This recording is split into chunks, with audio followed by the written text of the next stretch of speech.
clearly about policing today and the daily calls that we have.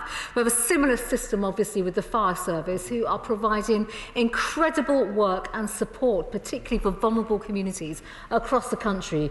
We should all pay tribute to them. Their work is truly remarkable. We see them as an integral feature of the local resilience forums that cover all our constituencies. And of course, we are in close contact with them to make sure that they are supported, getting the equipment that they need, the support that they need, and the resources that they need throughout this crisis. Foreign national doctors and medical students at Morriston Hospital in Swansea are very concerned about their immigration status. They're facing significant bills if they want to renew their visas now.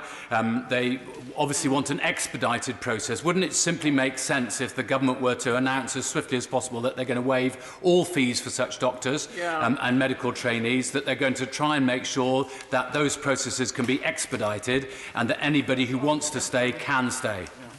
Let me give my right honourable friend the assurance, and obviously his constituency assurance, and all public health workers in that category. There is some very fast work that's taking place right now in the Home Office, looking at exactly that, and I'd be very happy to write to the right honourable gentleman outlining that. Faye Jones. Thank you. Mr Speaker, a huge amount of tourists came flooding to my constituency of Brecon and Radnorshire at the weekend. And as beautiful as it is, Powys simply cannot cope with visitors at the moment. And I'm urging people to stay away, as this puts a huge strain on our already stretched rural resources, not least our police force. And so what can the Home Office do to ensure that members of Dyfed-Powys Police and other police forces across the UK are protected as they carry out this vital work? Well, my honourable friend is absolutely right to raise the concerns that have already been echoed in this House today. She does have a beautiful constituency, and she has an incredible police force as well, who I pay tribute to. But of course, the police have robust contingency arrangements. They have the ability to work with others in the community as well, to make sure, alongside emergency services, that of course we stop people from behaving irresponsibly in this particular way. But I restate the message that I said earlier on, Mr Speaker. Everyone should take responsibility, follow the advice from the government. This is about saving lives and protecting lives, and we all have a duty to follow that advice. Robinson. Thank you, Mr Speaker. The Home Secretary is well aware that the emergency legislation being brought forward this afternoon provides quite extraordinary but important measures for immigration officials and extends the power of detention. Does she not also understand that without some adequate proactive screening, that power will be rendered useless, and will she keep open the option of providing a better regimen of screening at our airports and seaports? Well, Mr Speaker, of course, we're working with the Department of Transport as well and across government on the issue of screening. But I think it's important, Mr Speaker, for the benefit of the House, to recognise that where there is proper evidence, scientific evidence, we are absolutely following that. But all of this will also be under review as things change, as more evidence from the Chief Medical Officer transpires. Of course, this is what we're doing across government day in, day out. Sally Ann Hart. Speaker, in times of extreme crisis which this country is facing, the vast majority of people will pull and are pulling together in the spirit of community and solidarity. Unfortunately, there will always be those who will exploit or take advantage of vulnerability and weakness. So what measures is my right honourable friend taken to ensure that the British people, our streets and our communities remain as safe as ever? Well, my right honourable friend raises a very important and essential question about the safety and security of the public and our communities at this particular time. I think, Mr Speaker, it's fair to say that we have seen incredible resilience from the British public across all constituencies and our country right now. People are behaving in a very generous and community-minded way. Of course, that helps, and that's what we want to see. But at the same time, working with our police, our local authority, our local resilience forums, we are seeing organisations and individuals come together, and we want to continue to encourage that. Chris Elmore. Thank you, Mr Speaker. On the weekend, I was horrified to receive calls from constituents telling me that some pub landlords were trying to let customers come in through the rear entrances of their pubs, leading my local authority after sending licensing officers to ask them to leave the pubs. Can the Home Secretary set out what punishment will be given to these pub landlords if they continue to flout the law and break these licensing conditions set out by the Prime Minister? Well, in simple, Mr Speaker, there are fines that will be put in place, but also for licensed premises, they run the risk of losing their licences and their livelihoods. Mark Pritchard. Speaker, the Home Secretary will know that COVID-19 has already had an impact on police numbers on the front line and in back office support. Can I ask her what discussions she's had or might have or consider having with the Foreign Office about those key workers, including police officers, nurses, support staff, who are currently stranded in different parts of the world, getting them back as a priority? Thank you, Mr. Speaker. On police officers in particular, our numbers with frontline staff are proving to be very resilient. But my right honourable friend has made a very important point around those that are abroad and how we are repatriating them back to our country to get them back into the frontline services. That work is taking place across government, but with the Foreign Office specifically. And Border Force are now tasked with joining up with the Foreign Office to make sure that happens. David Linden. Before leaving their country of origin, many of my asylum-seeking constituents were doctors or nurses and very skilled at those jobs. So given that there are such a shortage of nurses and doctors at the moment, will the government look at lifting the ban on asylum seekers to work to help take part in this national effort? Thank you, Mr. Speaker. I've already indicated to the House that there are many measures that are currently under review, and we're working at pace across government to look at some of the changes that we will be bringing in. Bob Blackman.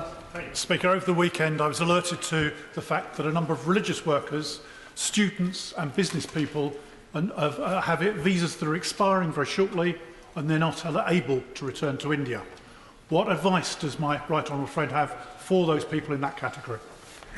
Thank you, Mr. Speaker. We will be announcing changes that we will be bringing in very soon on this, and I will not just write to the honourable gentleman, but I'll write to all colleagues about the way in which we'll be bringing in extensions and bringing that extension in very soon. Mr. Speaker, the coronavirus is driving many aspects of our daily lives online. Hopefully that will help bring us together, but it will also undoubtedly attract the criminal elements for new crimes, and particularly all the vulnerable people going online. So what additional capacity is she ensuring in the police forces to patrol the online streets and keep us safe at this time?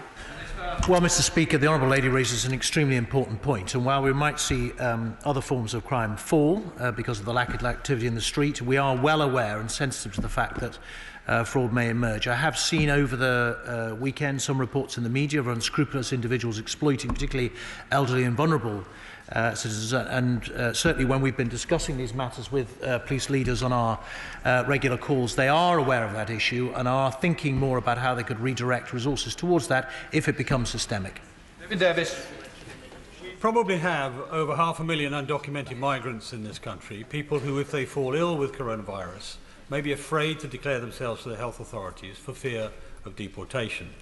The Irish government, who have the same issue in Ireland, have firewalled NHS or their National Health Service data from other parts of government. I don't know whether this is the right answer, but will my right honourable friend look at this issue and find a similar resolution? Thank you, Mr. Speaker. The point's well made, and we will certainly look at it. And I would say no one should fear accessing medical advice from our superb NHS due to an immigration reason. Sarah Jones. Thank you, Mr. Speaker. Concerns have been raised in Croydon, and I've seen it elsewhere, that religious organisations are not adhering to the new guidance about having their services or not. And indeed, I've seen some people seeing it as an act of faith that you're bold enough to go and to your religious service. What more can we do, both in terms of enforcement but also communication, to make sure people are doing what they should? The Honourable Lady is quite right, and I received reports just this morning that there are particular communities in London in particular who aren't observing the rules, and we'll be talking to MHCLG colleagues this afternoon about what they can do to draw people together to create better observance. Thank you, Mr. Speaker. Can I just thank you for raising the death of PC Keith Palmer, who tragically died 3 years ago. The pressures on the Home Office are only likely to increase. We've seen 20,000 armed forces mobilised, many of them which will probably provide military assistance to the police. In the event of a lockdown, could the Home Secretary say what role the armed forces might play? Well, Mr. Speaker, the Honourable General is quite right to raise the capacity and capability of our military, which is second to none. And where we can, we will draw upon it. He will know that this is a country that has a proud tradition of a strong division between the civil and the military, and we wish to maintain that. However, our armed forces colleagues do have superb expertise in logistics in particular, and in planning and construction, which we aim to use to the fullest extent. Order, order. I wish to make a statement which relates to parliamentary services and aspects of the Chamber and other parliamentary business. I ask our honourable members bear with me, as this is longer than I would like. Chamber attendance. Parliament as a whole continues to follow the latest government advice relating to COVID-19, including advising members and staff to work remotely where possible, and limiting all but essential access to the parliamentary estate. I remind members and those watching our proceedings that steps have been taken to preserve social distancing in the Chamber. As a result, attendance will be more limited than usual, but that does not curtail the commitment of honourable members to fulfil their parliamentary duties. Video conferencing. We recognise the need to improve our video conferencing facilities to enable those working remotely to engage in committee proceedings. Regarding evidence sessions, these facilities are currently limited, not at least because the management of these sessions requires expert operators to produce audio-visual output of a suitable quality for broadcast use and Hansard transcription purposes. The teams who make such arrangements work are currently under, and I do stress, under significant strain because of staff absences. Further work in this area will be taken forward as a matter of priority over the Easter recess. Once the current situation is settled, I will commission a review to ensure we can develop systems to ensure we are ready and able to be more agile in the future. Catering. Some members and key parliamentary staff are still required to work on the estate to enable the House to continue to fulfil its important constitutional role. And as a workplace, it's important they continue to have access to adequate canteen facilities. The number of venues has been closed, but in those that remain open, we are employing a range of measures to increase social distancing, while encouraging diners to use takeaway options where possible. The following outlets remain open: tea room, terrace cafeteria, debate, dispatch box. Members, the members' smoking room remains open, but there is no service. I can confirm that from today, the sale of alcohol in the House of Commons catering venues has been suspended until further notice. I actually took that decision on Friday evening. All of these measures will be kept under constant review. Divisions. If divisions take place from today onwards until further notice, the arrangements will be modified to allow for social distancing. The entry of members will be staggered, with entry at separate times for 3 alphabetical groups. Members will be able to record their names at any of the desks. A division may take between 30 to 40 minutes to conduct it this way. Further details will be communicated via the whips and announced again if a division takes place. I just want to ensure that members all feel satisfied that we are, and all the staff are trying to do their best. I understand the wish for honourable members, particularly those not able to attend the Chamber, to fulfil their duties to hold the government to account. However, I urge honourable members to think twice before tabling parliamentary questions. In particular, they may want to think about the impact of such questions on government officials who are working incredibly hard to respond to the current crisis.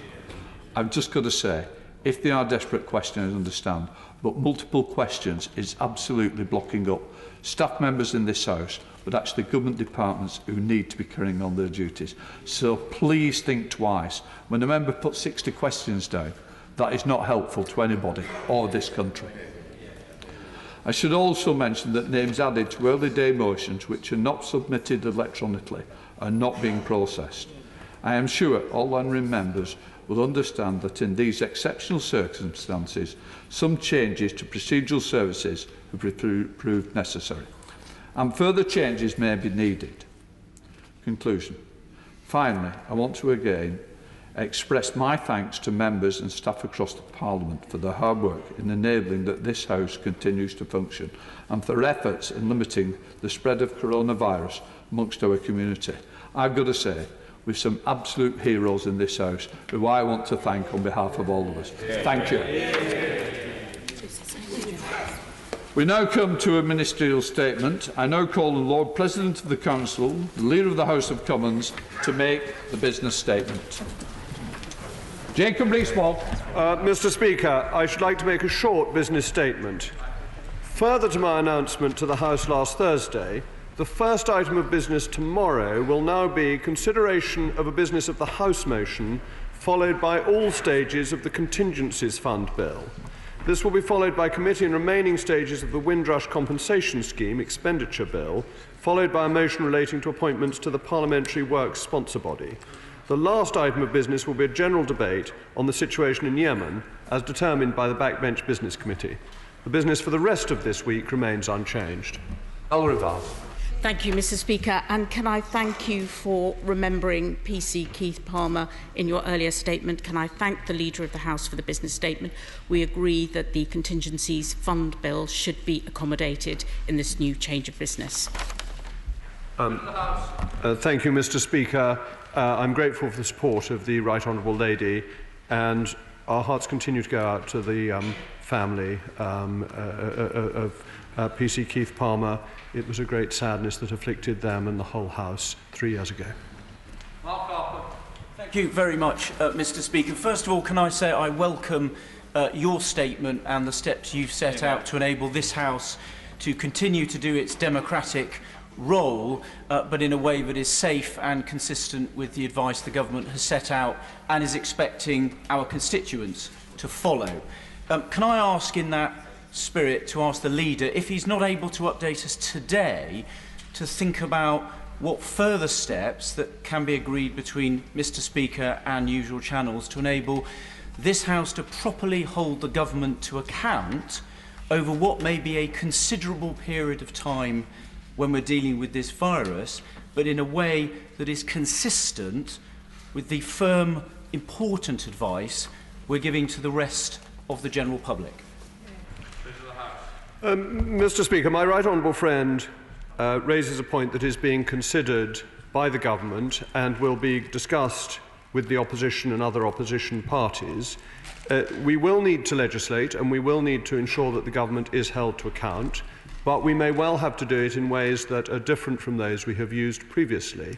It is very encouraging to see that honourable and right honourable members seem to be sitting at least 6 feet away from each other in the chamber, and I would encourage that even on my own front bench, which is, seems to be observing the suitable gaps at this moment, as does the opposition front bench. Patrick Reid. Thank you, Mr. Speaker. We're happy to support the government in its efforts to get the contingency fund bill so that it can make the expenditure needed to get the country through this crisis. And we welcome, Mr. Speaker, the announcements you've just made, particularly around social divisions, should we find, and perhaps we won't, but should we find that divisions are necessary. But it is continuing to put pressure on the continuing business of the House, continues to put pressure on staff, pressure on members. Can the Leader say what consideration is being given to bring recess forward to the end of this week? Because the reality is that any of us that return to our constituencies from London, the epicentre of the virus, are going to have to self-isolate. It would be inappropriate for us to go into our communities and therefore impossible for us to get back for sittings next week. So can the Leader please take that into consideration? Yes, absolutely. I can assure the honourable gentleman that that is being considered. I would say to the House that pairing has been very widespread for this week to ensure that honourable and right honourable members who don't need to be here are not here. We obviously need to ensure that the emergency legislation is successfully passed this week, and that depends on the other place as well as here, and then the receipt of royal assent. But we will have other legislation to do in due course. But whether the toilets rate relief bill and the general debate before the adjournment is a central business that we all need to come back for is something that is debatable. Greg Clark. Thank you, Mr. Speaker. When the Leader speaks at Cabinet tomorrow, will he convey appreciation to the Chancellor of the Exchequer for the package of measures to support workers that he announced on Friday? He may only have been Chancellor for a few weeks, but it may be that he has saved more jobs than any of his predecessors. But will he ask him urgently to come back to this House, I know he's working very hard on that, on a comparable package for the self-employed, whose businesses are crucial to every constituency in this country and indeed to the nation? Mr. Speaker, I will do better than my right honourable friend asks for. I will ensure the next extract of Hansard recording the thanks of my right honourable friend are sent to the Chancellor, and his proposals have received widespread support across the country in the House. His point on the self-employed is very well made, and I will ensure that is also passed on. Kevin Jones. Well, can I also add my welcome to the support that was given last week to those in employment? But there's real anxiety out there amongst self-employed. Bill Croney, for example, one of my constituents, runs an event catering business, contacted me this morning. These people have got no money coming in, and I think people need to realise that. The government need urgently to bring forward a packet of measures, and I think an indication of a statement tomorrow would be at least, I think, a ray of hope for some of those people who are in desperate times. Mr. Speaker, I would say that though the bill coming before the House tomorrow is not specifically directed at the self-employed, the scale of tomorrow's bill is that it will allow expenditure of £260 billion on account. That gives the government the flexibility that it needs, assuming the House is willing to pass that bill, to ensure that steps can be taken. And I know that my right honourable friend is giving urgent attention to ways of helping the self-employed. I think across the House it is accepted that that is something that needs to be tackled. I also welcome your measures to try and keep all the staff and ourselves safe in this House. Could I ask my right honourable friend, the Leader of the House, we're about to go into recess sometime in the near future. We don't know what's going to happen over the next few weeks, but undoubtedly there will be problems in all of our constituents. Can I ask him to urge all his frontbench colleagues to treat any queries from any of us as if the House were sitting with the urgency that they are needed to be dealt with? Mr. Speaker, may I refer to your statement, which I think gave the House very good advice. We, as honourable and right honourable members, need to consider what is urgent and pressing and needs raising with ministers, and what is routine and can wait until after this crisis is solved, because it is of the greatest importance that urgent messages get through and they are not swamped by routine messages that we would usually be passing on to try and seek high-level responses. And I think self-denying by us will help ministers to ensure that the right responses are given to the most urgent items. Kevin Brennan. Thank you very much, Mr. Speaker. Could I also add my voice to those of the Honourable Member for Tunbridge Wells and for Durham in relation to the self-employed and freelancers, and ask that the Leader conveys to the Chancellor the urgent requirement for him to come back to the House with a statement in relation to the self-employed and freelancers, and also commend to him the report issued by the Musicians' Union today, which is outlining the impact that this has had on many people in the creative industries. Mr. Speaker, the honourable gentleman is right to raise the issue of the creative industries, who are mainly self-employed and have been particularly affected because, of course, the places that they perform have been closed. The government is inevitably conscious that when by order it closes places and that has an effect on people's livelihoods, there is a societal responsibility. And my right honourable friend the Chancellor is fully aware of that. Mr.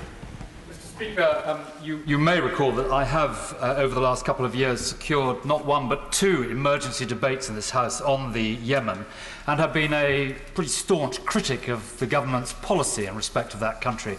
But even I wonder about the timing of this debate tomorrow, and whether it really is wise for the House to be devoting time to that particular subject. Mr. Speaker, I'm very grateful to my right honourable friend, who I know has campaigned to bring the attention of the country at large to what's going on in Yemen. It is always open to somebody who is going to move a motion not to move that motion, and honourable members may want to consider whether they wish to bring forward specific business. A list to come. Thank you, Mr. Speaker, as things stand, we will be returning from the Easter recess just as this epidemic reaches its peak, or it heads towards its peak. Inevitably, either by agreement or for any other reason, a lot of members will not be here. So can I ask the Leader, Mr. Speaker, to take your indications with regard to the use of modern technology for distance working seriously over the recess, so that we might have the appropriate provision in place for members, which after all is what we are asking people in workplaces the length and breadth of this country to do. Mr. Speaker, many aspects of distance working are already available in terms of e-tabling and so on. A motion will be brought forward to the House later on today to allow greater flexibility for the working of select committees, which will be an important step in allowing them to hold the government to account during this period. As regards the workings of the floor of the House, there will be discussions with leading figures in opposition parties, I hope during the course of this week, to see if we can, by agreement and consensus, work out how to limit the numbers of people who need to be in the chamber. Richard Drax. Thank you, Mr. Speaker. Some of businesses in my constituency are already looking to the future and are asking that when they get back on their feet, they are sadly going to have to make some redundancies because the business will not be turning over or making the profits they're making now. They're asking who is going to meet that bill. Could my right honourable friend ask the Chancellor what the answer to that particular conundrum is? Mr. Speaker, my honourable friend raises the question that is at the heart and underlying what many honourable and right honourable members have been saying. How do we take care of businesses that were sound on the 1st of March and during this crisis may find that they are not sound when it ends? The government is doing everything it can to help ensure the continued soundness of businesses, and that, in my view, is absolutely the right thing to be doing. Catherine West. Thank you, Mr. Speaker. In light of the fact that on the 21st of April, when the House is due to return, it may not be possible for health reasons, is it possible to lift the convention that members don't usually lay parliamentary questions over the recess, so that those questions can be spaced out in a way that's sensible, rather than a huge backlog that might be put in next Tuesday afternoon? Mr. Speaker, the Honourable Lady makes an interesting point, which I think is certainly worth us looking into in the few days that remain before we go on to recess. Mark Pritchard. Mr. Speaker, on the issue of the self-employed and freelancers, and following on from the Right Honourable Member for North Durham's question, can I ask that when a statement is given, hopefully it's a statement that comes forward quickly, given the immediate need of a lot of self-employed people, 6.5 in my constituency of the Wrekin, could that statement be forthcoming when the House is sitting, rather than when the House has risen, in order that honourable members and right honourable members can interrogate constructively the government's suggestions? Well, my honourable friend puts his finger on the reason why it is important for the House to be sitting, so that the government can be held to account and that questions can be asked on statements. I am sure that within the next few days, if there aren't statements from the government, there may be receptiveness to urgent questions. So I think that information will be forthcoming. Caroline Lucas. Thank you. I welcome there's an indication of moving to more virtual ways of working, but could I ask that that also incorporates electronic voting as soon as possible? It is ridiculous that we're all going to be cooped up in those lobbies. And secondly, on self-employed, can I just reinforce the importance of action there and say in particular that the insurance companies need pressure put on them, because they are saying that because coronavirus wasn't listed as one of the diseases, they won't pay up. Clearly the insurance bodies need to be brought to heel here. May I record my gratitude to the opposition for deciding not to divide the House last week. I think we have become aware that politicians in this country can act in the interests of the nation and of us all, and can come together to do this. And I think that we have shown that with surprising speed. And may I reiterate the thanks given by my right honourable friend, the Secretary of State for Health, to his shadow, who has been particularly helpful in this difficult period. The issue regarding the self-employed is of great importance and has been widely raised. Chris Brand. I warmly condemn I warmly commend. I warmly commend the Secretary of State for Health for recognising that sometimes people on this side of the House have been wanting to be helpful in the criticisms that they've advanced, and there have been specific issues such as the treatment of employees, the treatment of those who are in rented properties, and for that matter now, the point that's already been raised in relation to those who are freelancers and sole traders. I think across the House, proper questions can get us to a better place. But my anxiety is we're telling the nation that we should bend every sinew to deal solely with this issue in the country. And yet in the House, we're still doing all sorts of other things which aren't solely directed to coronavirus. Can I suggest to the government that we shred every other piece of legislative process that's going on at the moment? We should only be debating issues that relate to the national crisis. And can you just tell us when we're going to have the votes which are necessary under the Public Health Act 1984 to enforce the measures that were introduced last Friday in relation to pubs and clubs? Mr. Speaker, I won't make cheap shots about the honourable gentleman's default position when he's trying to be helpful.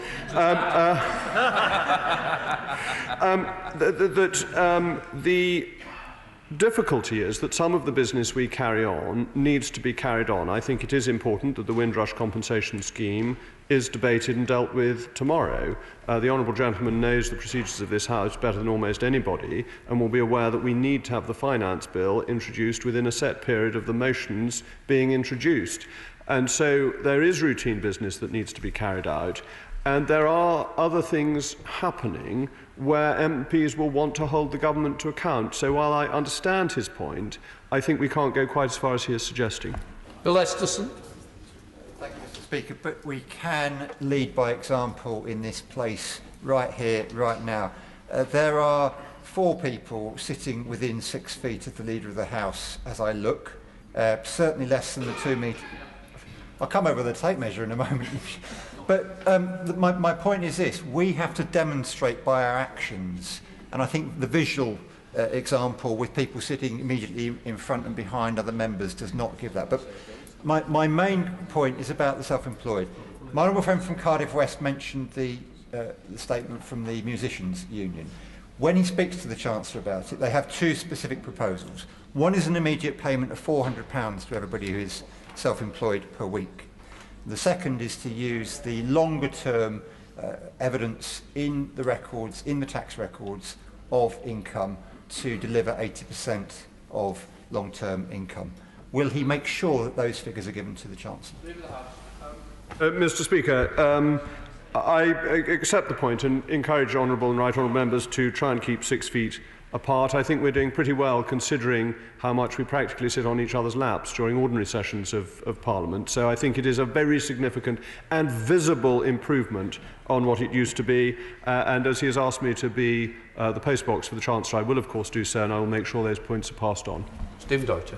Thank you, Mr. Speaker. Can I add my voice to the chorus, those asking for measures on the self-employed, for the chance to come forward? Every single day that goes by at the moment is livelihoods devastated, and particularly the voice from the musicians and from the creative industry is absolutely vital. But can I, and I'll draw attention to my declaration of interest in that as well as a supporter of the Musicians' Union, but can I ask the Leader of the House to urgently get a statement on the situation for charities? There was a very welcome set of measures by the Chancellor on the wage subsidy, but of course charities are expending large sums of money on providing services, not just on staff, and they face a 4.3 billion drop in their income over the next 12 weeks. Hundreds of members from 8 parties in this House have signed a letter on that. Can he urgently get a statement, whether it's written or otherwise, clarifying the situation for them? Mr. Speaker, I'm grateful to the honourable gentleman for raising the plight of charities, which is well known to the government, and the wonderful work charities are doing to help in these circumstances. I hope honourable and right honourable gentlemen members will understand that the government is working through a very large number of issues and is doing it in an orderly way. I think the priority was rightly to give reassurance to those in employment so that we didn't face mass redundancies, which was likely, but that doesn't mean that the charity sector and the self-employed have been forgotten. Gavin Newlands. Thank you very much, Mr. Speaker. Can I also echo the sentiment on support for the self-employed? But a sector that's crying out for support and clarity is the aviation industry. In addition, we have bus and coach companies who have drivers on short-time working who are unsure as to how to treat those employees. Has the Transport Secretary indicated to the Leader of the House will be making a statement in due course? Mr. Speaker, I think the issues within the transport industry have been at the forefront of people's minds from very early on in this crisis, and I know that my right honourable friend is working very hard to try and find solutions for these problems, and I will bring this to his attention and point out there is an interest in some statement being made to this House. Liam Bell. Thank you, Mr. Speaker. I very much associate myself with the calls from across the House for urgent action to help the self-employed. But can I ask the Leader of the House to bring forward a very urgent debate now about an issue that we've not touched on, and that is the need for urgent price caps and action to stop price gouging. Hear, hear. I highlighted an issue in my constituency last week where a disreputable chemist had increased the price of children's medicine by tenfold. As I highlighted this issue, I have been flooded with complaints about businesses, small and large, doubling, tripling, quadrupling prices. 2/3 of American states have legislation in place, activated in emergencies, that sets a price cap of 10 to 20%.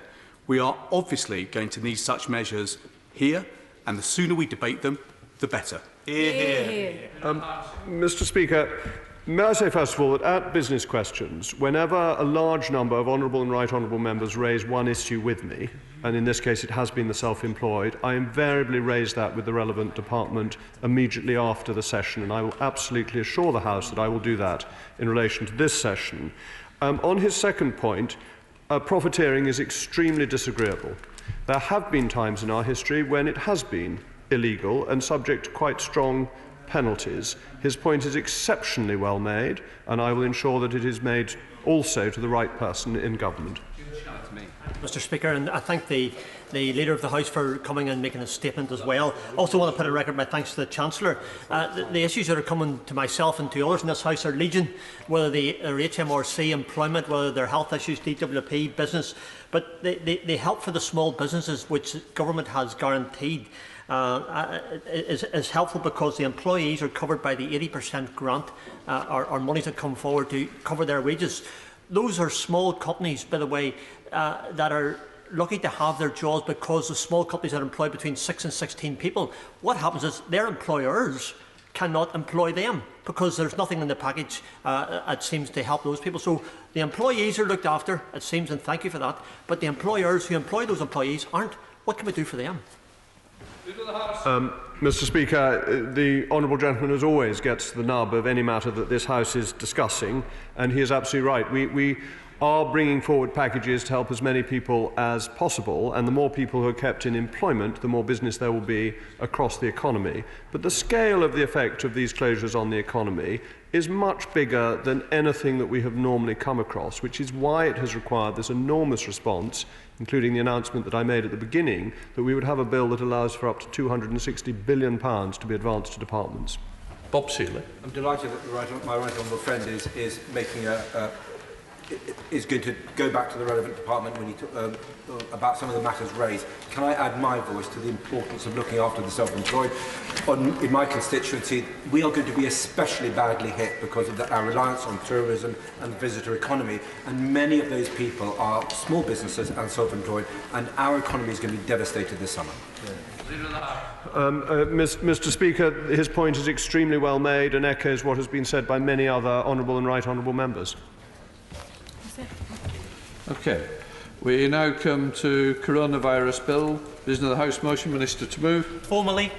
The question is that coronavirus bill, business of the House motion as on the order paper. As many of that opinion say aye. Aye. The contrary no. I think the ayes have it. The ayes have it. The clerk will now proceed to read the orders of the day. Coronavirus bill, second reading. Now.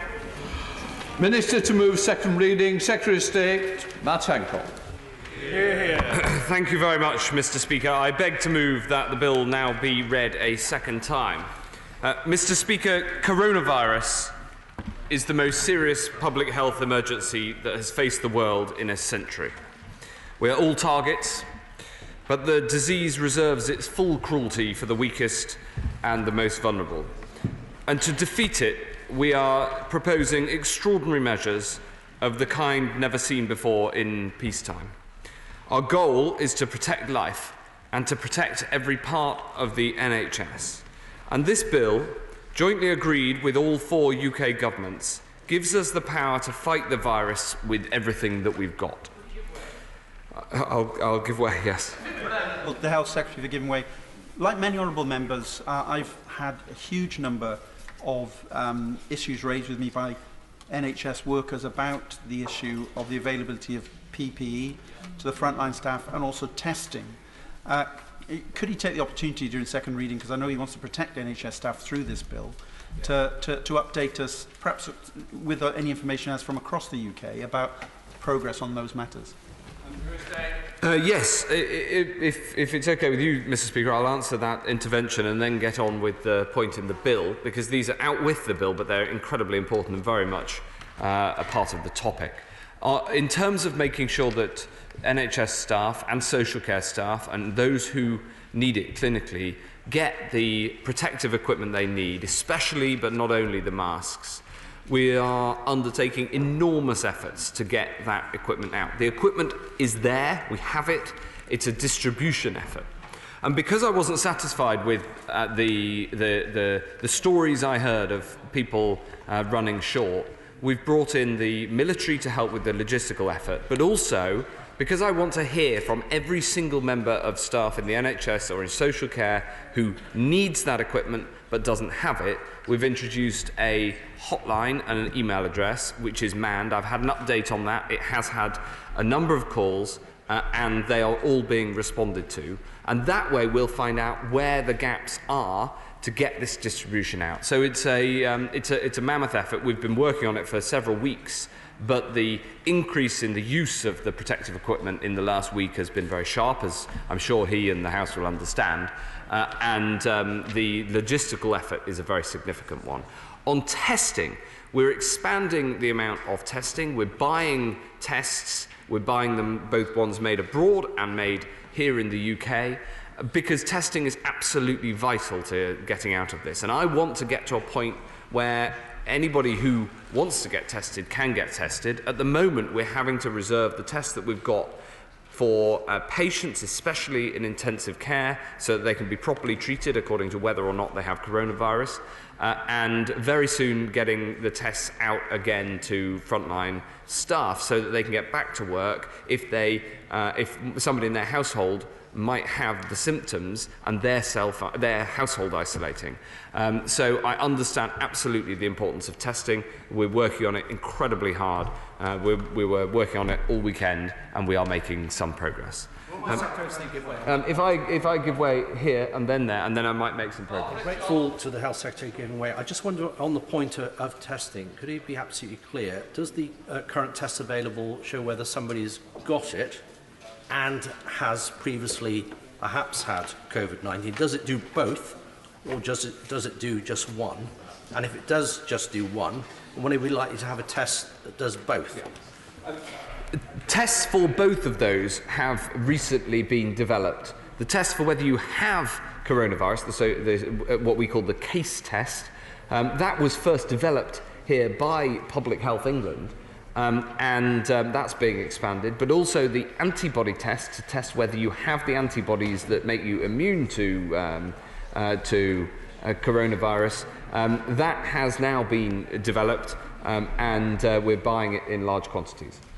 Nobody denies this bill is necessary, but given that this bill gives unprecedented powers to the state to enforce isolation on people who've committed no crime, for the first time in our history, will the Secretary of State reassure the House that this House will be fully involved in renewing this once this crisis is over and there won't be any drift in this matter? Yes. I'll turn to this point very shortly, but I would just correct my honourable friend, because the measures that we are taking in terms of being able to hold people in quarantine, they build on the 1984 Public Health Act, which are the ones that we've been using hitherto. So in that element, this bill is not unprecedented. What it does is it changes it makes these powers UK-wide, and it changes the basis and strengthens the basis on which they can be exercised, but are not unprecedented. But nevertheless, the point he makes about this House's ability to scrutinise the these measures and to ensure that we are, as a House, content with their continuation is an important one. If I just turn to that, because I'm just going to answer this point by making a little bit of progress, and then of course I'll come through. Because the bill is jointly agreed between the 4 UK governments, and of course there are measures that are significant departures from the way we normally do things, but they are strictly temporary. And I think that they are proportionate to the threat we face, and they'll only be activated on the basis of the best possible scientific evidence. Crucially, to my honourable friend's point, the right honourable friend. Yes, I thought so. Crucially, the legislation is time limited for 2 years, and the measures can each be switched on and off individually as necessary by the relevant authority, whether that's the UK government or the devolved government, depending on who exercises the powers. And as an additional safeguard, we've brought forward an amendment to give this House the opportunity to confirm that the powers are still required every 6 months. And we've tabled that amendment today. I'll give way here and then over there. I'm very grateful to my right honourable friend, and everyone admires the steps that he's taking. Just on this question of testing, he knows that I've been questioning and corresponding with him on this for some time. Can he explain, given that the test, as he pointed out, was developed in this country, why it is so much less available, it would seem, in this country than in other countries around the world? Well, we have done more testing than most countries here. There are some countries that are ahead of us, and we're racing to catch up. So we've tested far more than, say, in France or America, but not as much as in Italy. So it's something that we're putting a huge amount of effort into, and I understand the pressure that he rightly puts on me to expand this testing capability, and we're increasingly using private companies to do the testing and to expand their production of the tests and the execution of the tests, rather than just doing it in the brilliant public health labs that we have at Porton Down and around the NHS. I will give way over there and then behind.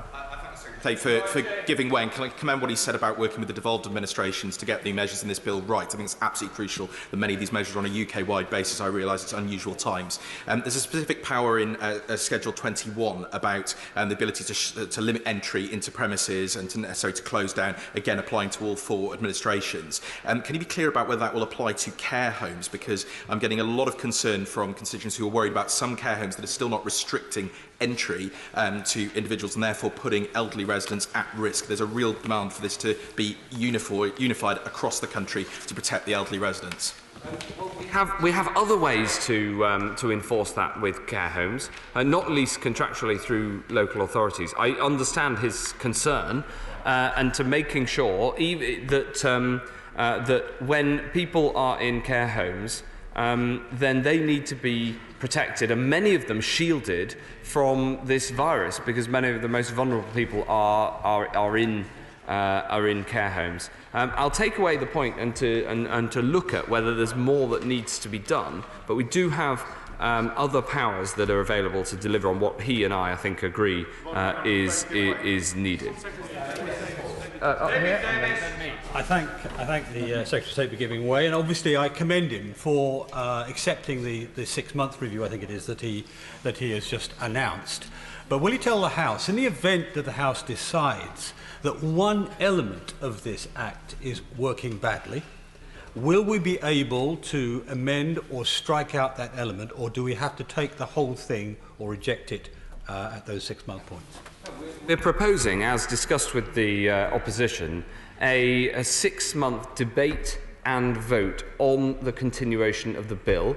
And before that debate, we will provide evidence and advice from the Chief Medical Officer to inform the debate.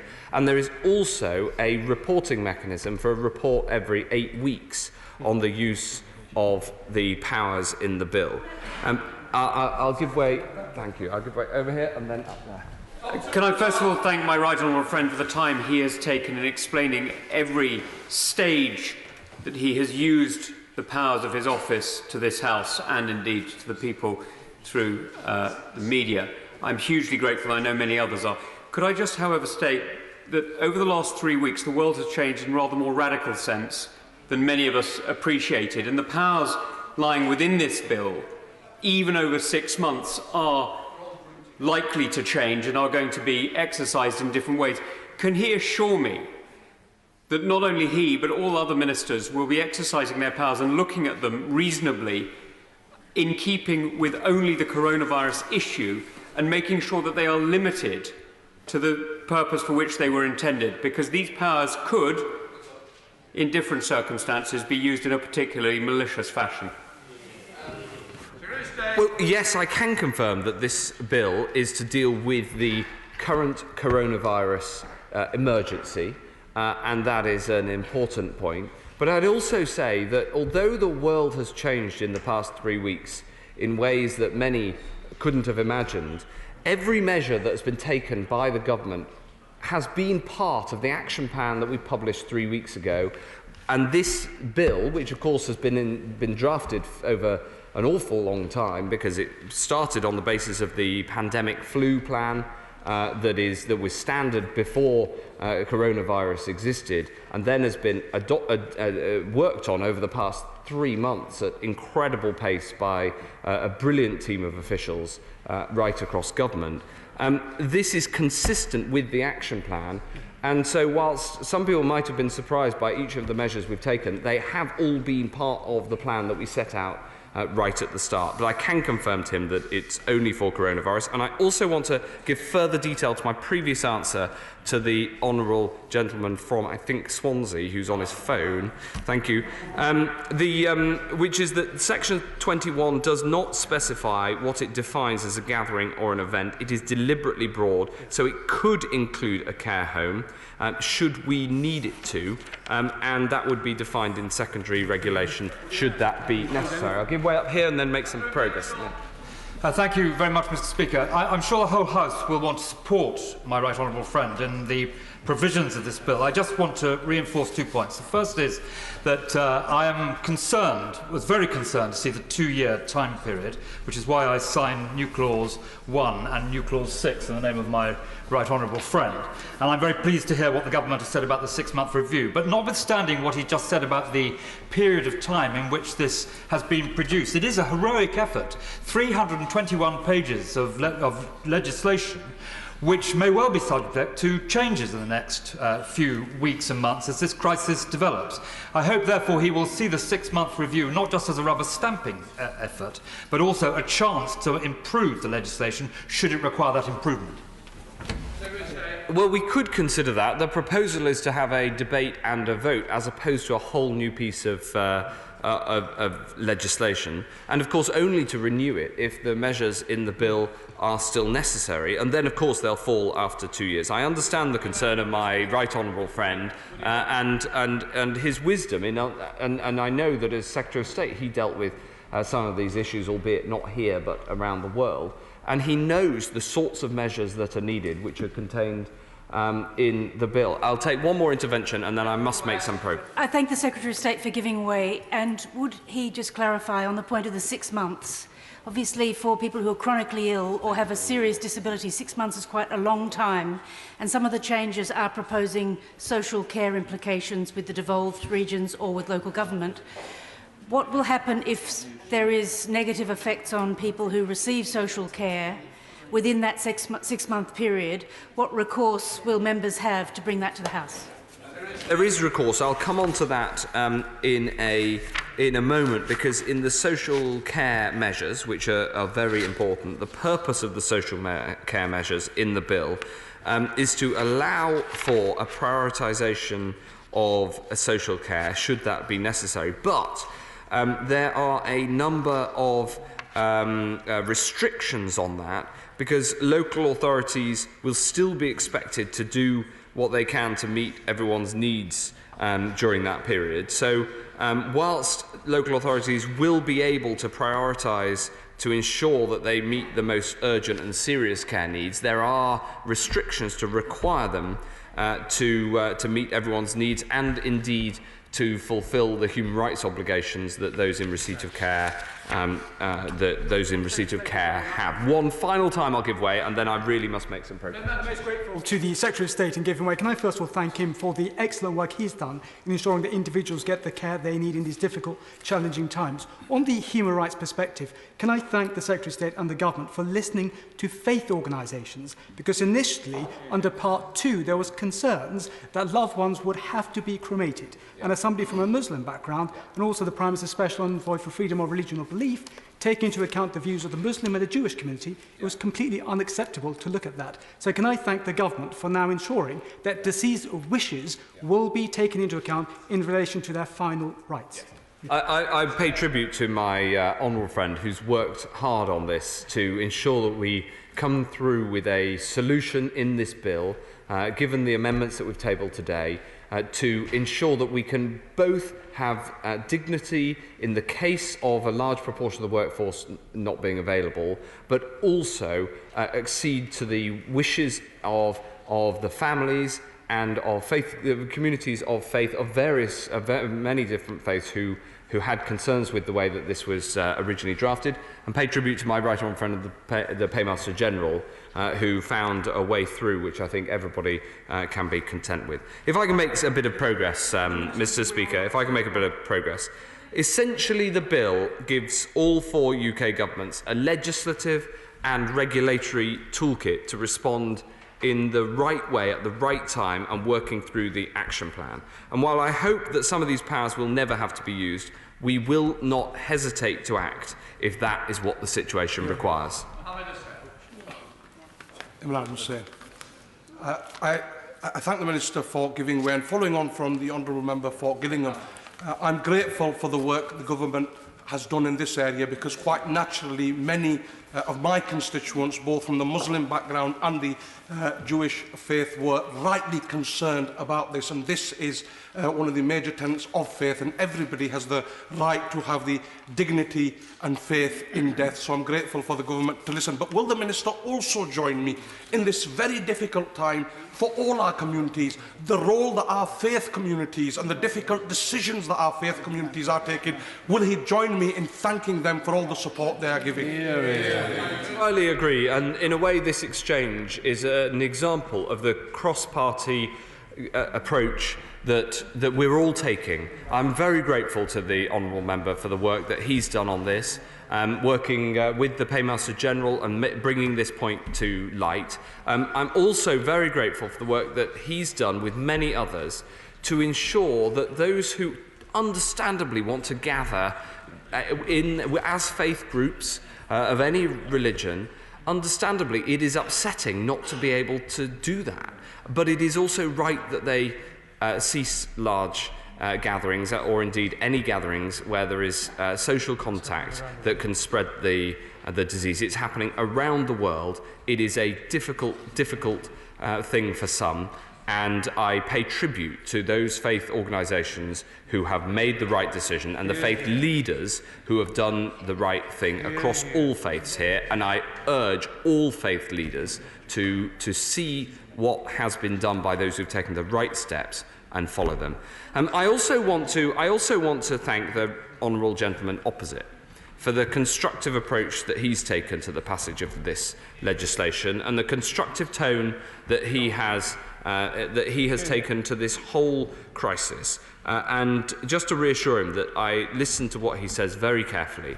Even when he doesn't agree, he's done so in a calm, sensible and evidence-based way. And I think you can see from the bill that we've taken on many of his suggestions, and they go into law along with the Labour administration in Wales and the SNP government in Scotland and the multi-party administration in Northern Ireland. We've taken on ideas from all parties. The measures in the bill fall into 5 categories. 1, because we rely on the NHS and social care staff now more than ever, the first set of measures helps us increase the available health and social care workforce.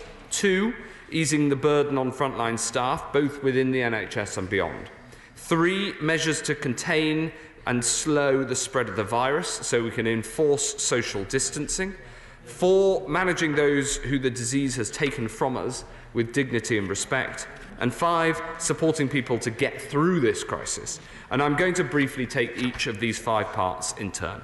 The first part is about boosting our healthcare workforce at a time when it comes under maximum pressure, both through increased demand and because household isolation and because large parts of that workforce may fall sick. The bill allows for the emergency registration of health and social care professionals, including nurses, midwives, paramedics and social workers. And I can tell the House, I can update with numbers, 7,563 clinicians have so far answered our call to return to work, including members of this House, and I want to pay tribute to every single one of them. These are difficult times, and they have risen to the call of the nation's needs, and we know that many more will join them. Our thanks also to the social workers who play such a vital role in protecting the most vulnerable in this country, and the bill protects the income and the employment status of those who volunteer in the health and social care system. Volunteers will play a critical role in relieving the pressure on frontline clinicians and social care staff, and again, I offer our thanks. I give way to the Liberal Democrat. I'm very grateful for the Minister giving way. Is he aware that there are many in the refugee community in the UK who are qualified healthcare professionals? I've spoken to refugee charity RefuAid, who says they have 514 qualified healthcare professionals on their book, people who are willing to work, fully qualified in their own country, but there are bureaucratic barriers for them coming forward. Will you please look at this with great urgency so these people can help us out? Yes. If he'll email me with the details, we'll get right onto it. What he calls the bureaucratic barriers are, of course, we've got to make sure that people are able to do the work that is necessary, but we have already shown in the bill that we're willing to both bring people back into service and also put into service those who are towards the end of their training to make sure we get as many people in full service as possible. I absolutely want to pick up on the proposal that he makes and take it up with the GMC or the relevant regulator to see whether we can find a way through for the period of this crisis. I'll give way here and then there. I just wonder whether he may not need an additional power in relation to the Home Office being able to waive the fees for Tier 2 and Tier 5 visas for foreign nationals who are already working in the NHS and are about to have to renew their status in this country, or for those who've been studying as students. It's already in the power of NHS Trust to pay those visa fees if it's necessary. Yes. Also look at the immigration surcharge as well for doctors and nurses who are working in our ICUs, and also would he look to personally at the issues around research trials for potential new drugs or treatments or existing drugs or treatments that are being used, where I've had concerns raised with me that those processes are all being delayed by traditional randomised controlled trials processes, which may not be appropriate given the emergency we face. Absolutely. This point is one that the Chief Medical Officer is personally looking into to make sure that when there's a treatment we can bring it to bear as soon as safely possible. Now, there is a challenge with a disease which has, thankfully, a mortality rate as a proportion of the overall population as low as this one, which is that you don't want to do more harm than good.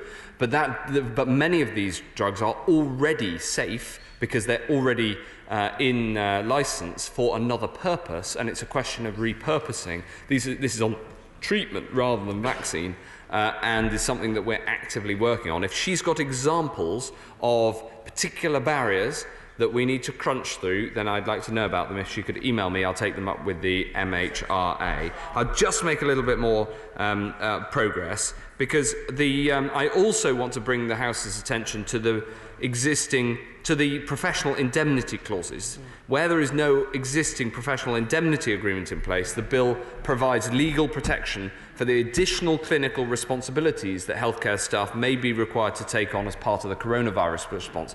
I don't want any clinician not doing something that they can do because they worry about the indemnity and what might happen if it goes wrong. I want everybody in the NHS to be doing their very best to the top of their qualification to be looking after people and keeping people safe. Yes, I'll give way over here and then up there.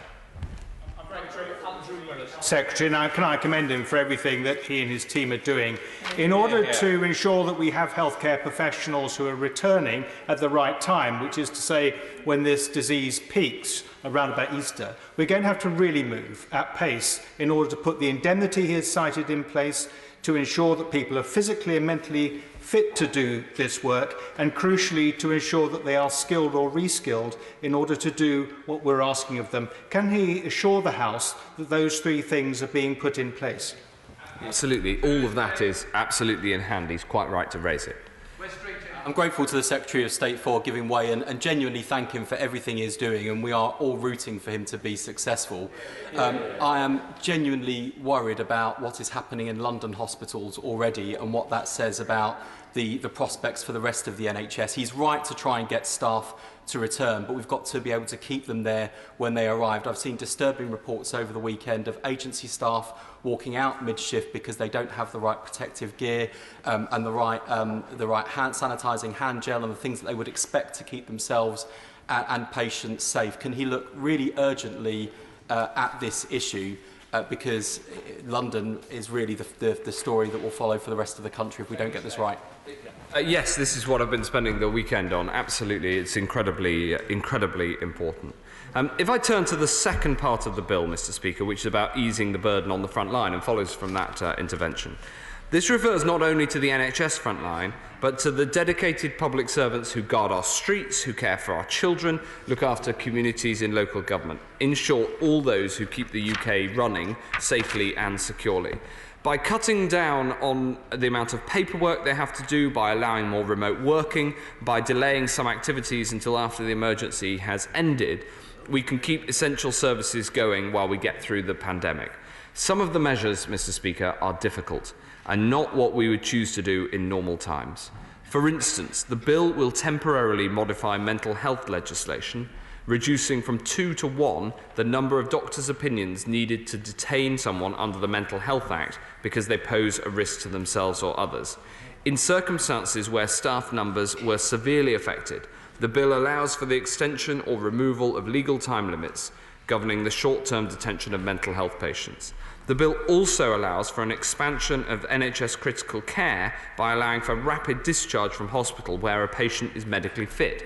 NHS trusts will be permitted to delay continuing healthcare assessments, a process that can take weeks, until after the emergency has ended. The people who need this support will still receive NHS funding in the interim.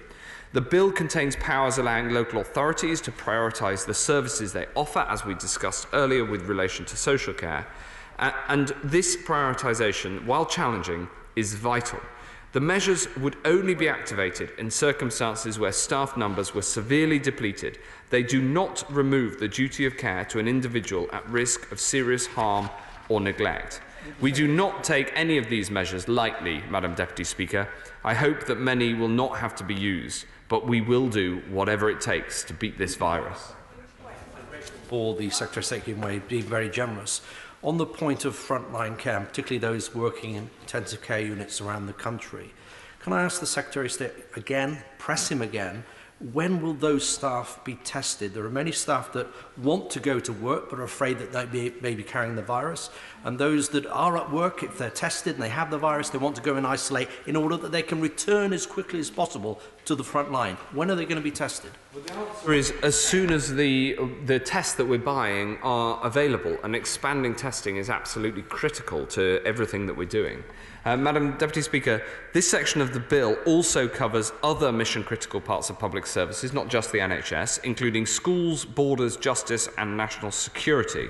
The bill empowers schools, for instance, to respond pragmatically to this situation, including the ability to change teacher ratios, to adapt school meal standards and temporarily to relax provisions for those with special educational needs. The bill also gives the Home Secretary the power to close and suspend operations at UK ports and airports, powers that will be deployed in circumstances only where staff shortages at the border force pose a real and significant threat to the UK's border security. It expands on the availability of video and audio link in court proceedings, so justice can continue to function without the need for participants to attend in person. And to ensure that the Treasury can transact business at all times, the bill makes it possible for a single minister or Treasury commissioner to sign instruments or act on behalf of other commissioners. At a time of unprecedented social disruption, it is essential also to maintain our national security capabilities. The bill allows temporary judicial commissioners to be appointed at the request of the Investigatory Powers Commissioner, and for an increase in the maximum time allowed for an urgent warrant to be reviewed from 3 to 12 days. This means that vital investigation warrants can continue to be issued, and our security services and police can continue to protect the public. And I'll give way. Secretary of State for giving way, and on the key points of people with mental health problems being signed off by one doctor, and the question of children with special needs and a loosening of the regulations around that, what measures can be put in place, perhaps by local authorities or by others, so that there is a review mechanism on those two very important, crucial points for vulnerable people? Well, clearly, these are issues of the highest sensitivity. It is important that we take these measures in case they're needed in the circumstances where staff numbers available are low, to make sure that we can get these the support needed as appropriate and make the interventions that are sometimes difficult to make.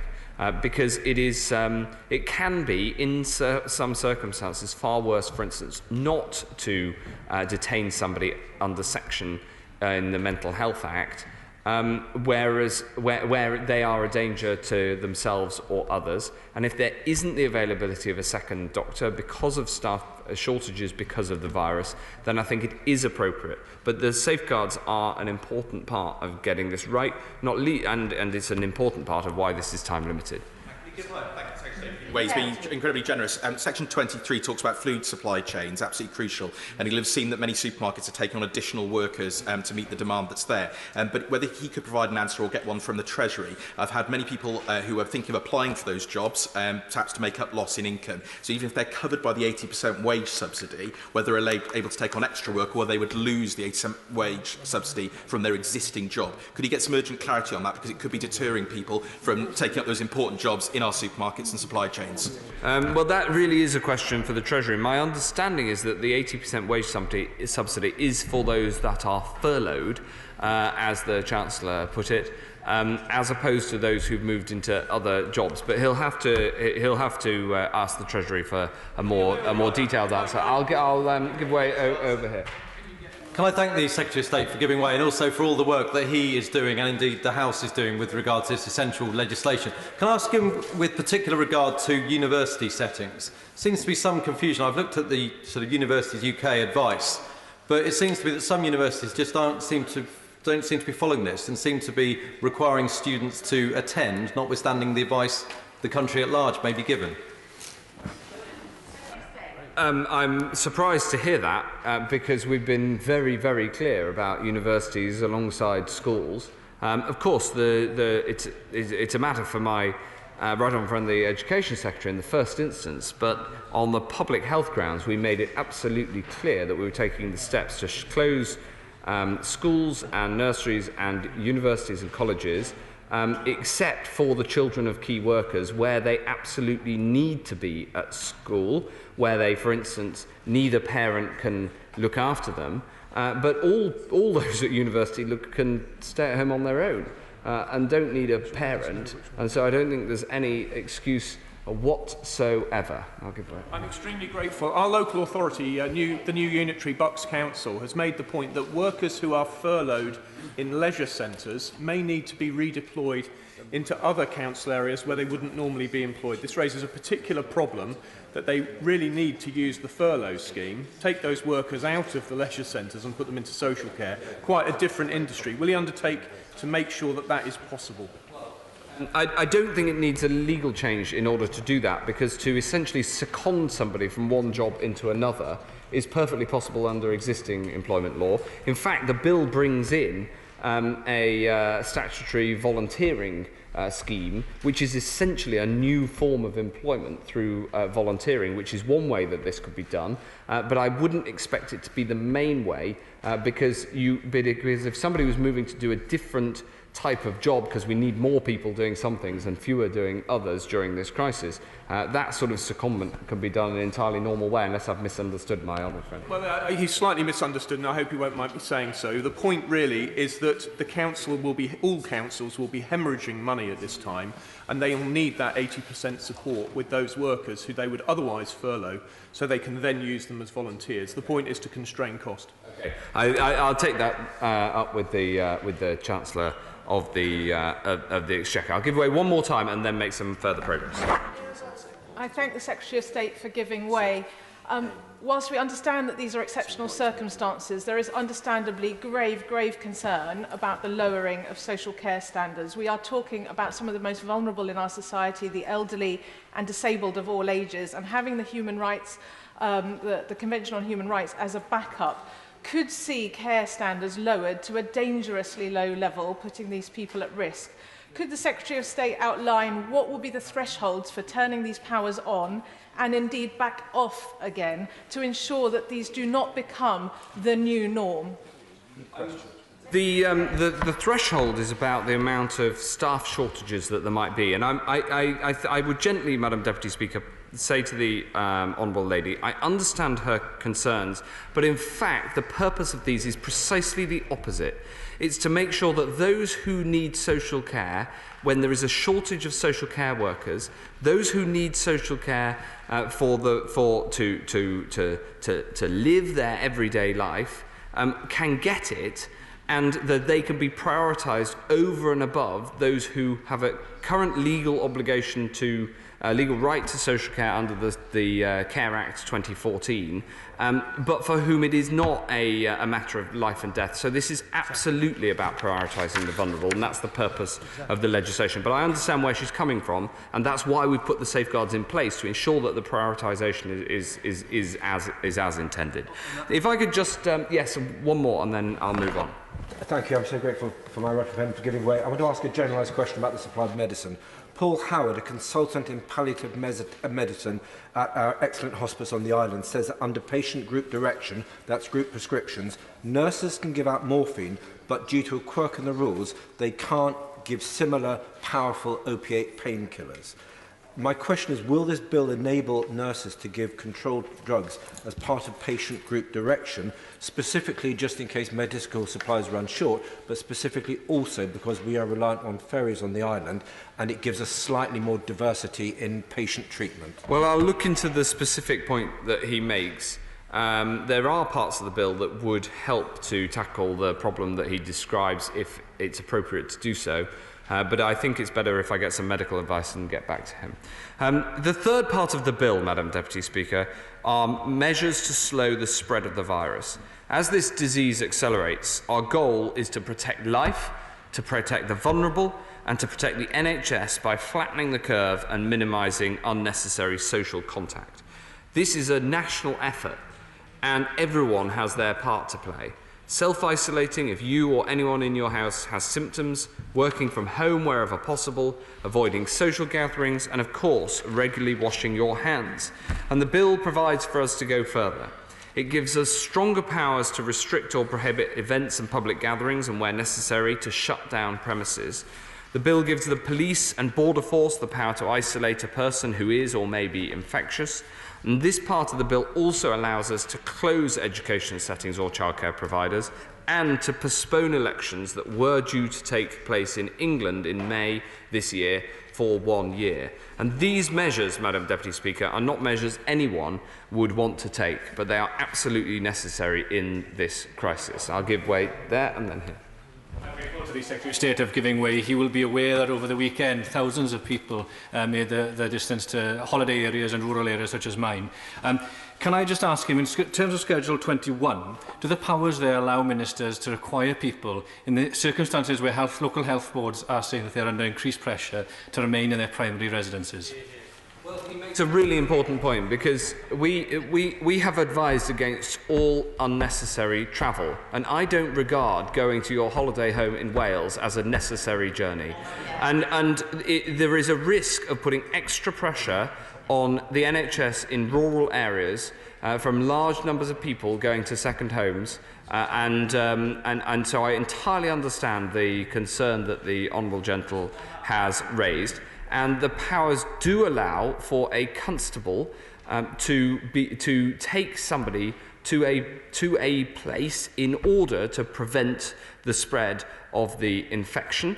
And making sure, therefore, that we can police the public health guidance that we've given, and we've been absolutely clear over the last few days that if people do not follow this advice, then we will not hesitate to act. And we did this last week with pubs and clubs and restaurants, where we said that people shouldn't go. It was clear that some were still open, and so we then took the decision to close them down with the enforcement powers for the police and trading standards, and this bill provides those powers more broadly. I'll give way to the front bench of the Scottish National Party. I'm very grateful to the Secretary of State, and I'm pleased with what he's said. This is a very significant problem. I've had more than 1,000 emails over the weekend from constituents that are petrified as to what is going on.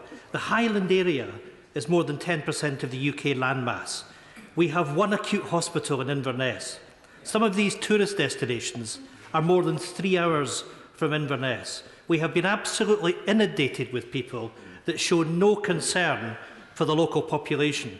People that are saying that they've now been denied the right to travel to the islands by ferry because we've stopped it, that they're going to come to Skye. This is a dangerous, dangerous situation where they're imperiling the lives of our constituents. They must go home and they must stay at home, and I'm sure the Secretary of State would agree.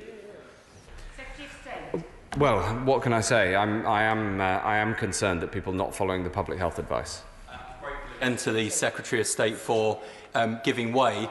Some holiday companies have been responsible. So Sykes Cottages, for example, has cancelled a whole raft of bookings for weeks ahead. But my honourable friend, the member for West Ham, raises by phone the fact that there are lots of Airbnb bookings still available in holiday resorts. Surely this is irresponsible. If the companies won't do the responsible things by limiting access to holiday properties, does this bill give the government to act? And if so, will the government act to stop this kind of behaviour? Well, if it is deemed a risk to public health, then this bill does give the potential power through secondary legislation to take action if that is needed. I'll give way here and then here. I'm grateful to him for giving way, and I mean this in a constructive way, but it does feel that we are constantly behind the curve. We are always waiting for people not to do what we've asked them to do before we then step in and try to introduce more strict communications. And so I would beg him, will he underpin this legislation and everything else the government is doing with a much bigger, wider, louder, more comprehensive public education campaign? Because right now it clearly is not getting through. Anyone who is looking at the coverage over the weekend around people gathering in Richmond Park and elsewhere will know that it's not being heard. We need to be doing an awful lot more to be able to catch up and get ahead of this. Madam Deputy Speaker, there is the most comprehensive public communications campaign probably in the history of government peacetime communications, and maybe I'll send a poster to the honourable lady. Yes. My right honourable friend, the issue around Brits seeking to isolate in remoter parts of this country is a big issue for me again in Rutland. Over the weekend I went around the constituency, I saw pile after car, I saw caravan parks open and hotels advertising for self-isolation holidays and breaks within my constituency. So can he just confirm, for the benefit of all those in the House, that the current guidance is that people should stay in their own homes and should not be travelling for self-isolation holidays or anything of the sort? Yeah. Yes, I agree with my honourable friend. If I can turn, Madam, I'll take one more intervention, and then, Madam Deputy Speaker, if I might make some progress. I'm grateful to the Secretary of State being very generous, but these are important issues. On the issue of social distancing, is there something that he feels might happen tomorrow that currently isn't happening today as far as people's behaviour is concerned? People gathering in their thousands on the beautiful landmark of the Wrekin in my constituency. It's right that people should have exercise, physical, mental health and well-being, but social distancing is not being followed by many, and whether it be the Wrekin, whether it be Holland Park or Hyde Park or St James Park, or in counties around this House today, can I ask what behavioural changes he expects? Is it not the case that we will have lockdown, and isn't it better to have it today rather than next week? Well, my honourable friend makes an important point, and we're absolutely clear that we're prepared to take the action that is necessary. I'm going to make some progress. The fourth part of the bill contains measures for managing the deceased in circumstances where many of those involved in the registration and management of death will themselves be self-isolating. And we want to ensure that those taken from us by the virus are treated with the utmost dignity, while protecting public health, of course, and respecting the wishes of bereaved families. Among other measures, the bill will expand the list of people who can register a death to include funeral directors. It will mean that coroners can only have to be notified where there isn't a medical professional available to sign a death certificate. It'll allow death certificates to be emailed instead of physically presented. It'll remove the need for a second confirmatory medical certificate in order for a cremation to take place. And the bill gives local authorities the power to take control of elements of the process if needed. These powers would only be used if absolutely necessary and on clinical advice. But, Madam Deputy Speaker, we plan for the worst, even while we work for the best. I'll give way and then make some further progress. So we'll know that the new medical examiner has been introduced in many areas, including in Durham. They have a role of looking into deaths in hospitals. Clearly, their role is going to be inundated if you get large numbers of deaths. Is there anything in the bill that loosens up their role? Because otherwise they're going to be overwhelmed by the number of examinations they'll have to do. Well, I very much hope that they won't, and the medical examiners regime is a very successful one that, as he says, we're expanding across the country, and we don't deem it necessary, not least because we think that we can expand that if necessary. So we don't think that there's need for a statutory change in what is an area that's improving.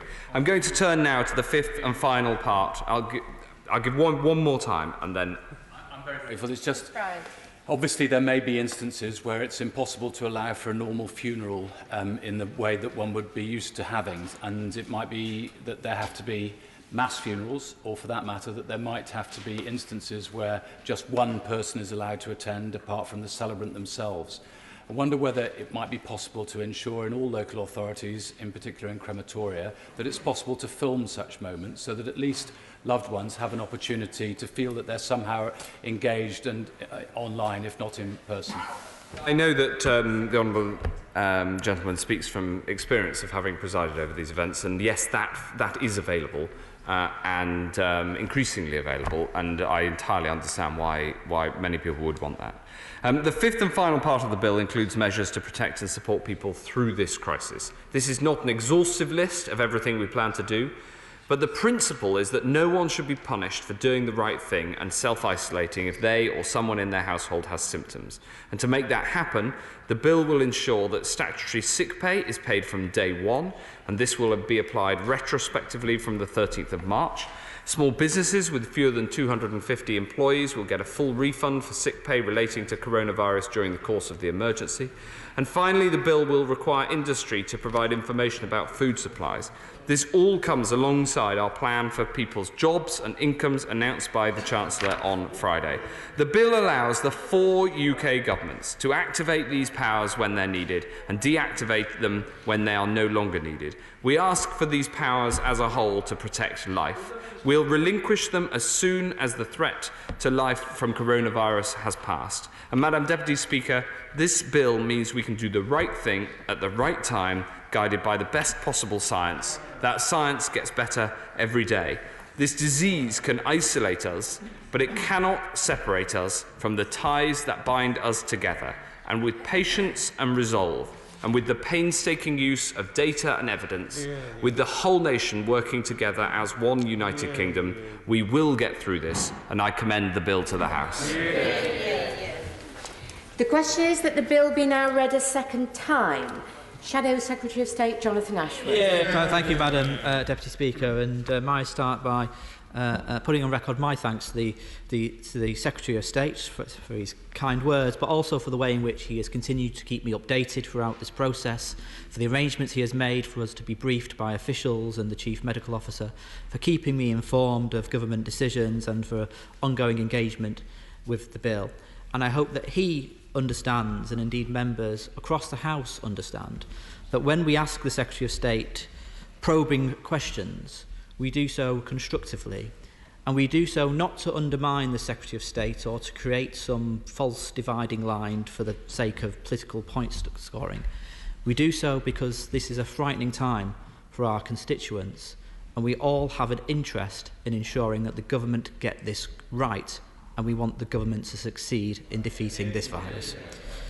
Can I just make a few remarks about the position as to where we are responding to the virus before moving on to some specific comments about the bill. But as always, our thoughts are again with those who have lost loved ones to the virus, and again we put on record our praise for the extraordinary efforts of our NHS staff and other dedicated public servants. This unprecedented global health crisis tests each and every one of them like never before. We are forever in their debt. And today, this House is being asked to make decisions of a magnitude I simply would never have dreamt of only a few weeks ago.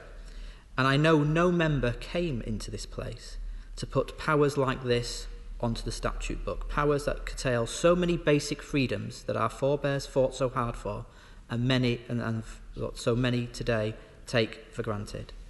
But I also know that every member here will want to do all they can to support all means necessary to save lives and protect our communities in the face of this virus. This is a global health emergency, the like of which the world has never seen since the Spanish flu outbreak over 100 years ago. Throughout this outbreak, I have said this virus spreads rapidly, it exploits ambivalence, it thrives on inequality. And the government has quite rightly, quite correctly, sought to promote social distancing as a means to reduce person-to-person transmission of the virus. These measures have been, for the most part, on a purely voluntary basis. But still, too many, I am afraid, are not following the advice. We'll all have seen this weekend the pictures of bustling markets, packed tube trains, busy beaches and parks. I'm afraid the public health messages still are not being heard loud and clear. Everyone who can be at home should be at home.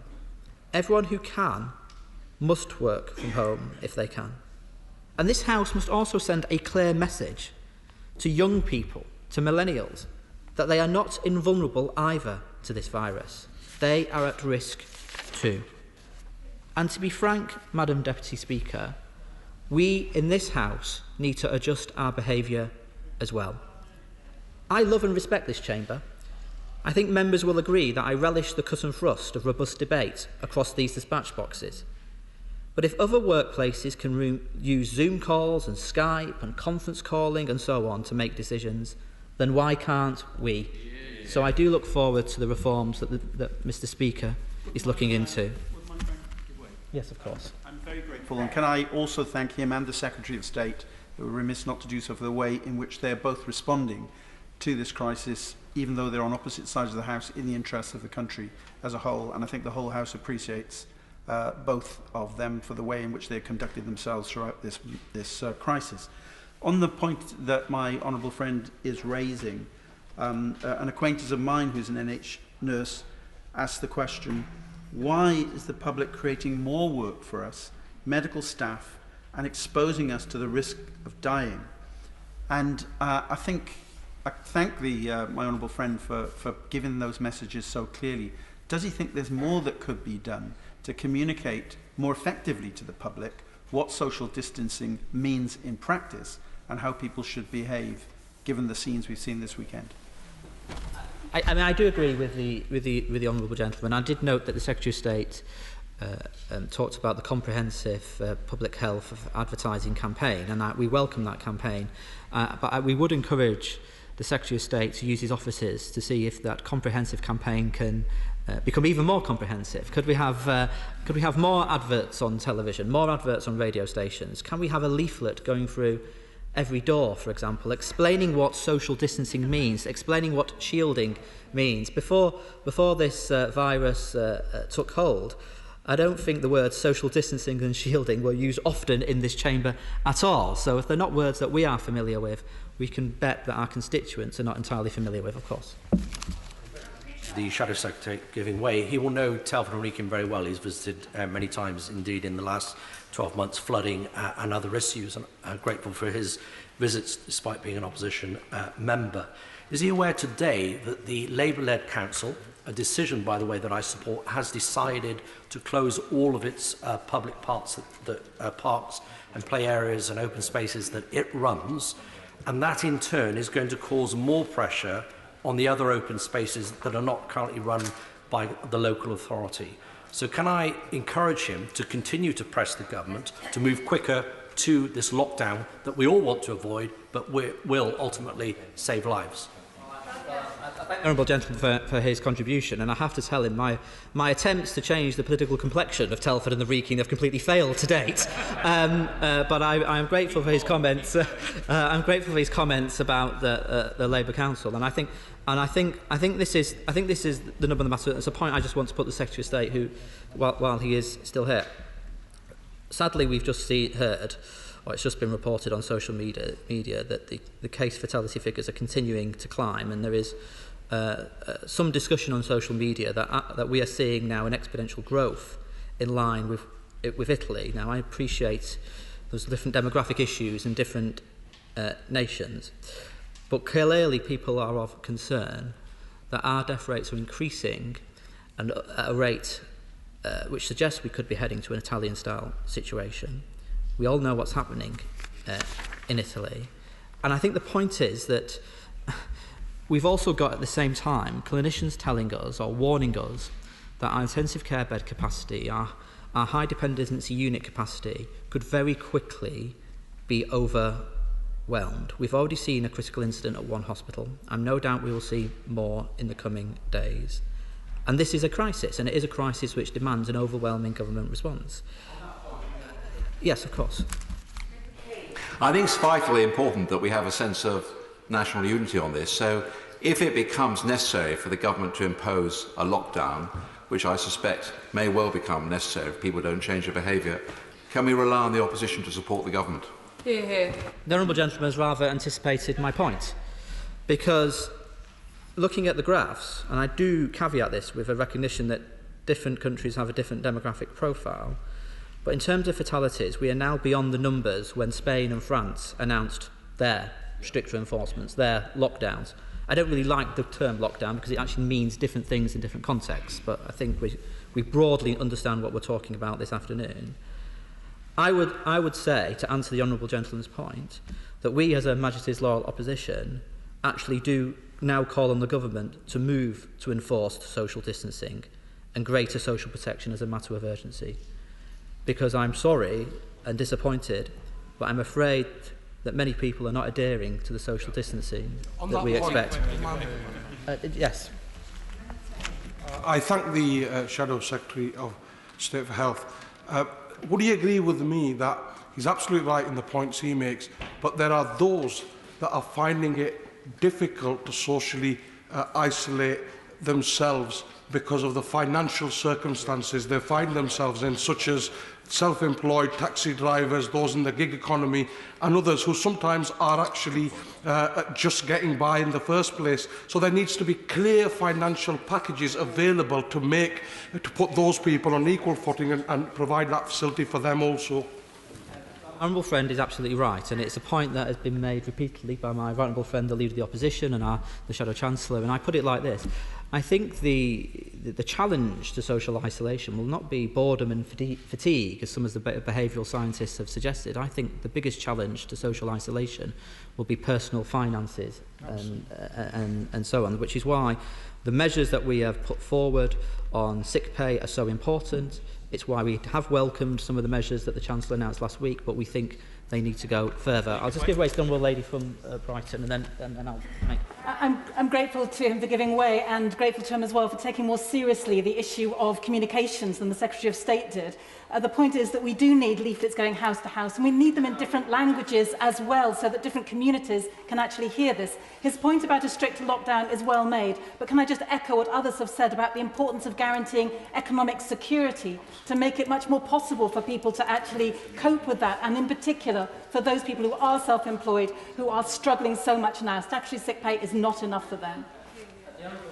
Right, I'm very proud to represent the great city of Leicester, probably the most diverse city in the United Kingdom, where every language in the world is spoken. So I entirely endorse what she is saying. But of course, if we funded local government properly, local government would be able to put in place the sorts of measures that she is talking about.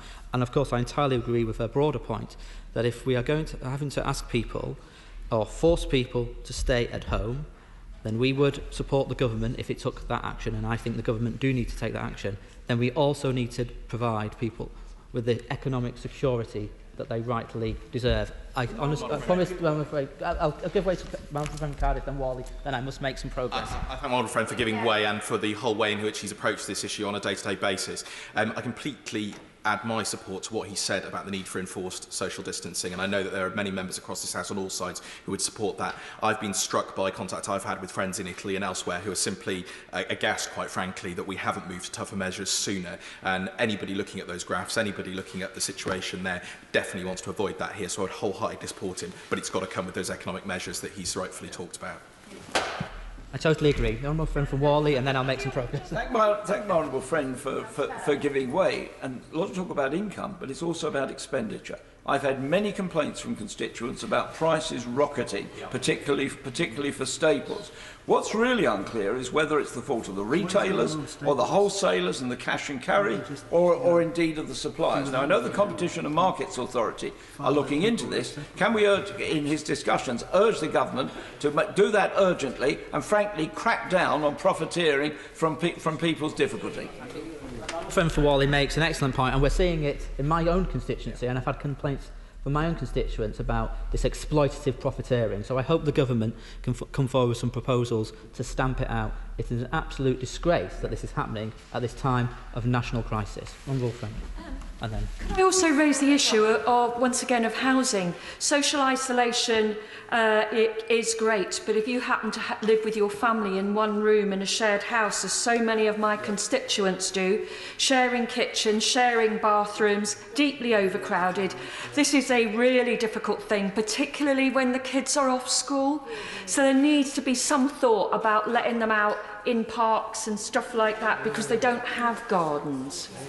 My honourable friend makes an excellent point. I, like her, well, I represent in a city seat. I appreciate her seat is on the outskirts of London, but nonetheless, both our seats will have similar demographics. And I know full well that there are many, many families living in very cramped, small flats, intergenerational families with perhaps elderly mums, elderly grandmothers and so on, who will have various comorbidities perhaps, who actually need to be shielded. So I hope if we do go into a situation where we're forcing people to stay at home, that the government is looking at how to support these families.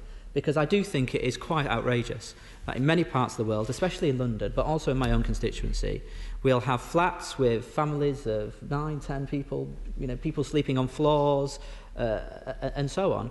And then we have property developers who have flats standing empty.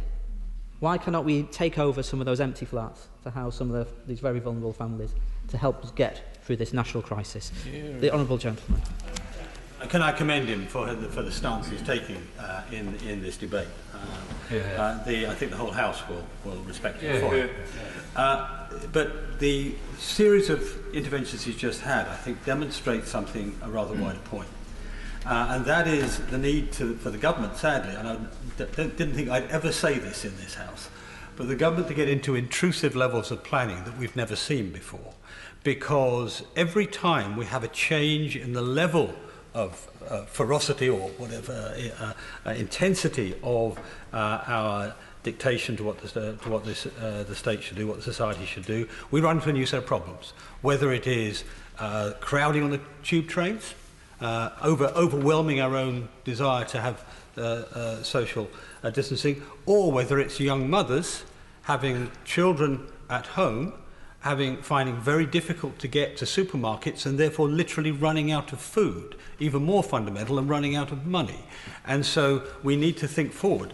And I say this because we've seen in Europe, between Germany and Italy and Spain, very, very similar levels of very, very similar policy actions, but completely different outcomes. And I suspect it's because of a different approach, maybe by the German government or German society, than the Italian or Spanish or whatever. And we have to think about that as we go into the next stage. Yeah. The Honourable Gentleman is absolutely right. We are asking people, and possible and probably on the cusp of forcing people to radically adjust their behaviour in a way in which we haven't been used to probably for 70 years, but more than 70 years. The last time we asked people to radically adjust their behaviour was in the Second World War. We have generations here who are not used to this. We're a society where we're used to going where we want, buying what we want, doing what we want, socialising when we want. And clearly, for a lot of people, it is not dawning on them that they are going to have to change the way in which they behave. And that does have huge knock-on effects. Knock-on effects for how public services are going to organise themselves, knock-on effects for how the criminal justice system is going to have to work, knock-on effects for how the food distribution systems are going to work. And it is right that we continue as parliamentarians to ask government ministers serious questions about that. But we also have to be aware that we have a responsibility to set an example to the country.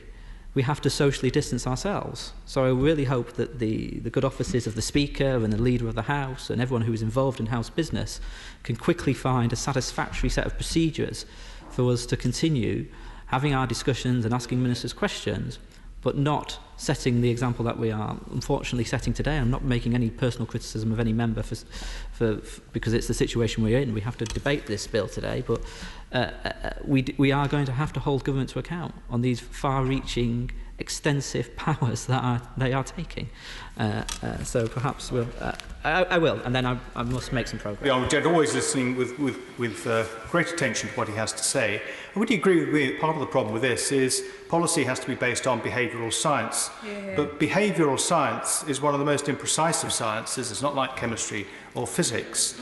And there's the difficulty. And it means that we have to have a wide margin of error when designing policy. What that means, in effect, is erring on the side of caution and safety, which I think is the burden of the direction that he is urging upon ministers. And that, in a sense, is getting ahead of the curve by bringing in measures which we all would regret. But if we're going to base policy on behavioural science, it being fairly inexact and difficult to predict, as we've seen over the weekend, we have to have that margin of error, that caution, which I think is what he is recommending. I think the Honourable Gentleman has shrewdly interpreted the stance I am taking. Throughout all this, given the way in which this virus spreads so rapidly, and given its reproduction rates, and given the mortality rates, I have always urged upon the government to take a precautionary principle approach to every decision they are making. I have been a bit sceptical about some of the behavioural modelling that has been used. I mean, I'll just give the Honourable Gentleman a quick example before returning to my remarks. I think we've all heard throughout this, before the government banned mass gatherings, we were told by ministers and officials, and I hope no minister takes this as a personal criticism. I certainly don't mean it. I'm not saying it in that respect, in that way. That there's no point in banning the football match with 70,000 people in the stadium, because the person with the virus isn't going to infect the other 70,000 people in the stadium. And actually, if you stop them going to the stadium to watch the football match, they'd all go to the pub and watch it there, and they'd infect more people at the pub. I'm sure the Honourable Gentleman has heard the example. Well, I'm very proud to represent Leicester City Football Club in my constituency, and all the football fans, or a large proportion of the football fans, go to the stadium before the match and go to the stadium after the match. Pub, I beg your pardon, pub. They go to the pub before the match and they go to the pub after the match.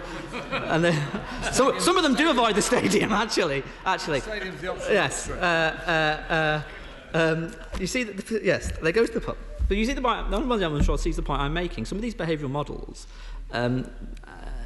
don't always, it would seem, reflect how humans behave.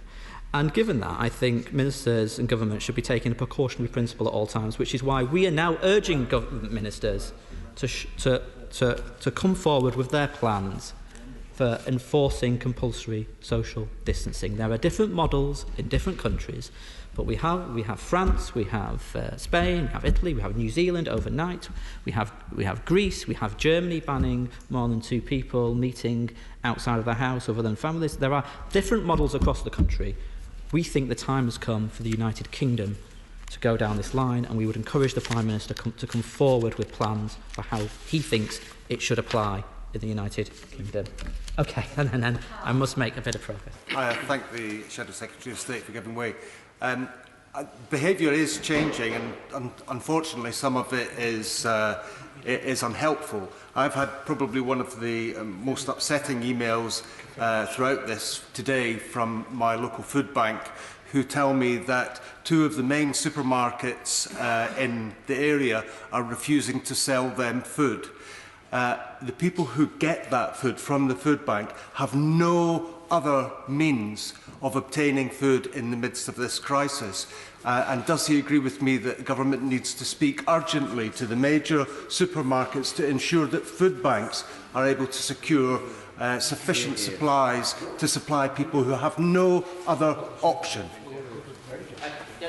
It's a very good point, and I totally agree. That's an absolute disgrace, and I hope the government can look into that, because food banks shouldn't be necessary in this day and age, but we know they are so vital in this day and age, and I hope the government can resolve that swiftly. But so we would, to originally answer the Honourable Gentleman's point who asked it me so long ago, we would support the government if they came forward with such proposals. But suppressing and defeating the virus is about more than just so-called lockdowns and enforcement, however. We need more testing. We need more contact tracing. We need more isolation to break the chains of transmission as well. Because as the World Health Organization has famously instructed the world, test, test, test, we agree. And on this side of the House, we have called for testing for the virus to be carried out within our communities on a mass scale, starting with NHS and care staff as a priority. We urge the government to rapidly scale up testing, and we also thank, of course, all NHS lab staff and PHE staff who are working so hard. Could the government consider, for example, what is happening in the Republic of Ireland, who currently have 35 community testing facilities in operation? They have 6 more planned. The largest one, Croke Park Stadium in Dublin, provides a drive-through service that is dealing with which tests 1,000 people per day. Okay. I completely agree with him on the need to, in particular, protect all key workers and therefore make sure that there is testing available for them. But is it not important that at the same time we make sure that path labs have enough resources and capacity to be able to do, for instance, cancer biopsies and get them fast enough back to people, because all those other conditions and diseases which are very time critical will be just as important. Absolutely right. Path labs, virology labs are under intense pressure, because not only are they being asked to test for COVID-19, they also have other testing responsibilities as well, whether that's HIV or influenza or measles or all the other illnesses which are still circulating and still have to be treated as well. So he makes a very, very important point. I just hope the ministers in response could just update us on testing capacity, because looking at the figures, it appears that between 21st and 22nd of March we did around 5,500 tests. But the previous day we did 8,400 tests, and the previous day to that around 8,100 tests. So I'm told that many labs at hospitals haven't been able to start testing or are currently testing at under-planned capacity because there is now supply chain issues with the relevant chemicals that are used and the kits to do the testing. If this is the case, could the government update the House on what they are doing to urgently procure the testing kits we need? And could the government also explain to the House why we are not currently part of the EU joint procurement project initiative for testing kits and indeed other equipment? And of course, I emphasise the point that I've made in this House before, that we really need to be testing our NHS staff. Not testing NHS staff puts them at risk, and it puts their patients at risk. This weekend we heard powerful messages from doctors, literally shouting out for help, telling us they feel like lambs to the slaughter because of failures in the distribution of protective kit and not able to get access to testing. I've heard of GPs, indeed GPs have got in touch with me directly, telling me they're going to DIY stores to make their own PPE kit. And indeed, one of the healthcare supply chain, distribution chains of today, it's reported, have put out a call to DIY stores, asking them to hand over their visors and goggles. Pharmacists are worried that they can't get through to CCGs to get the appropriate PPE when sick patients are walking through the door daily asking for advice. We've heard stories of community nurses, health visitors, paramedics without the PPE. And indeed, the Daily Telegraph reports today of staff at Northwick Park Hospital forced to wear bin bags because of a lack of PPE. The health, happiness and the lives of our constituents and their loved ones and neighbours depends on our NHS staff now more than ever. We shouldn't expect our NHS staff to go into battle exposed and not fully protected, lacking the armour they desperately need. If more PPE has been delivered in the last 24 hours, as the Secretary of State indicated, then we welcome that. But to be frank, it shouldn't have taken so long. Our NHS staff deserve every ounce of support we can offer. And on that front, could ministers also consider binning hospital car parking charges for NHS staff as well at this time of crisis? And those working in critical services more widely, our police, our care workers, our postal workers, need the appropriate protective clothing too. We urge the government to ensure all public services can access the appropriate PPE speedily. For example, in the Sunday Times yesterday, it was reported that flights continue to arrive at Heathrow from Italy, Iran and China. Those flights are obviously coming from hotspots. I mean, perhaps ministers could explain why that is still happening. But also, what protections are being afforded to airline and airport workers, or what measures are in place in respect of those passengers on arrival? And on the tube and on the train, there is real worry that services are being reduced too steeply, again, causing our key workers onto crowded carriages, putting everyone at risk. So what assurances can ministers give us that there is a sufficiency of public transport services to get our frontline workers safely to their workplace? Let me turn to some specifics in the bill. First on health and social care clauses, which the Honourable Lady from Twickenham raised with the Secretary of State. But first on the health clauses, the bill makes provisions for retired staff and final year medical and nursing students to rejoin the health service for the duration of the pandemic. We understand why and welcome this. Can ministers tell the House, either in response to the debate or in the committee stage, if final year nursing and medical students will be able to return to learning and complete more supported clinical placements if needed once the crisis is over? Can ministers also outline how these students will be fully supported while working during what will undoubtedly be an incredibly stressful time for new doctors and nurses? Will students be properly remunerated for their work? And what protections will be available for retired staff, many of whom could also be in the vulnerable group? And also I put on record our thanks to those retired staff who have returned to the front line. Madam Deputy Speaker, some of the most vulnerable people in the country absolutely depend on all of us here to defend their human rights and civil liberties.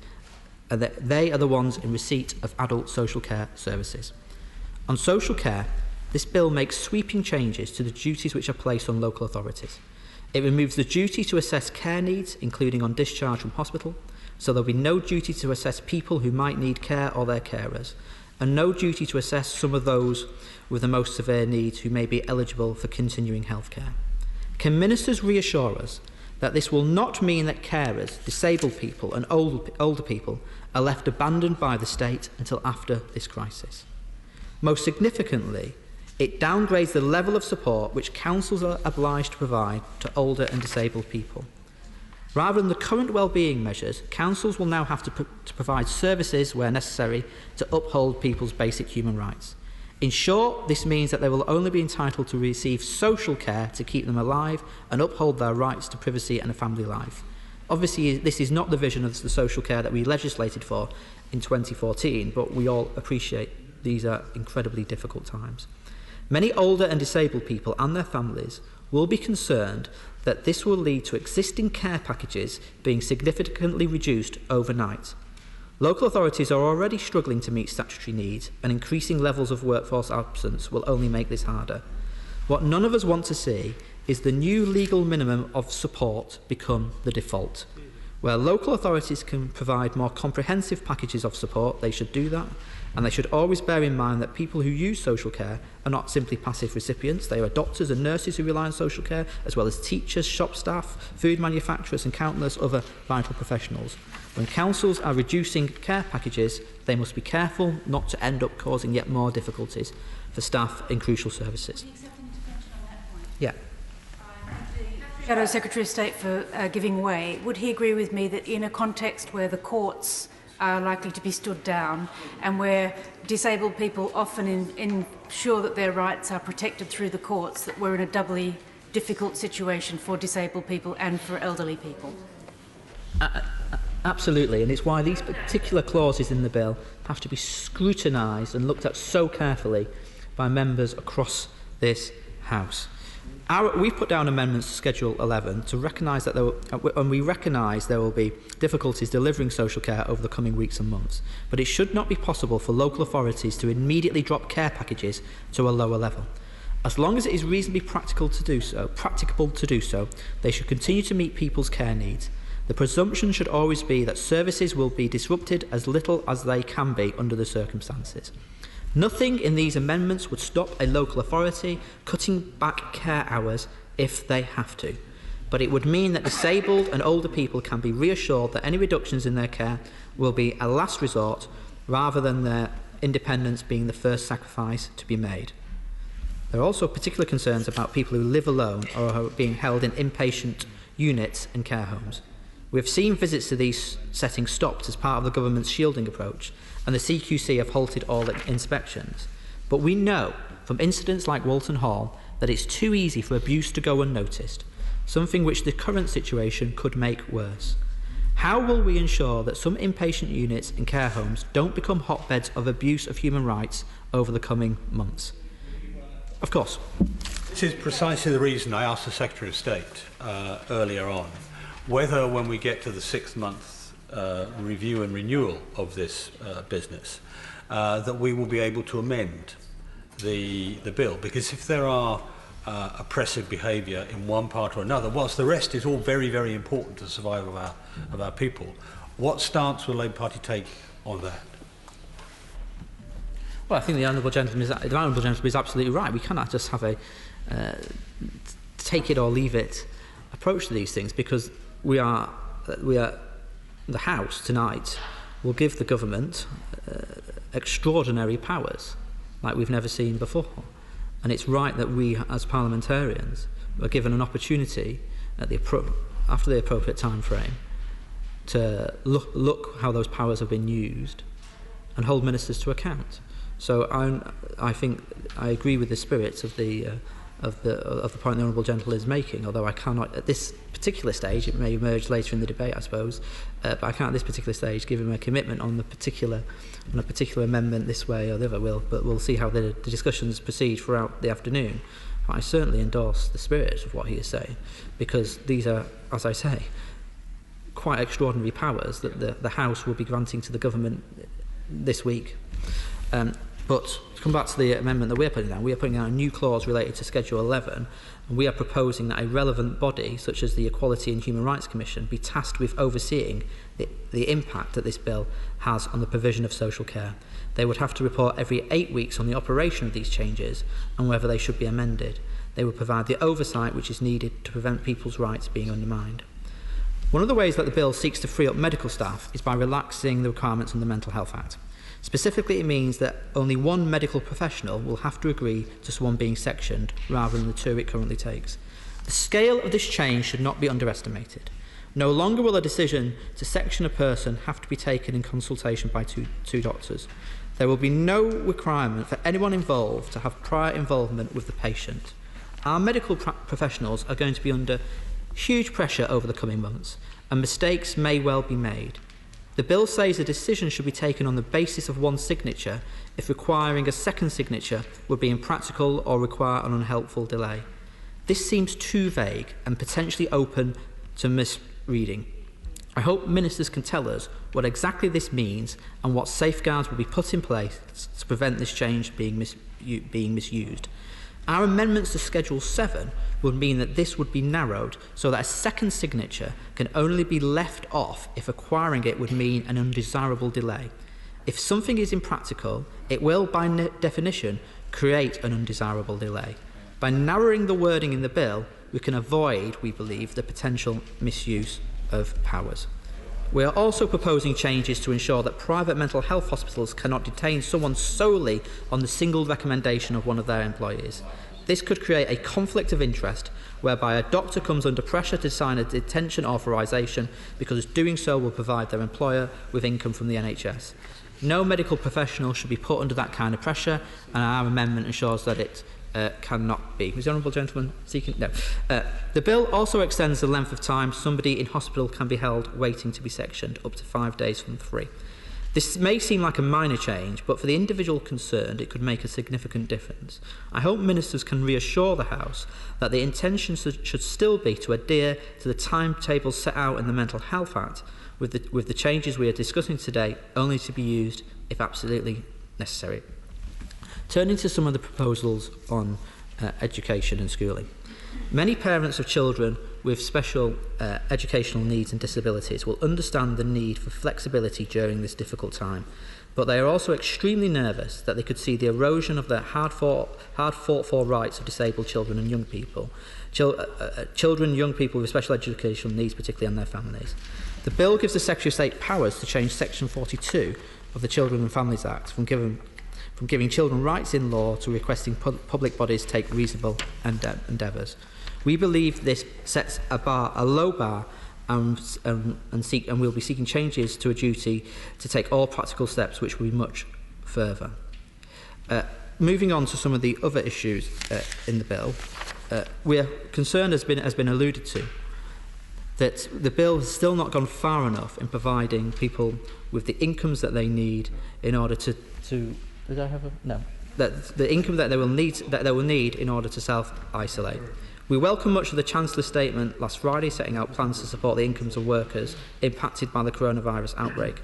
However, there are still some gaps in the provisions that were offered.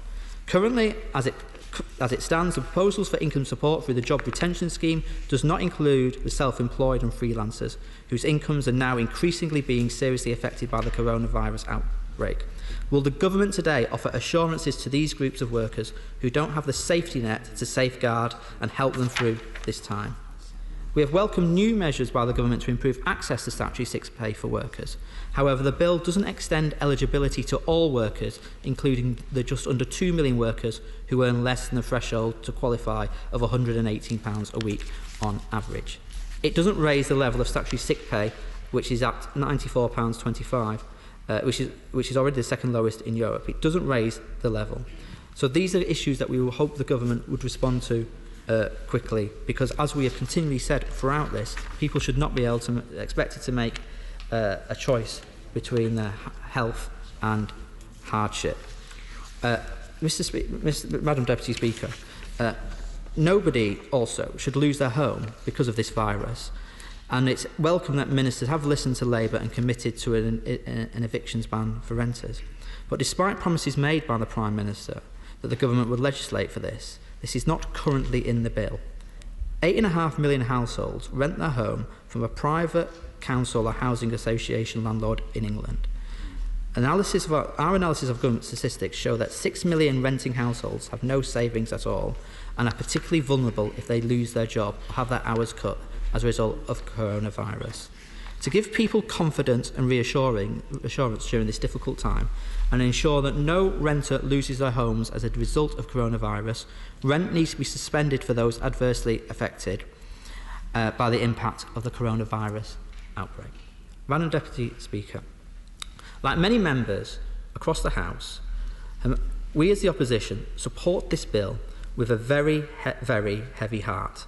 Heavy not just with the shock and grief that this deadly virus has brought, but also with the very real threats that emergency powers of this nature pose to human rights. The bill contains the most draconian powers ever seen in peacetime Britain. powers to detain and test potentially infectious members of the public, including children in isolation facilities, powers to shut down gatherings which could impede the ability to protest against the overall handling of the crisis or against the abuse of these powers themselves.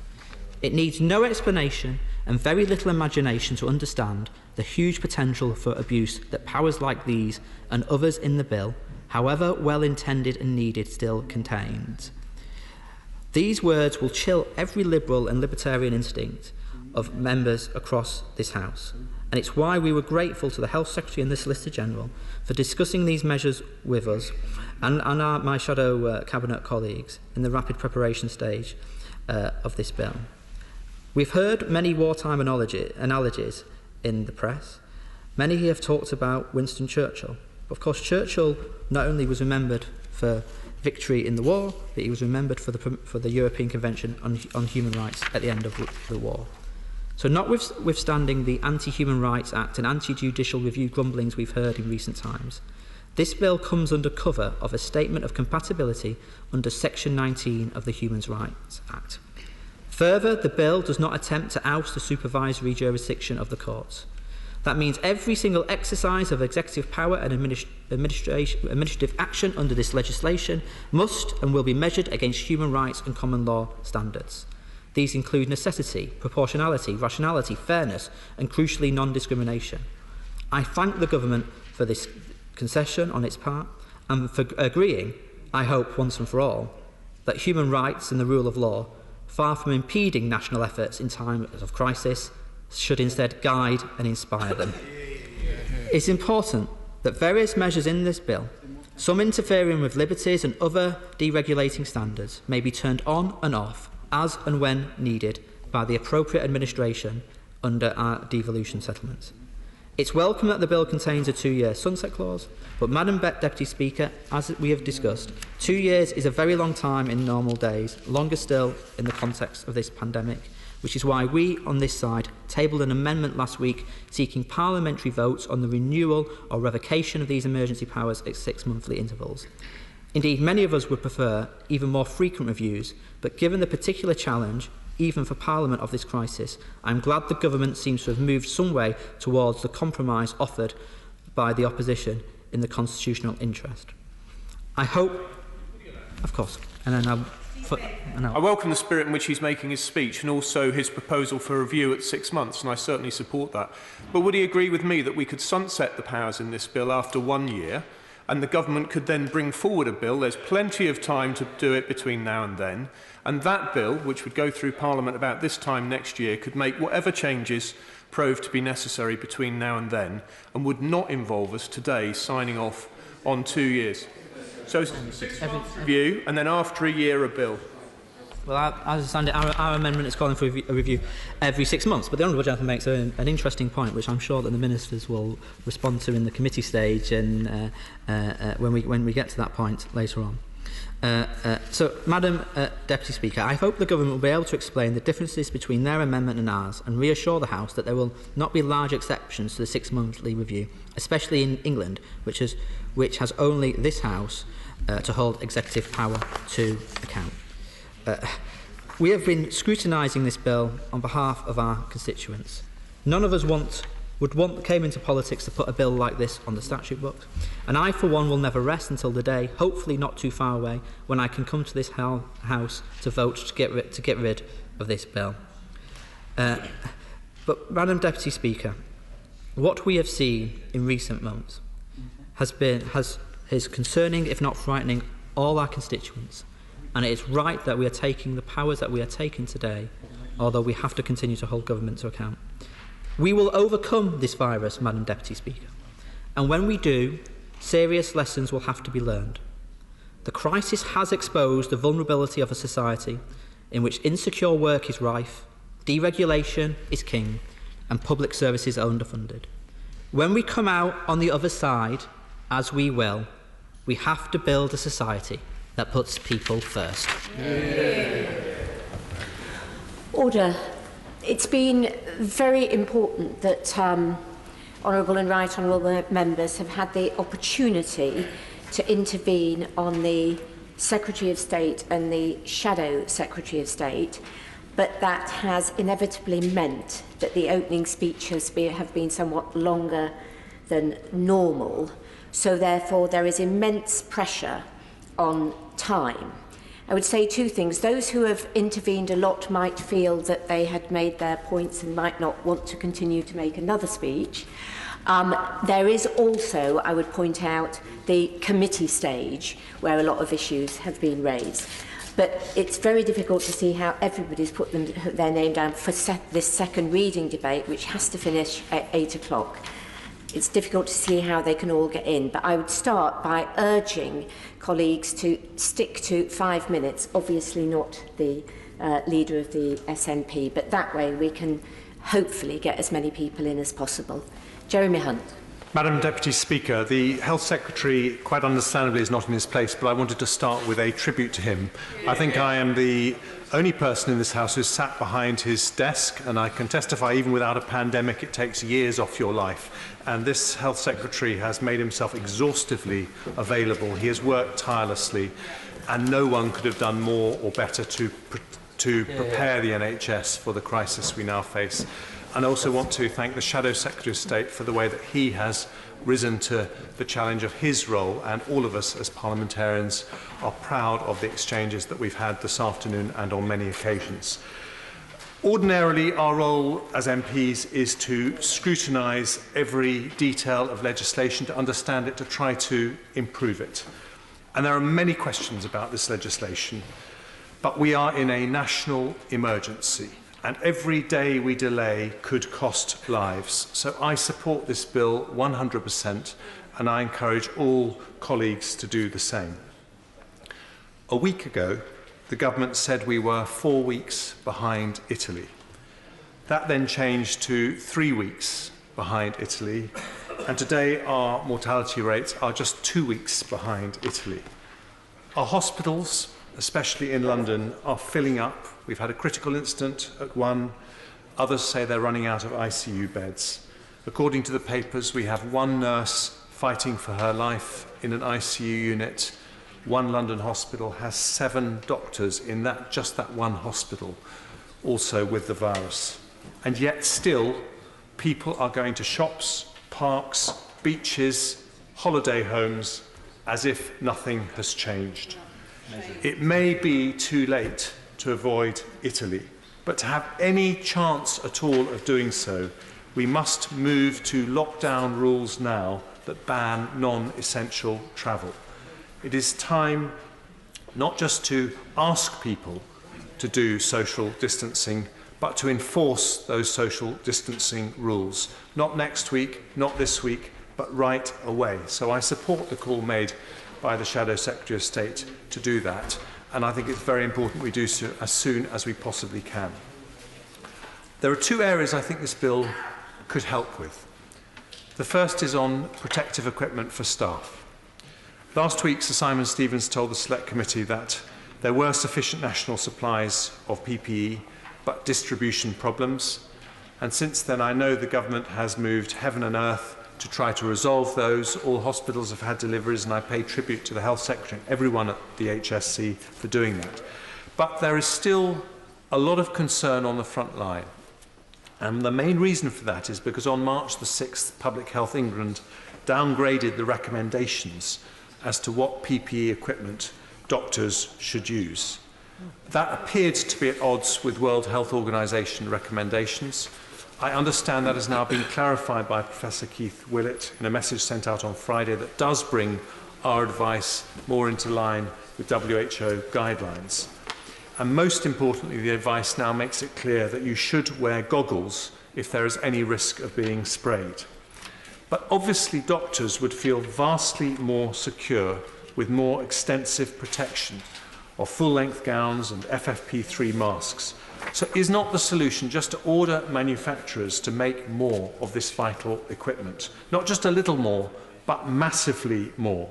And if that needs legal powers, then this bill should give the government those powers to require every factory that is able to devote itself to the production of this life-saving equipment to do so. Madam Deputy Speaker, numerous doctors have died across the world, including Dr. Li Wenliang, the courageous Chinese doctor who first tried to blow the whistle on this virus. 23 doctors have died in Italy. This weekend, France lost its first doctor, and none of us want that here. So, given the total determination of the Health Secretary to protect our frontline staff, could he urgently look into whether we need to be manufacturing more of the highest grade equipment? I'm happy to give way. Very grateful to my right honourable friend. Does he share my dismay at being told just now that my authority, Wiltshire, is having masks and PPE that were meant to be delivered tomorrow, now being delivered on the 9th of April? I'm not sure what the situation in Surrey is, but that seems to me to be extraordinary. Would he also agree that it has to be the right PPE? It can't simply be a paper face mask necessarily from B&Q, as we've heard earlier on. It needs to be appropriate, and people need to know how it works. And when you wear it, that you're likely to have to work harder, because wearing PPE is not easy, it's not straightforward. Well, my right honourable friend knows this as a clinician himself, and I am concerned that in our desire to get PPE equipment out, we haven't understood the vital importance that local authorities play in this, because residents in care homes are extremely vulnerable and their carers need that equipment. So I very much support his concern on that. A second area which I think the bill needs to do more to help on is testing. Now, a week ago today, our strategy changed from mitigation to suppression, and I strongly support that change in strategy. Suppression strategies have been followed very successfully in South Korea, Taiwan, Hong Kong, Singapore and China, places that appear to have turned back the virus. Here, all our public focus has been on social distancing, but testing and contact tracing to break the chain of transmission are every bit as important, if not more important. And those countries that have turned back the virus rigorously track and test every case and every suspected case. They identify every single person a COVID-19 patient has been in contact with, and they take them out of circulation. The result is that those countries have avoided the dramatic measures and some of the economic damage that we have seen in Europe. South Korea has avoided national lockdown, despite having a worse outbreak than us.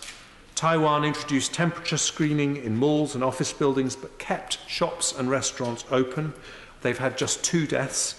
In Singapore, restaurants remain open and schools are reopening, although working from home is discouraged. Again, in Singapore, just 2 deaths.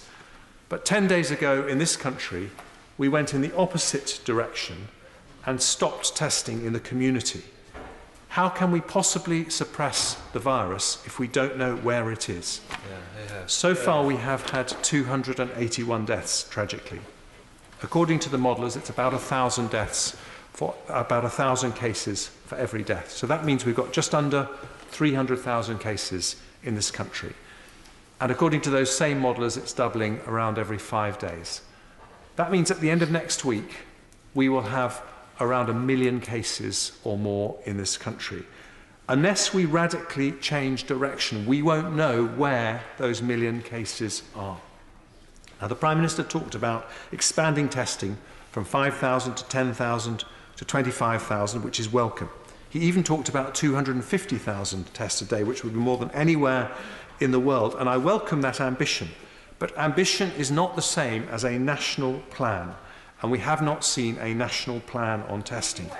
I will give way to the Honourable Lady, yes. I thank the right honourable gentleman for giving way. He may have seen reports today that there are actually some care providers who are refusing to take patients that are being discharged from hospitals because those hospitals are unable to test them before discharge.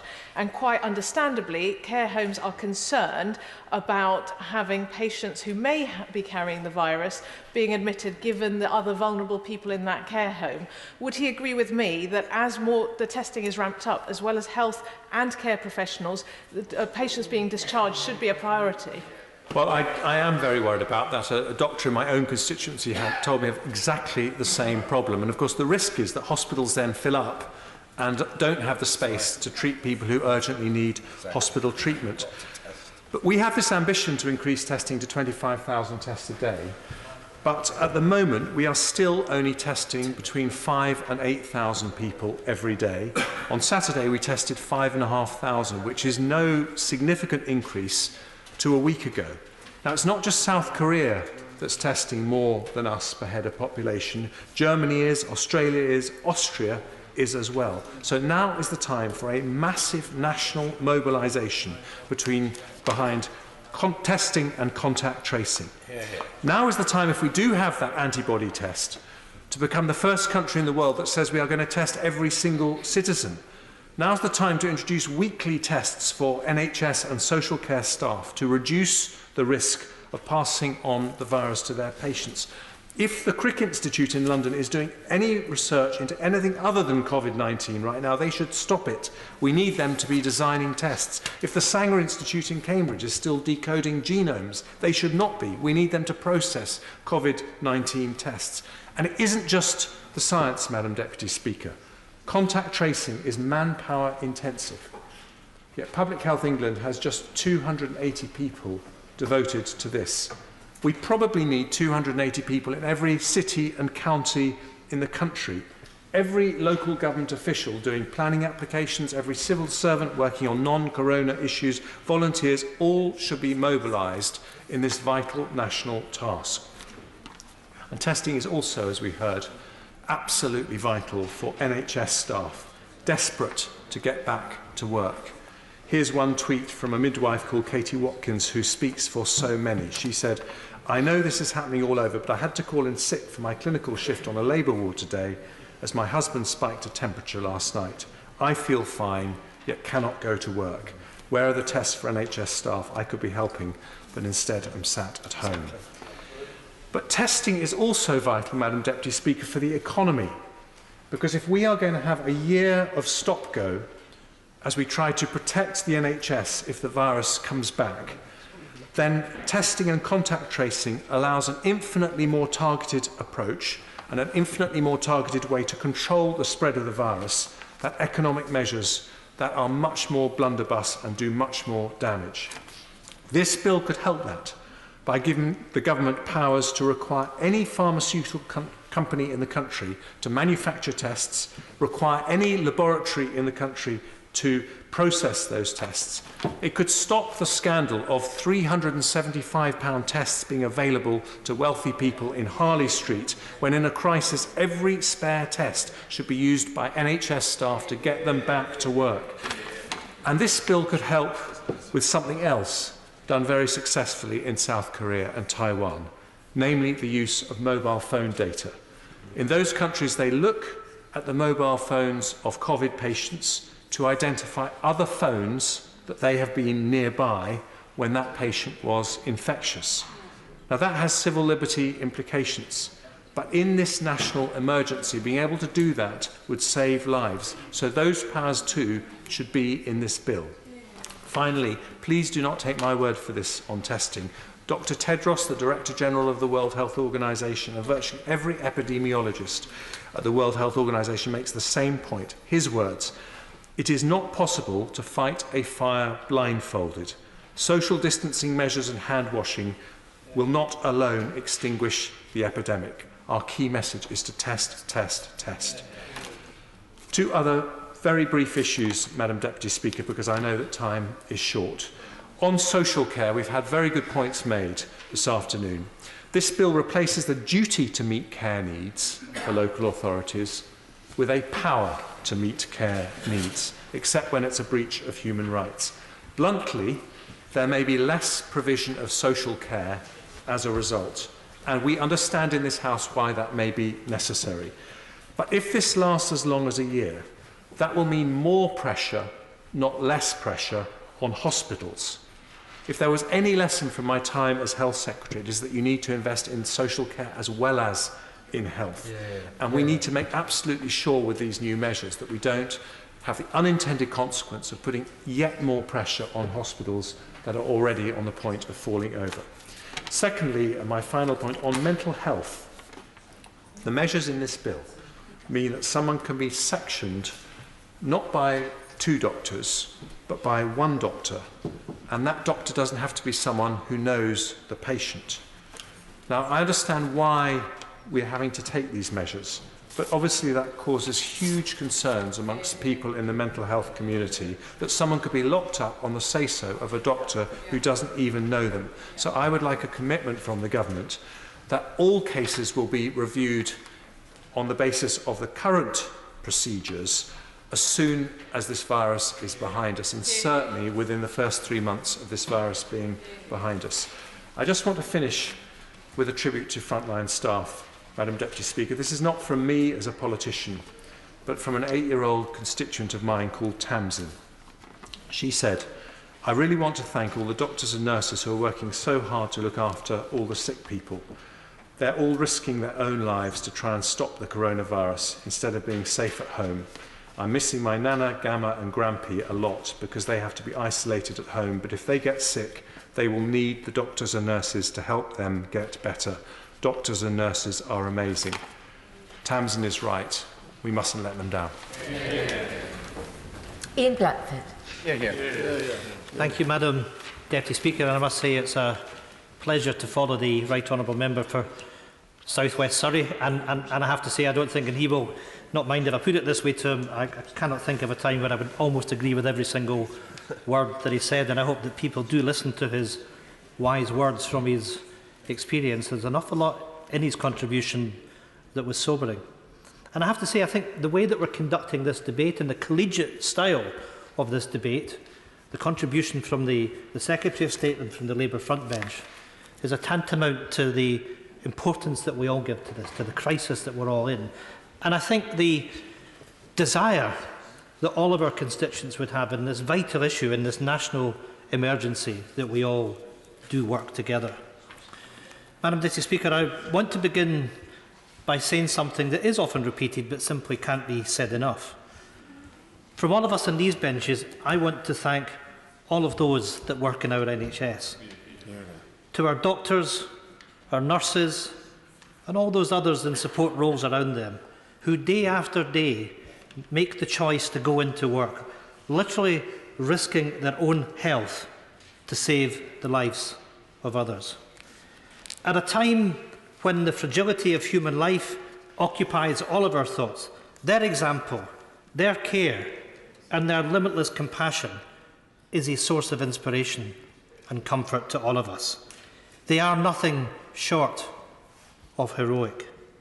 In return, Madam Deputy Speaker, they deserve all of our thanks.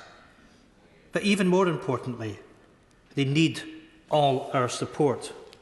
Today, all of us would do well to keep in mind that the primary purpose of the emergency legislation is to help them, to help those that work in our NHS across all these islands. They need our help to slow the spread of this virus. They need our help to flatten the curve of infection. And they need our help to reduce the pressure on their services. In taking forward these emergency measures, we all have to be fully transparent and open. That means being honest about the uncertainty of the timeline ahead. There are few things we can say for certain, but we know we are only in the foothills of this mountainous challenge. There remains a long way to go. We have to be honest that in fighting this virus, we may be only approaching the end of the beginning. No one knows for sure when this will end. But we do know that NHS and governmental action won't be enough on its own. Everyone has a part to play. We can only get through this, and we can only overcome it when we all work together. Let me turn now to the specifics of the emergency legislation.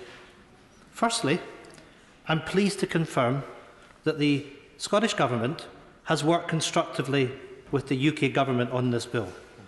That is important to say given the context of the last few years. It is no secret that there has been a virtual standoff in other legislation. However, the joint efforts and the extensive cooperation on this legislation highlight the extraordinary public health and economic challenges posed by this virus. Passing this legislation is fundamentally about protecting and saving lives. Politics cannot be allowed and will not be allowed to get in the way of this. The Scottish Government tabled its legislative consent motion with advice to approve consent on Holyrood last Thursday. The LCM will now be considered by the Finance and Constitution Committee at Holyrood on Tuesday morning and will be debated in the Chamber on Tuesday afternoon. The urgency of that timeline is unfortunately necessary. Madam Deputy Speaker, it is clear and we accept that this bill cannot be scrutinised in the way that we would normally wish. The immediacy of the pandemic and the unprecedented challenges facing Scotland and the rest of the UK simply do not permit that. The stark reality is this: there is simply no time to lose. I thank the right honourable member for giving way. There is common cause even between Unionists and Nationalists on this issue, and the Northern Ireland Assembly will tomorrow give consideration to the legislative consent motion. Does he agree with me that before this legislation is enacted and enforced, that the government must move swiftly to reassure self-employed people who he represents and I represent, to give them the reassurance they need before these measures are implemented, that they will be supported? I'm happy to say I completely agree with my right honourable friend. He and I were at meetings with the Prime Minister last Friday morning, and there was a consensus about the economic measures that had to be taken for those that were in employment. One of the reasons being we were fearful of the potential risk to unemployment if we didn't do so. And I commend the government for the actions that were taken and the announcements that we had last Friday afternoon. But there is unfinished business for the self-employed, for the unemployed. And we need to make sure, Madam Deputy Speaker, that collectively working together, that we do what we need to secure the incomes of those that we are asking to take action to protect themselves and protect the rest of us over the course of the coming months. And I do hope that the Chancellor will be in a position to meet with opposition leaders over the course of the next few hours and to come to this House tomorrow to tell us all as to what we're going to do to make sure that we protect the interests of absolutely all of our citizens. Very grateful to my right honourable friend for giving way. Over the course of the weekend, I've got a number of Glasgow taxi drivers that live in my constituency and they're self-employed. Many of them last week have taken their cars off the road. So can I say to the government, through my right honourable friend, that really the time is running out here. We really need the Chancellor to come to the Chamber tomorrow and make crystal clear that support will be given to taxi drivers and lots of other self-employed people, including those in the wedding industry, because time is running out. The measures that have been brought forward so far are very, very good, but for self-employed people, time is literally running out. I agree with my honourable friend, and I hope the Minister make some reference to this when she sums up later in the debate, because we're respectfully saying to the government, let's work together to make sure that we can offer that financial security that all of our citizens need, whether you're talking about taxi drivers in Glasgow or whether you're talking about those that are providing bed and breakfast, guest houses and so on in my own constituency, that I'm asking that they shut their doors. It is important that we provide the financial security that they all need. Madam Deputy Speaker, it is impossible to understate the scale and the seriousness of this health and economic emergency. None of us have witnessed or experienced anything like this before. It is no exaggeration to say that the COVID-19 threat is the biggest challenge that we have faced since the Second World War. That is the frame of mind that all of us should be in. It is for that reason that the extremity of this time that we welcome the measures in this bill. They are the measures that we need to fight this virus. The breadth of measures contained in this legislation reflect the enormity of the challenge across these islands, whilst they also include bespoke provisions for Scotland to reflect our different legal system.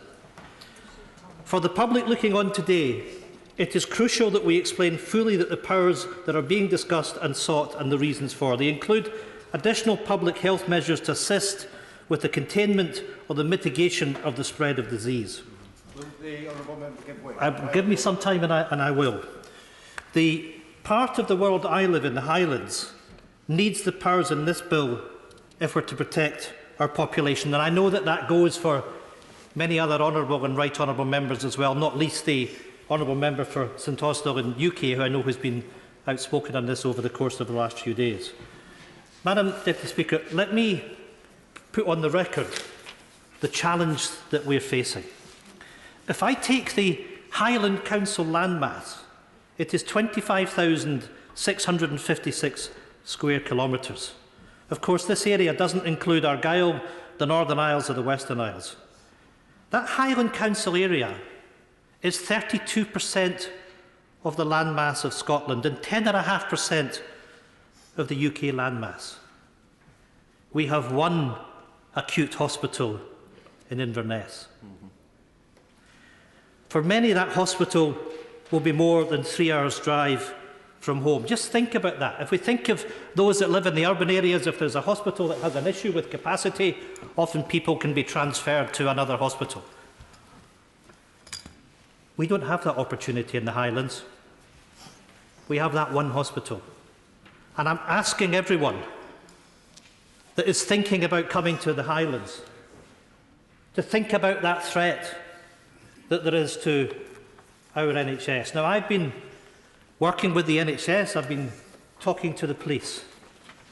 And on the back of what we have witnessed over the course of the weekend, I would want, with your forbearance, to read to you a press release which came out yesterday afternoon from the Chief Executive of NHS Highland.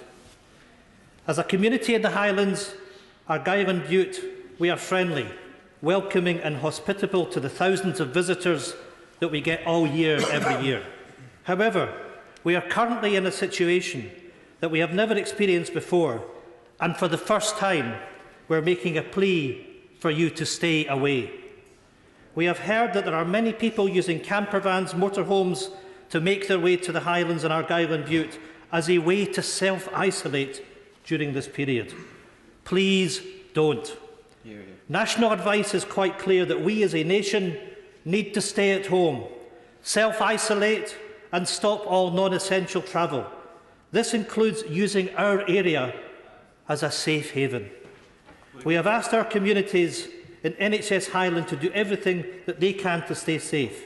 This includes self-isolating, working from home where possible and limiting their contact with the outside world. Madam Deputy Speaker, that is a very clear and it is a very stark message. On that point, will you give way? I will give way on that. I thank the right honourable gentleman for giving way. This situation is fluid and ever-changing, and I'm sure everyone is receiving multiple emails about the changes in the constituency. And the point that my right honourable friend makes about the need to self-isolate is absolutely a central part of any infection control programme, and it is a public health emergency. And constituents of mine have contacted me today to say that their employer, Amazon, is refusing to pay members of staff unless they self-isolate and can prove that they have a positive COVID test. That is forcing people to make a choice to go into work and not self-isolate. Does he agree with me? That is absolutely reckless behaviour on behalf of Amazon.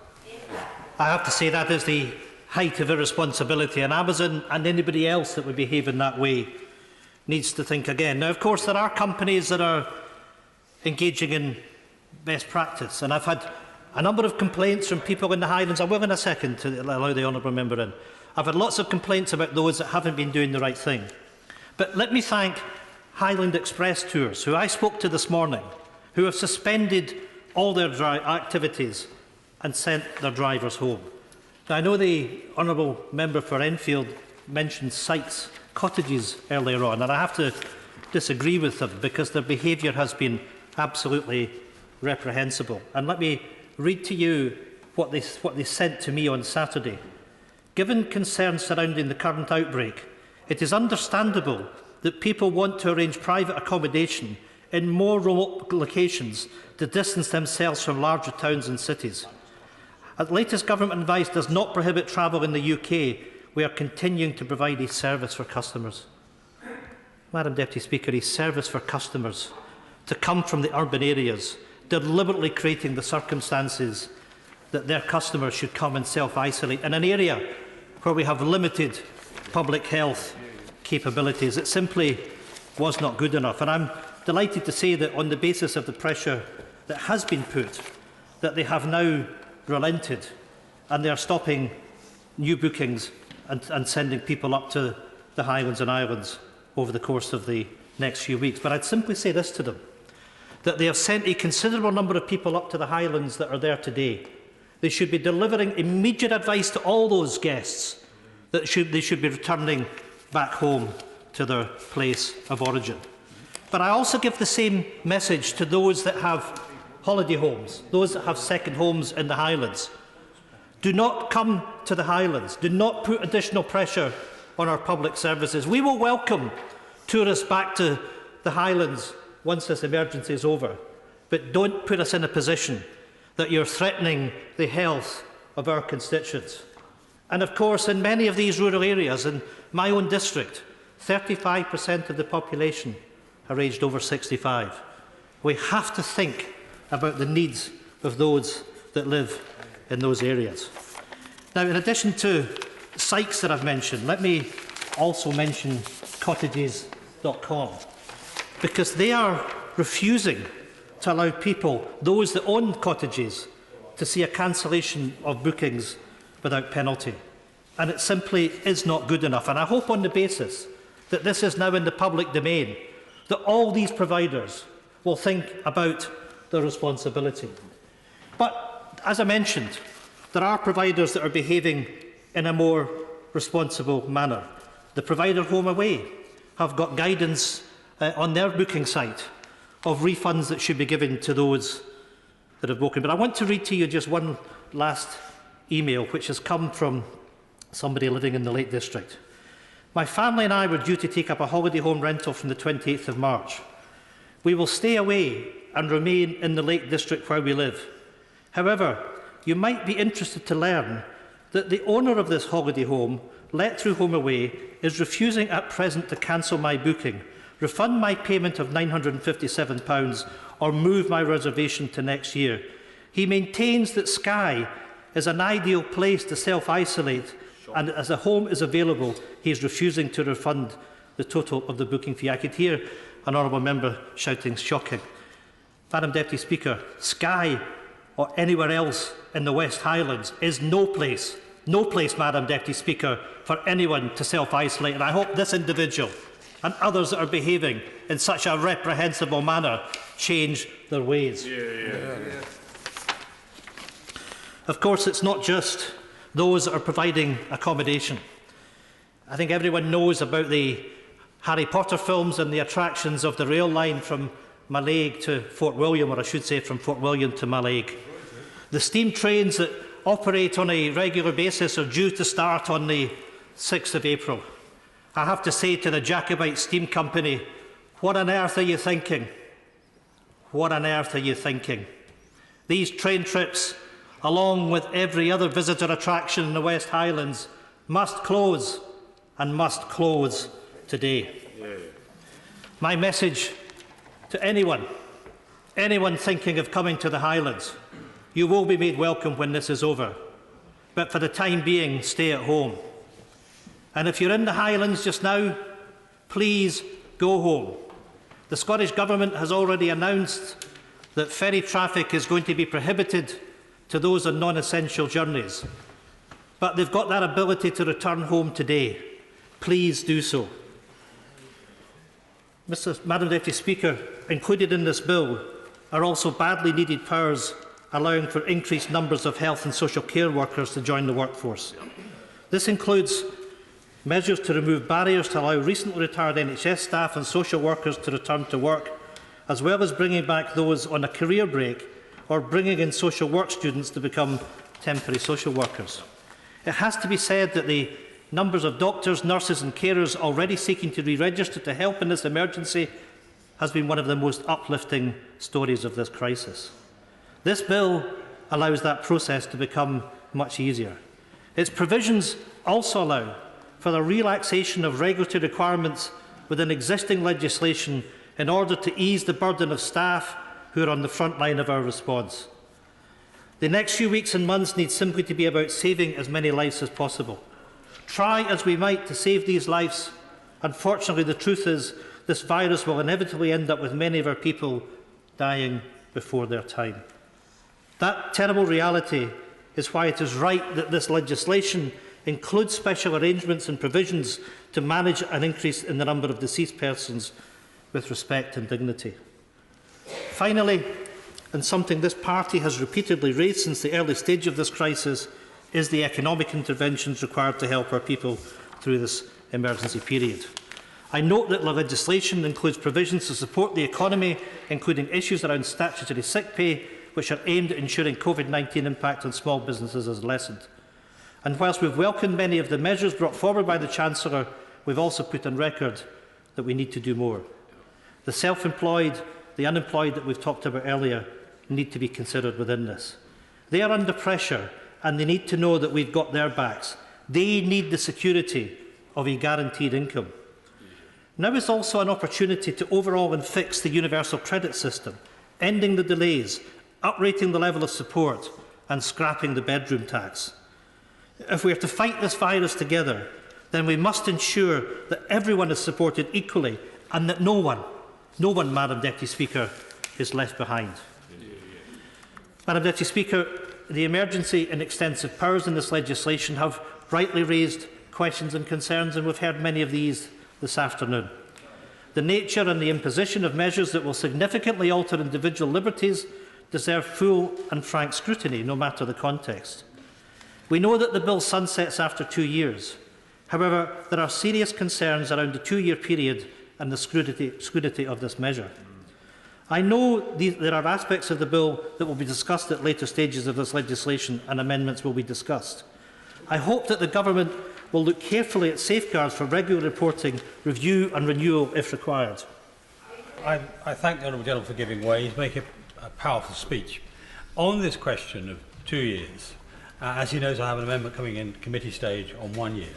I asked our Health Secretary, in the proposal of the 6-month review, would we be able to amend or delete an element of the legislation? Because otherwise we'll be faced with a circumstance where we've got maybe 8 good bits of legislation and 1 or 2 bits that are doing badly, and we're forced to vote the whole thing through, rendering the whole thing a rubber stamp. Does he not agree that either my amendment or a variant of the Harriet Harman amendment, which actually allows us to change the Act, will be the better way to go forward? I have to say I agree with my right honourable friend that that would be a very good way to move forward. It's important that we enact this bill, but the House has the ability to have oversight of it in the period ahead, and I would commend them for the approach he's taking in this. If I take the Scottish Government has pledged to appropriate reporting and how and when the powers in the bill would be used by the Scottish Government. They will embed such reporting and renewal in law. The Scottish Government have also stressed that the creation of these additional powers does not automatically mean we will be required to use them. I hope that the UK Government will follow this lead and can give assurances in the remaining stages of the legislation this evening. Madam Deputy Speaker, the emergency passage and the extent of this legislation demonstrates what all of us are now faced with. This is not a normal time, and unfortunately the truth is that none of us will live normally for some time to come. As our First Minister has said, if individuals are continuing to live normally, then they need to ask themselves if they are following all the scientific advice. The sheer speed and the spread of this deadly virus has shocked us all. It has naturally made us reflect on the way we live and the vulnerability we're all exposed to. But it has equally demonstrated our dependence on one another. We live in an ever smaller world, and the major challenges we face are all the same. We can only face them together. The provisions in this legislation are about saving as many lives as possible during the biggest health emergency this planet has faced in 100 years. If we do not take immediate and unprecedented actions, then will we be responsible for putting people at risk. If we act fast, we know that we can save thousands of lives. It is as simple and as clear as that. There has never been a more important responsibility placed upon all of us. Saving these lives must now be our sole focus.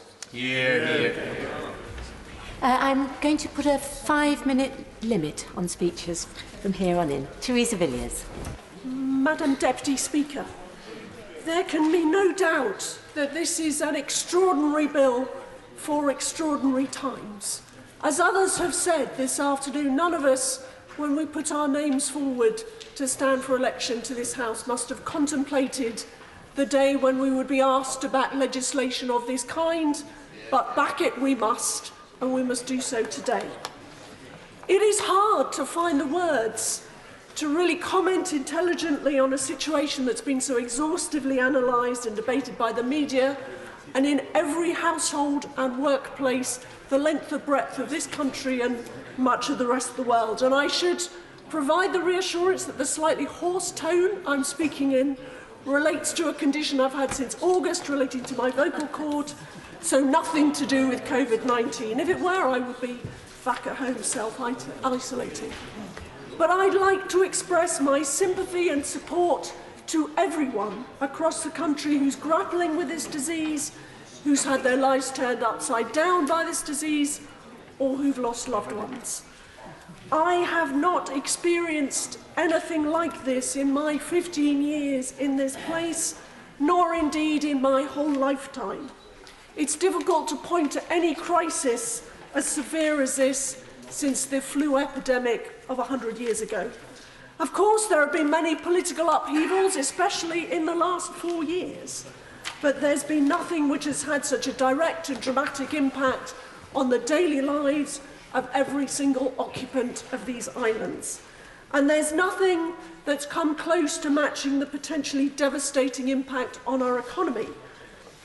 And it's welcome that the government's announced a wholly unprecedented package of support for jobs, wages, businesses and benefits. The plan to stave off economic disaster is a bigger injection of support into our economy than anything that any government has carried out in our peacetime history. The consequences will be far-reaching. We and future generations will be paying off these debts for many years to come. But as a great Prime Minister once said, there is no alternative. And I'd urge the Chancellor and the Government to ensure that the grants, the loans, the other measures get out to the people who need them as soon as possible.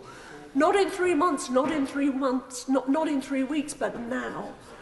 And we do need to find more to help the self-employed and freelance workers. And of course, it's vital that we do all we can to protect the NHS and social care workers.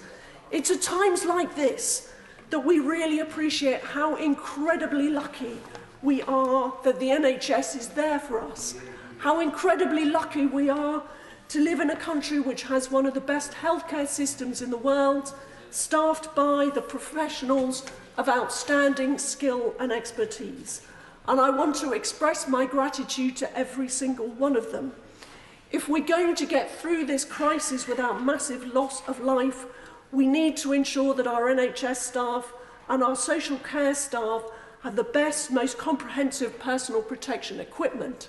That means masks that fit properly and equipment which is compliant with WHO standards. We also need to be testing thousands and thousands of our NHS staff so that we can keep them healthy and keep them on the front line. The commitment to stepping up testing to 25,000 a day is welcome, and I'd urge ministers to ensure that NHS staff are first in the queue. And I've been contacted by care homes who are crying out for a complete ban on care home visits to help them ensure that they can say no to visitors. For the safety of our elderly relatives and the people who look after them, care home visits need to stop.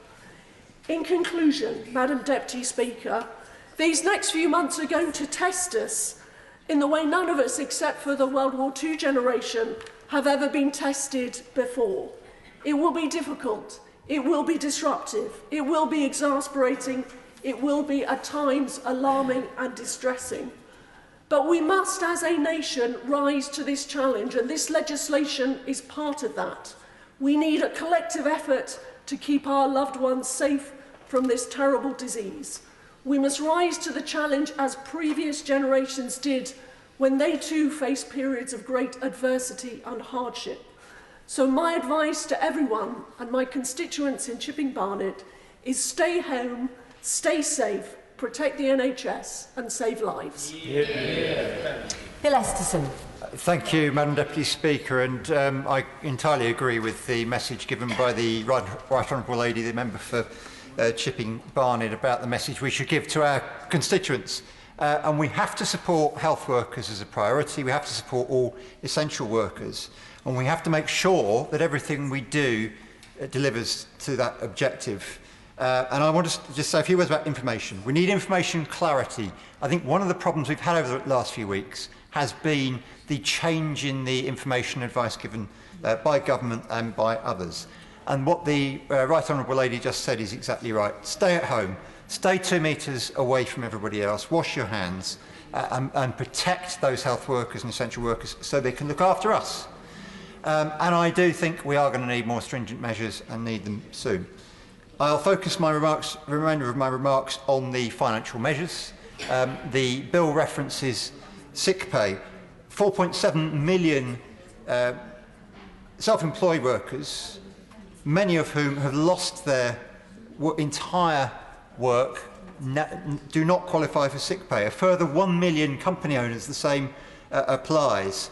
And it is essential that the Chancellor brings forward those measures that delivers sick pay, yes, but a package for our self-employed workers, as the Musicians' Union have suggested, which means real living wage.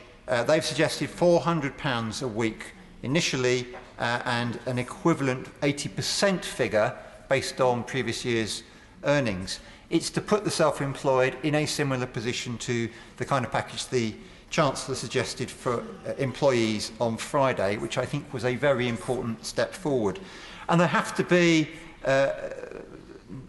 rent and mortgage provision which doesn't put people into arrears. It's no good pushing people into debt and making life more difficult. And the reason I say these things is because if people are not financially secure, they are more likely to take make risky decisions, to try and go to work and to act in a way that is counterproductive to achieving those objectives of supporting our health workers and reducing infection. Another point put to me by many self-employed workers is insurances simply aren't working. So provision has to be in place for business interruption and for income protection, neither of which, and those policies are being regarded as not being valid by the insurers. I've had many constituents come to me, I've had many business organisations coming to me. Examples like a self-employed couple who already cannot put food on the table. So the other point I wanted to make is the importance of the actions being taken quickly. The government needs to say for employees, as well as announcing the package for employers, exactly how people access the funds. How do businesses get the money quickly so they can carry out the income replacement schemes? Given that it won't apply in March, there's a risk that hundreds of thousands of workers will miss out because businesses won't survive. Because there are additional costs that have to be covered, the costs of rent, the costs of insurance, the costs of utilities. And for many businesses, they simply won't be able to cover those costs to be in position to take advantage of the measures announced on Friday. So, speed of access, making sure that the schemes are available and the cash gets through as quickly as possible, and that does mean this week, and I'm glad the Minister is taking notes on these points. The loan scheme announced as well. The banks are saying they want personal guarantees. That is going to stop businesses taking out loans.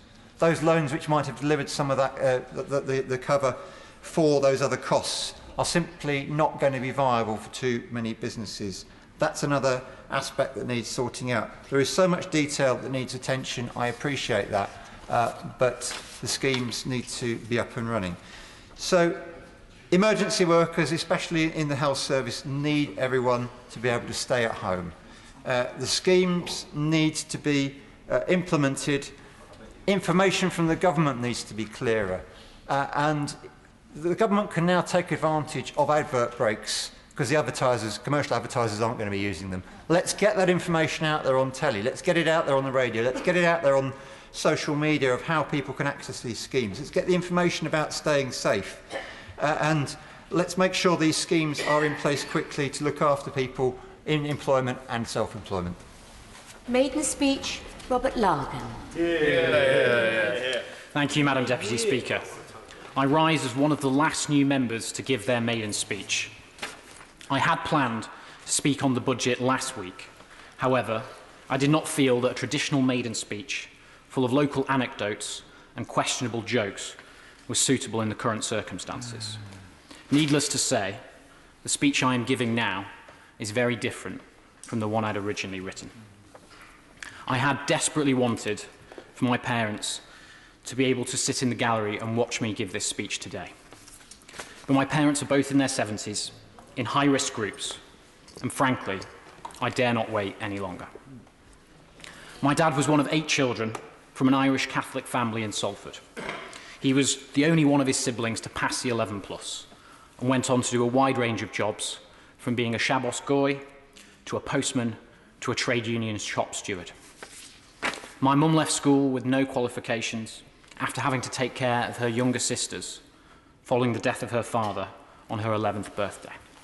Despite that, she had a groundbreaking career at the DSS, helping unemployed people back into work. My parents taught me the importance of public service and doing the right thing. They are the reason I am standing here today. It fills me with more pride than I can ever fully explain that they're able to watch me give this speech, even if it has to be on television. I'm also very grateful to see the Shadow Health Secretary in his place. Like me, he went to Phillips High School. For a comprehensive in North Manchester to have produced 2 members of Parliament is a very rare achievement indeed.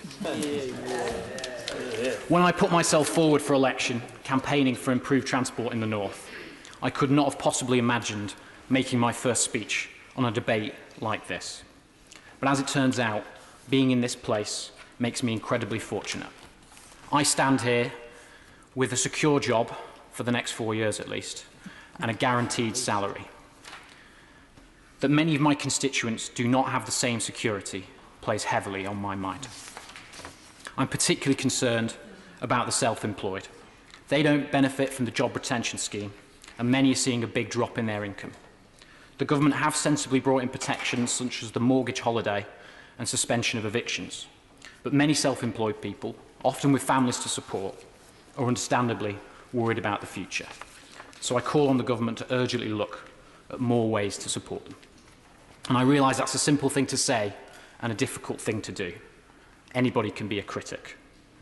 And I know a huge number of people are working day and night, many not seeing their own families, to tackle this pandemic head-on. I'm sure I speak for the whole House when I say to those people, thank you. This crisis is without precedent. We are all navigating without a map. Events are moving in minutes and hours, not days and weeks. And that's why this emergency legislation is necessary. We have to give the governments the tools they need to respond quickly to events. But I think it's also essential if we can keep Parliament functioning as best we can, so we can continue to challenge those decisions and hold ministers to account. Madam Deputy Speaker, this crisis is undoubtedly bringing out the best in the people of High Peak. It is a staggeringly beautiful place, and we are very lucky to live there. But as beautiful as the High Peak is, it is the people who make it so special. And in this crisis, people are pulling together, just like they did during the evacuation of Whaley Bridge last year, when the dam at Toddbrook Reservoir partially collapsed. This time, volunteer groups have sprung up in almost every town and village. Teachers are delivering packed lunches to the homes of children on free school meals. Food banks are working day and night to support the most vulnerable. In many ways, that's what makes this situation so hard. People want to come together and look after each other. Social distancing is counter to our natural instincts. And I do worry the toll this isolation is going to take on the nation's mental health. Madam Deputy Speaker, I come to this place intending to take an independent-minded approach, prepared to criticise my party and the government when they get things wrong. And they will, as I've no doubt I will too. And I'm keenly aware that I was elected by the smallest of margins, just 590 votes. People did not vote for me because they agreed with every single line of the Conservative manifesto. Many lent me their vote, often reluctantly, after their pencil hovered over the ballot paper for a long time. So I want to make it clear to the people of High Peak that I am working round the clock and trying my best to represent everyone, no matter who they voted for. I will not get everything right, and I will make mistakes, but I promise I will always put the High Peak ahead of party politics. I just want to quickly finish with a note of caution on the limits of power and our ability to achieve the things we hope for. The best intentions can easily get blown off course by events. Far too often, politics is boiled down to a contest between a simple, easy-to-sell magic solution and the nuanced, hard-to-explain truth. And the truth is that governing is hard. It involves taking almost impossible decisions between competing lesser evils. There are rarely, in reality, obvious right and wrong choices. So we should be wary of those who are always certain or never change their minds. Ideological purity is a moral maze many get lost in. And for that modern Puritan, it's no longer enough to accept that someone disagrees with them. They think that others can only disagree with them because their motives are malign. And if our history has taught us anything, it's that we must reject that Puritanism. Our greatest reforms, universal suffrage, civil liberties, the NHS, were secured not through ideological purity or confrontation, but by collaboration, and taking the view that compromise isn't betrayal, but a kind of victory. Chris Brown. Thank you, Madam Deputy Speaker. Can I warmly commend the Honourable Member for High Peak, who I think made a magnificent speech. He delivered it with simple earnestness and a dignity which I think will commend him to many members of this House. It's a sad moment, isn't it, when you think that being an MP is the most secure job around. He was quite right, I think, to say not only what he said about no party has a monopoly on truth, and ideological purity rarely serves anybody, does anybody any favours, but also in what he said about being an independently minded member. I warmly commend everything that he said. However, Madam Deputy Speaker, I completely despair of some of the scenes that I've seen from our fellow citizens over the last few days. The panic buying, the hoarding, frankly, of essential goods which will therefore be denied to many people who most need them, including our key workers, is a disgrace. It's born out of selfishness, and it must stop. People ignoring advice because somehow or other they think they're going to be immune to this disease, or because it's only going to affect some other people, that is, again, an instance of massive selfishness, and it really must stop. I'm sick and tired of people saying that they know better than all the experts. And the number of armchair epidemiologists and virologists in this country seems to have grown dramatically without any evidence of qualification. I hate the idea that there are companies who are actively profiteering in this country. It was a criminal offence in the war, and it should be a criminal offence now. I hate the scam merchants who are going around preying on the vulnerable at the moment, which I think is why it's all the more important that local councils are running proper schemes for volunteer forces, so that if somebody's knocking the door, an elderly person can know that they're getting the right person. I hate the way that some of our police have been treated in the last few days, spat at and coughed over deliberately as an offensive weapon, as it were, when they've merely been trying to prevent people from gathering in the way that the government has been advising. This goes back to what we've been trying to do for the last few years in stopping assaults on our emergency workers, and I bet my bottom dollar that there will be more assaults on emergency workers during this process. This must come to an end. We as a nation must show the best side of our humanity, not the worst side of our humanity. And I'm sorry, but I say to politicians in various different countries around the world who have somehow or other trying to dismiss the experts, including those who have dismissed the idea of vaccination over the last few years, I say to you, you are dangerous and you must stop it. People will die because of your misinformation. This is, of course, a draconian bill.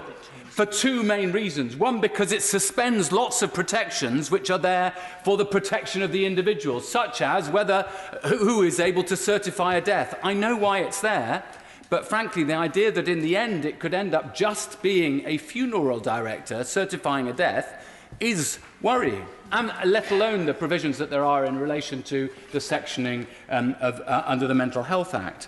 It also gives ministers the power to impose restrictions, significant restrictions. We all know that these are draconian. And on top of that, as the Attorney General who rang me, I'm grateful for the phone call the other day, but Attorney General, sorry, Solicitor General, all right, well, let's stand upon these matters. They're the ones that matter. But as he rang me the other day, made an important point that we are suspending, very unusually, the normal process in allowing ministers to switch powers on and off. All of this is extraordinary in peacetime. Now, I think there are some things we have to do simultaneously, and they have to happen at the same time. First of all, there must be a deal for sole traders and the self-employed, because otherwise, I've had people ringing up my office and in floods of tears, worrying how they're going to make ends meet over these next few weeks, and they need an answer to that urgently. Of course we're going to have to, because of the ludicrous misbehaviour of so many of our fellow citizens over the last few days, we are undoubtedly going to move forward with enforced measures to, that must happen. But it can't happen before you put in place the provisions for sole traders and the self-employed. I also believe that we've got to put much more protection for our NHS staff in place. Every single fashion brand in this country, through from Marks and Spencer's to, I don't know, Burberry, should be ringing up the government now to say, what can we do to provide more, to provide more PPE protection for our staff? Many local councils, including my own, have hardly a stitch to be able to give to their key workers now. We need to give them that protection. There is still considerable pressure on time, so after the next speaker, I will reduce the time limit to 4 minutes. Steve Bryan. Thank you, Madam Deputy Speaker. Can I echo what a beautiful maiden speech that was from my honourable friend from High Peak? Well done indeed. I'm going to be rather novel here and speak about the bill. But before I do that, I just thought the package that's been announced thus far in the budget and last week is incredibly welcome. But can I echo what so many members have said in the House so far today? The self-employed next, please, because we are desperate, many of my constituents, for the government's help. Madam Deputy Speaker, I rise to speak in support of the bill receiving a second reading. Nobody, of course, wanted to be here, but this is an essential and urgent piece of legislation. We may be discussing the coronavirus bill today, but for some, this is in large part the flu pandemic bill, which I was very much involved in when I was fortunate enough several years ago to be the Public Health Minister. Now, this legislation, it won't make COVID-19 suddenly vanish, as President Trump bizarrely proclaimed the other day, but it will help the state and our government do what it has consistently stated is its primary objective here, which is to protect the NHS and save lives. As the Secretary of State made clear, these are extraordinary times, and these are measures pursued as a result. But I think, because I too have had lobbying this weekend saying that this goes too far and it's disproportionate power grab from the government, I think it's worth saying these are not measures dreamt up on the hoof by the Secretary of State over the last week. The UK Influenza Preparedness Strategy of 2011 set out our preparedness for a severe pandemic. It was tested through a major 3-day exercise called Cygnus, involving about 1,000 organisations as well as the devolved administrations in 2016, and that demonstrated a number of things that we do well as a country and a number of things that we need to improve upon, one of which was the drafting of the draft pandemic influenza bill, which forms the basis of the legislation today. So the scrutiny we're giving this legislation on the floor of the House is not what we do in normal times, of course, but these are not normal times, and Parliament needs to work swiftly with deftness of touch to match pretty much everyone else right now. I have to say I am satisfied the legislation, as was always intended, is time limited, and it makes clear that it's neither necessary nor is it appropriate for all of these measures to come into force immediately. What's more, the lifetime of the Act can itself be ended early if the available scientific evidence supports that, and we can extend the lifetime of the Act for a further temporary period if it's prudent to do so. Let me just turn to a couple of areas I want to home in on, if I may. Obviously, increasing the health and social care workforce is mission critical, so the bill introduces the new registration powers for the registrars of the Nursing Midwifery Council and the Health and Care Professions Council. That's absolutely right, but I think we just need to hear from ministers, as indeed mentioned in the impact assessment, exactly how the HSC plans to engage with the professional regulators to ensure that sufficient infrastructure is in place in order to implement the policy. Also, I note the sensible move to allow the early registration for final year students studying to become nurses, midwives, paramedics and social workers, and the government's assumption that all 28,100 students estimated to be in their final year studying these professions in England will be willing to join the register early. So I would ask what evidence we have that this is happening or likely to happen, and also are the costs noted in the impact assessment covered so as to give total confidence to the regulators that they can get on with this. On food supply, I'm very pleased that DEFRA holds responsibility for food as a critical national infrastructure, and working with the Food Standards Agency, it has to, of course, maintain our high standards, but I have to say I don't think this legislation goes far enough in protecting stock on the shelves. Like all of us, I've had hundreds of constituents contact me in the last few days on many different subjects, but consistently coming back at me is the jarring between what they're hearing from ministers and the supermarkets about being there enough food and what they're seeing on the ground, or more importantly online, when they try and book a slot.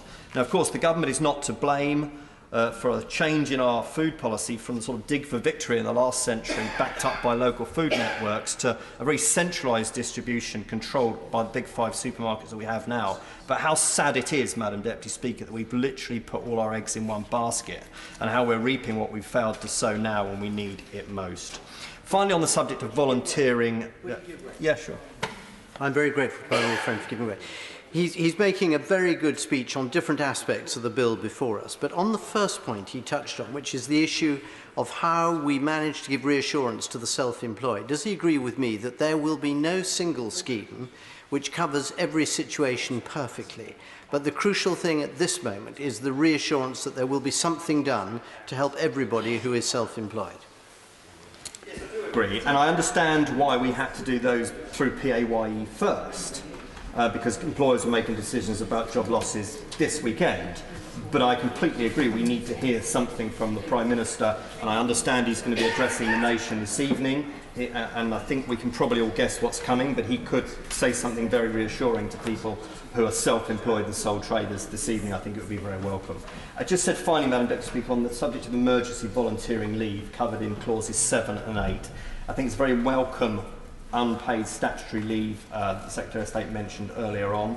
Clause 8 says the Secretary of State must make arrangements for making payments to emergency volunteers by way of compensation for loss of earnings and for travel and subsistence. So could the Minister, in summing up, tell the House at what level that might sit? We seem to have an 80% norm when it comes to the coronavirus job retention scheme, so are we looking at the same here? As I say, I think that's a smart move. Many of our volunteers come from the older generation, so we've got to find a way to fill that gap. In closing, we need ruthless, determined, collective action to protect the NHS and save lives, combined with scientific progress. And this bill is part, but I have to say only part, of that national effort. Now, I've listened very carefully to the many voices lobbying us around the bill this weekend, but I am comfortable that it is a well-judged piece of legislation that provides the powers needed to respond to this epidemic and this pandemic and this national crisis that we face at this time. David. Madam Deputy Speaker, I'd like to begin by thanking everyone who's working hard to keep our country and our world as safe as possible from this dangerous pandemic. But above all, I'd like to thank the staff in the NHS and the staff in our social care sector. Madam Deputy Speaker, we're seeing people face personal risks, and we will forever be grateful for what they are doing. Madam Speaker, in normal times, I and my party would be opposing many of the measures in this bill with every breath in our bodies. The implications for civil liberties and human rights are profound and alarming. But our society now faces this unprecedented threat of coronavirus that leaves some of the most vulnerable in our society at serious risks. And it seems clear that at least some of the new powers being sought by the government are necessary to deal with this threat. Nevertheless, our position is that these powers must only be used when absolutely necessary during this emergency and not for a moment longer. So, like others, I welcome the government's change of heart over the 2-year renewal. The 6 months now proposed is self-evidently a significant improvement. Nevertheless, we remain unclear why it's 6 months and not 3 months. There may be good reasons, but I think it's important the government set out the reasons why they've chosen 6 months. After all, the Prime Minister was saying just the other day that the peak of the epidemic would be just 12 weeks away, so it's not unreasonable to ask why 6 months is needed. Moreover, Madam Speaker, I think we need to look carefully at the review process. When it comes, it should enable amendments to this law, and the other place need to be allowed to vote on this as well. Let me just give one example of why a more frequent renewal process should be considered. And it relates to the bill's provisions about social care. How the bill temporarily suspends the duties on local authorities to meet people's care needs, from older people to adults and children with disabilities. I'm yet to be convinced that these provisions are needed at all. I think they are amongst some of the most alarming provisions in the bill. At a time when the most vulnerable in our society need more care, not less, why on earth are people's rights being reduced? At the very least, such a reduction in the rights for the elderly, disabled and mentally ill must be subject to early review and renewal. And the Right Honourable Member for South West Surrey was right to raise the issue of personal protective equipment and testing. NHS staff contacting me are angry and alarmed at the lack of PPE, and they do not understand why the distribution system has taken so long and is still failing to provide it for so many people. And the testing experience in this country, Madam Speaker, compares appallingly with other countries. Madam Speaker, there are other problems with this bill. Let me just, because of time, mention just one. That's the failure of the bill to enable the government to extend the Brexit transition period. Now, I know this is politically sensitive, contentious. I know we need to bring our country together when Brexit tore us apart. So I'm not seeking to reopen the Brexit question, despite what my own heart tells me. I'm raising the question of the Brexit transition period as a practical and real issue. Our economy is facing its biggest challenge since the Second World War. Disruption to business on a scale even greater than would have been caused by a worst-case scenario of a no-deal Brexit. Surely the government should think again and allow itself to extend the Brexit transition period. Madam Deputy Speaker, we on these benches will be supporting the bill tonight, but with a very heavy heart, and we hope the government will come back and allow this House to ensure that we can protect our country against this coronavirus threat, but not ditch our civil liberties and human rights. Bill Wiggin. Thank you, Madam Deputy Speaker. It's a pleasure to follow the maiden speech from the Honourable Member for High Peak as well. Can I just say to colleagues across the House that being angry with the public for what they're doing wrong is no way to proceed. In my constituency, in Fownhope, a community that was hit very badly by flooding, we're seeing the most phenomenal community spirit, wonderful behaviour blossoming as people reach out to those who are lonely, to those who are self-isolating. We're seeing young people writing to people in care homes to make sure that they feel valued. And that wonderful sense of community spirit is shining forth. And that, for me, is worth so much more than being cross with people who may be getting their self-isolation or shielding wrong. Now, today I wanted to talk about the most important thing that we have here, which is our parliamentary accountability. And using the expression babies and bathwater, that accountability is a baby worth saving, no matter how toxic, how dangerous or how infectious the bathwater may be. And so 2 years calls into question the advice the government has been given. China has had 81,307 cases, 3,254 deaths, and yet it has managed to shut down the disease in 6 weeks from its epicentre. A much, much more difficult task than we have. And yet, flights are still coming in from countries like Iran, 3 flights a day. How is that possible when we are looking at such draconian legislation today. And it's not necessarily perfect legislation. If you look at section 23, which is powers on food, which I naturally was drawn to, a person may be required to provide relevant information to the authority in section 23.1, and yet in section 23.6, a requirement under this section may not be imposed on an individual. That doesn't really look like it's quite right. So perhaps the government will look at that before we reach report stage today. In the last few seconds I've got on this, I want to just reiterate how much the public need to understand that what we are sacrificing, both economically and in terms of our freedom, is worth it if we are protecting the professionals, both in the health service, but also in local authorities, in all the caring services that are reaching out and providing that sort of community that we all hold so dear. I am seeing it every day in my constituency, and I want to make sure that we never forget that it's the goodness of the British people that makes all these sacrifices worth it. Gavin Robinson. Deputy Speaker, it's a pleasure to follow the Honourable Member for North Hertfordshire. Madam Deputy Speaker, when I indicated to some constituents and even members of my family over the weekend that I was coming to London today, they thought I was mad. And they think collectively we shouldn't be here.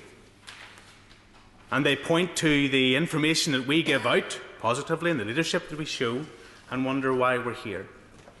But when I reflected that my brother, as a consultant in the NHS, will be going into hospital in the face of those acute difficulties on the ward, and his wife, my sister-in-law, would be doing just the same, and the tens of thousands of members of our National Health Service, not through bravado or machismo, but because they care, will be turning up to work yesterday and today and in the days and weeks that follow. We could do our duty and be here today, Madam Deputy Speaker. And I think it is a tribute to our institutions and our democracy that even though there are parts of this legislation that will curtail our freedoms, it is important that we are here and important that we put on record our gratitude for all of those who are stepping up in this time. The Shadow Secretary of State for Health, Madam Deputy Speaker, did raise parking charges at our hospitals as one point in his contribution. And I raise that today because I think it is totally abhorrent that in the face of such adversity we're expecting people not only to turn up to work at hospital but to pay for the privilege of parking there. Madam Deputy Speaker, I know all of these issues will be devolved and will fall to different trusts and commissioning groups across the country. I want to put on record my appreciation for the Belfast Trust for the decision they have taken to waive parking charges for staff members in all the Belfast facilities, and ask that the South Eastern Trust, who have the Ulster Hospital in my constituency, to take exactly the same measure. Madam Deputy Speaker, we need to be supporting people through this. When I attended a pharmacy on Friday, it could only be described as a war zone. They were asking, why are they left in this situation without sufficient pharmacists? I welcome Clause 4 and the extension that is going to bring 4 new registrants. Madam Deputy Speaker, they were saying we can't sell paracetamol, we've run out. You can't use anti-inflammatories in this situation, but our stores are filled with 100 packs of paracetamol, and yet we're legislatively precluded from breaking those down and giving them to people who need them. So the government says that we have a home delivery service for getting prescriptions out to those in self-isolation, but it's an unfunded service and it's an overstretched service, and our vans run on diesel and not goodwill. Madam Deputy Speaker, there are huge challenges in every aspect of our society through this crisis that this bill alone will not resolve, but it is an important first step.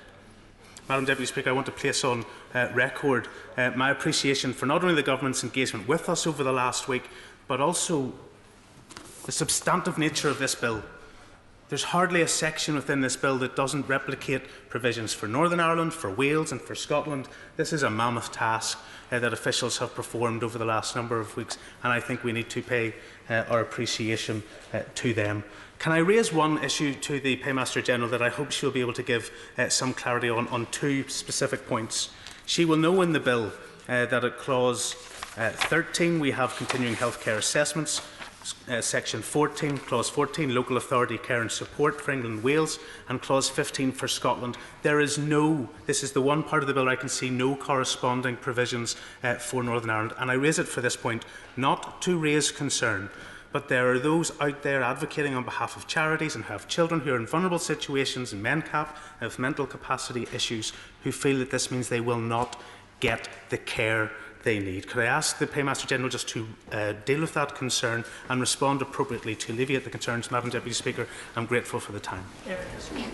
Caroline Noakes. Thank you, Madam Deputy Speaker. And there have been some fantastic speeches this evening so far, including from my honourable friend, the member for High Peak, with a stunning maiden speech. But I wish to go back to the words of the Secretary of State, my right honourable friend, the Secretary of State, when he said that this virus impacts most the weak and the vulnerable.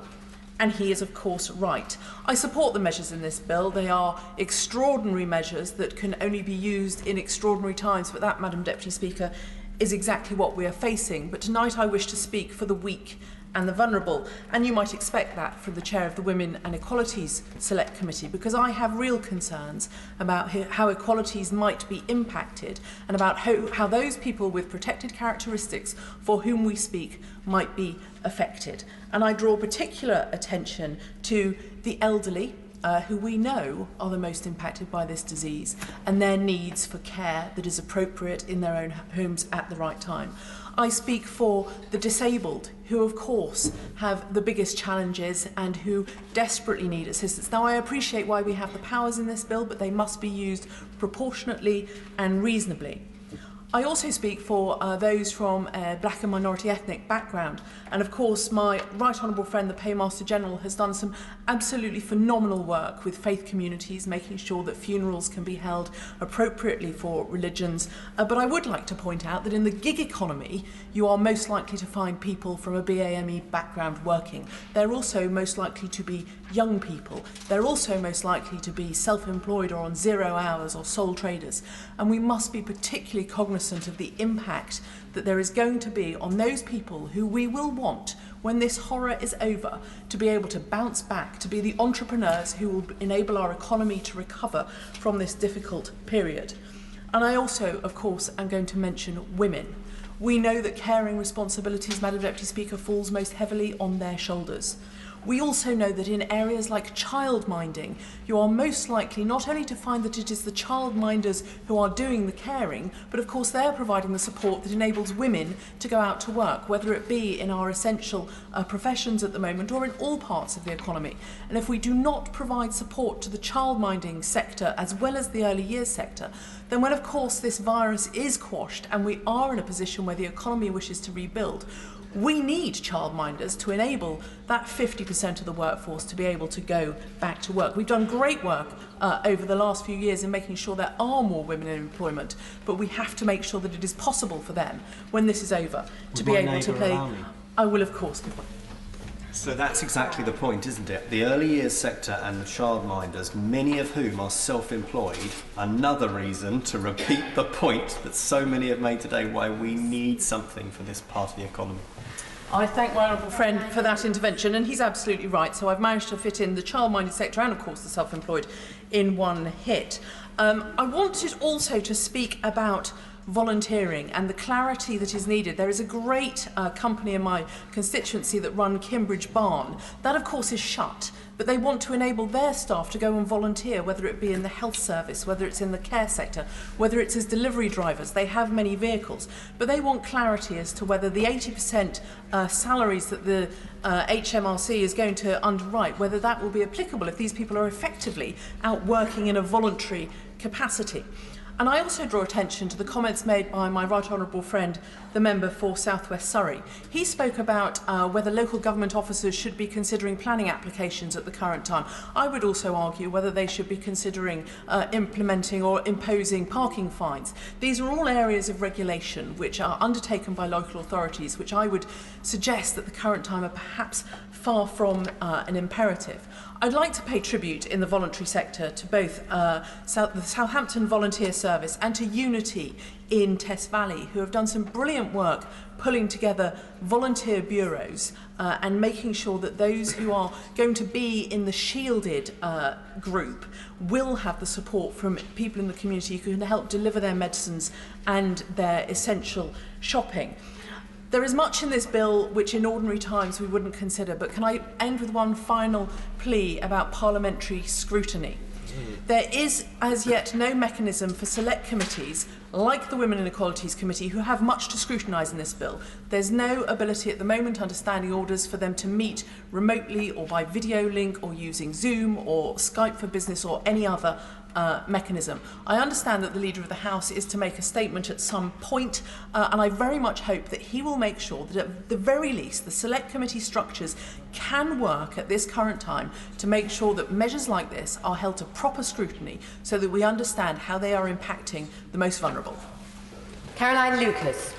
Thank you, Madam Deputy Speaker. I very much appreciate the spirit of cooperation and purpose that's in the Chamber today. We all want the same thing: for the coronavirus outbreak to be over, for people to be safe, and for our public services to be resilient and well-resourced enough to cope. I believe that in order to achieve that, we do need today's legislation. But we also need to speak the truth. And the truth is, sadly, that we have wasted weeks. Time that could have been spent ramping up testing, acquiring more protective equipment, ordering more ventilators. This emergency legislation is welcome. But more than anything else, decisive government action is overdue. The UK had the advantage of being able to learn from the experiences of China and other countries, and yet to people watching from the outside, too often we have seemed like a nation in denial. Now, we can't change where we are now, but it is only by understanding the answers to those questions that we can ensure that similar errors of forward planning do not cost lives. So let us put that right now. With a clearer and stricter lockdown, I agree with the Labour frontbench on that, but crucially with the economic security that will make that possible. And I echo everything that others have said about the importance of underpinning the livelihoods of those who are self-employed. And crucially, and I make no apology for repeating this, we need a much, much clearer, more comprehensive wall-to-wall public education campaign to underpin all of this. The message from our health workers couldn't be clearer. Stay home to save lives. We owe them a massive debt of gratitude, but we owe more than that. As MPs in particular, I believe we owe it to them to listen and model the behaviour that we're asking of our constituents. The clearest way to do that is for Parliament to start meeting virtually and voting electronically, rather than putting staff at risk here and risking sending mixed messages to the rest of the country. Now, I had three very brief points to make about the bill. The first was the point that has been made by many others around sovereignty and democracy, and I am very grateful that the government has accepted the amendments to make sure that this legislation will come back to the House after 6 months rather than waiting for 2 years. It's crucial we have that opportunity to correct any mistakes that could easily have been made in the understandably speedy drafting of this very large piece of legislation. The second concern I have is about what's missing from the legislation, from closing detention centres and safely housing those released, to allowing asylum seekers to work and have recourse to public funds, from preventing utility companies cutting off anyone's water, gas, phones, internet or electricity, to putting real pressure on the insurance companies who are hiding behind the definition of notifiable diseases and refusing to pay out businesses that are forced to close. Powers are needed to make them play fair. The bill should be giving local authorities the power to grant council tax holidays and suspend all business tax payments, with central government meeting the lost revenue. It needs to freeze household and business rental payments across all sectors, again with compensation for landlords for the lost rent, not just for 3 months, but for as long as necessary, and to allow for flexible provision for those at risk from domestic abuse, sexual violence and child abuse. But above all, this bill needs to include those measures to protect people's incomes, not just their wages. So many people in Brighton have raised with me the fact that their concerns are not covered by the government's guarantees so far. As a nation, we are rightly proud of our entrepreneurs, our creators and our innovators. We need to remember that many of them lack all the legal protections of redundancy and other rights that exist to help employees who are faced with a sudden lack of income. They need to be included in the government scheme.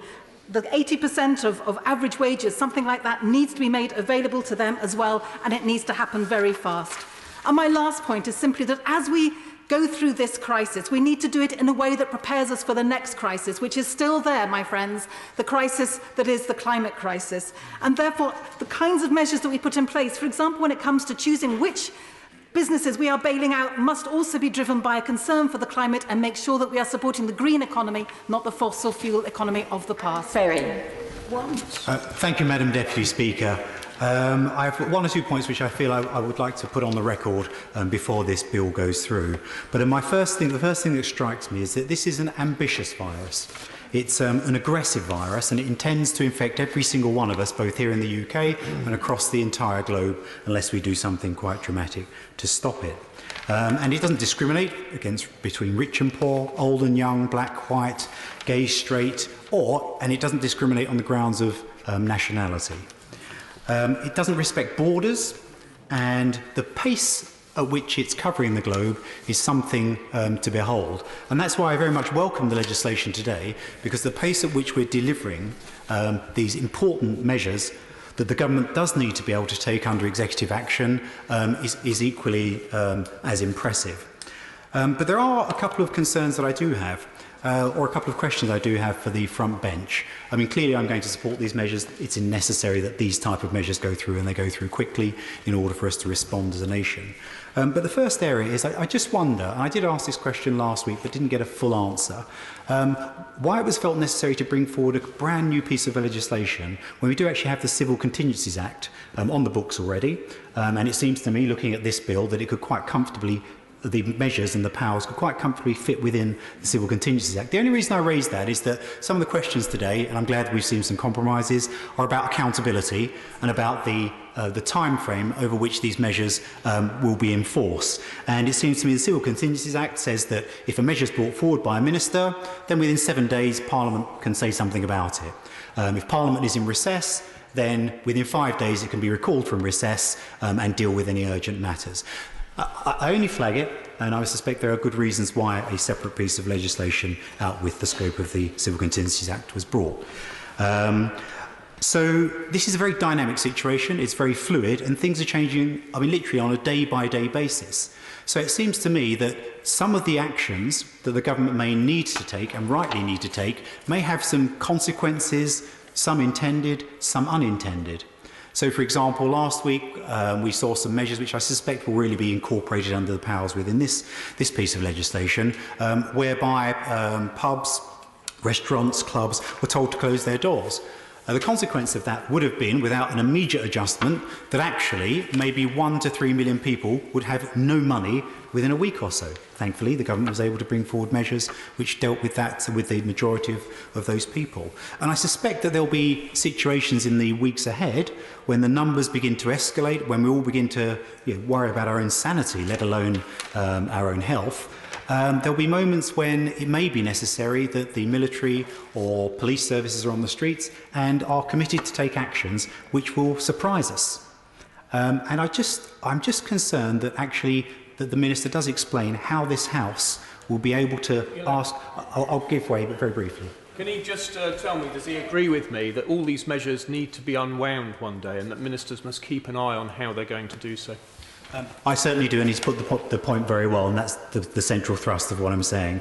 I'd like to say that one of the key aspects of this virus, one of the key reasons why it is so aggressive and so intrusive and so ambitious and so quick to move around, is it may well have the ability to mutate. And if that were to happen, I would like to have confirmation from the government that they feel that within this act, within this bill, they do have the powers necessary to actually ramp up the actions that they're taking within what's been within the wording of the bill.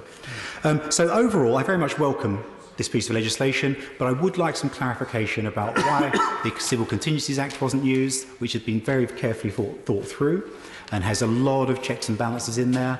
And secondly, I'd like reassurance that were some of the powers under this Act to be deployed on the streets of our country, that Parliament would in some way, I know ministers are responsive, I know the Prime Minister has shown great leadership and he's looking to do the absolute best for the nation, but that in some way Parliament is able to express, even in recess, that it does have concerns, and concerns over which government ministers and the executive can respond quickly, rather than at the end of, let's say, a 6-month period, a 3-month period, or a 2-year period.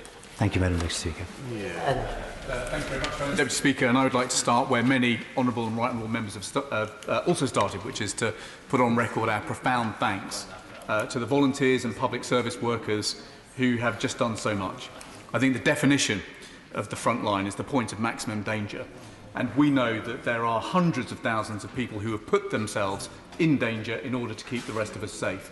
There is one group I would like to single out, and that is the extraordinary group of people at Heartlands Hospital in my constituency who have been working tirelessly to help keep our city of Birmingham safe. It was Ernest Hemingway, Madam Deputy Speaker, who said that the definition of courage is grace under pressure. Well, our volunteers and our public service workers are under pressure today like never before. Their skill, their care, their compassion, their grace, their courage, I think is something that will live in the memory for generations to come. There are two issues that I want to touch on with this bill, Madam Deputy Speaker. Protections that are needed, but protections that are missing.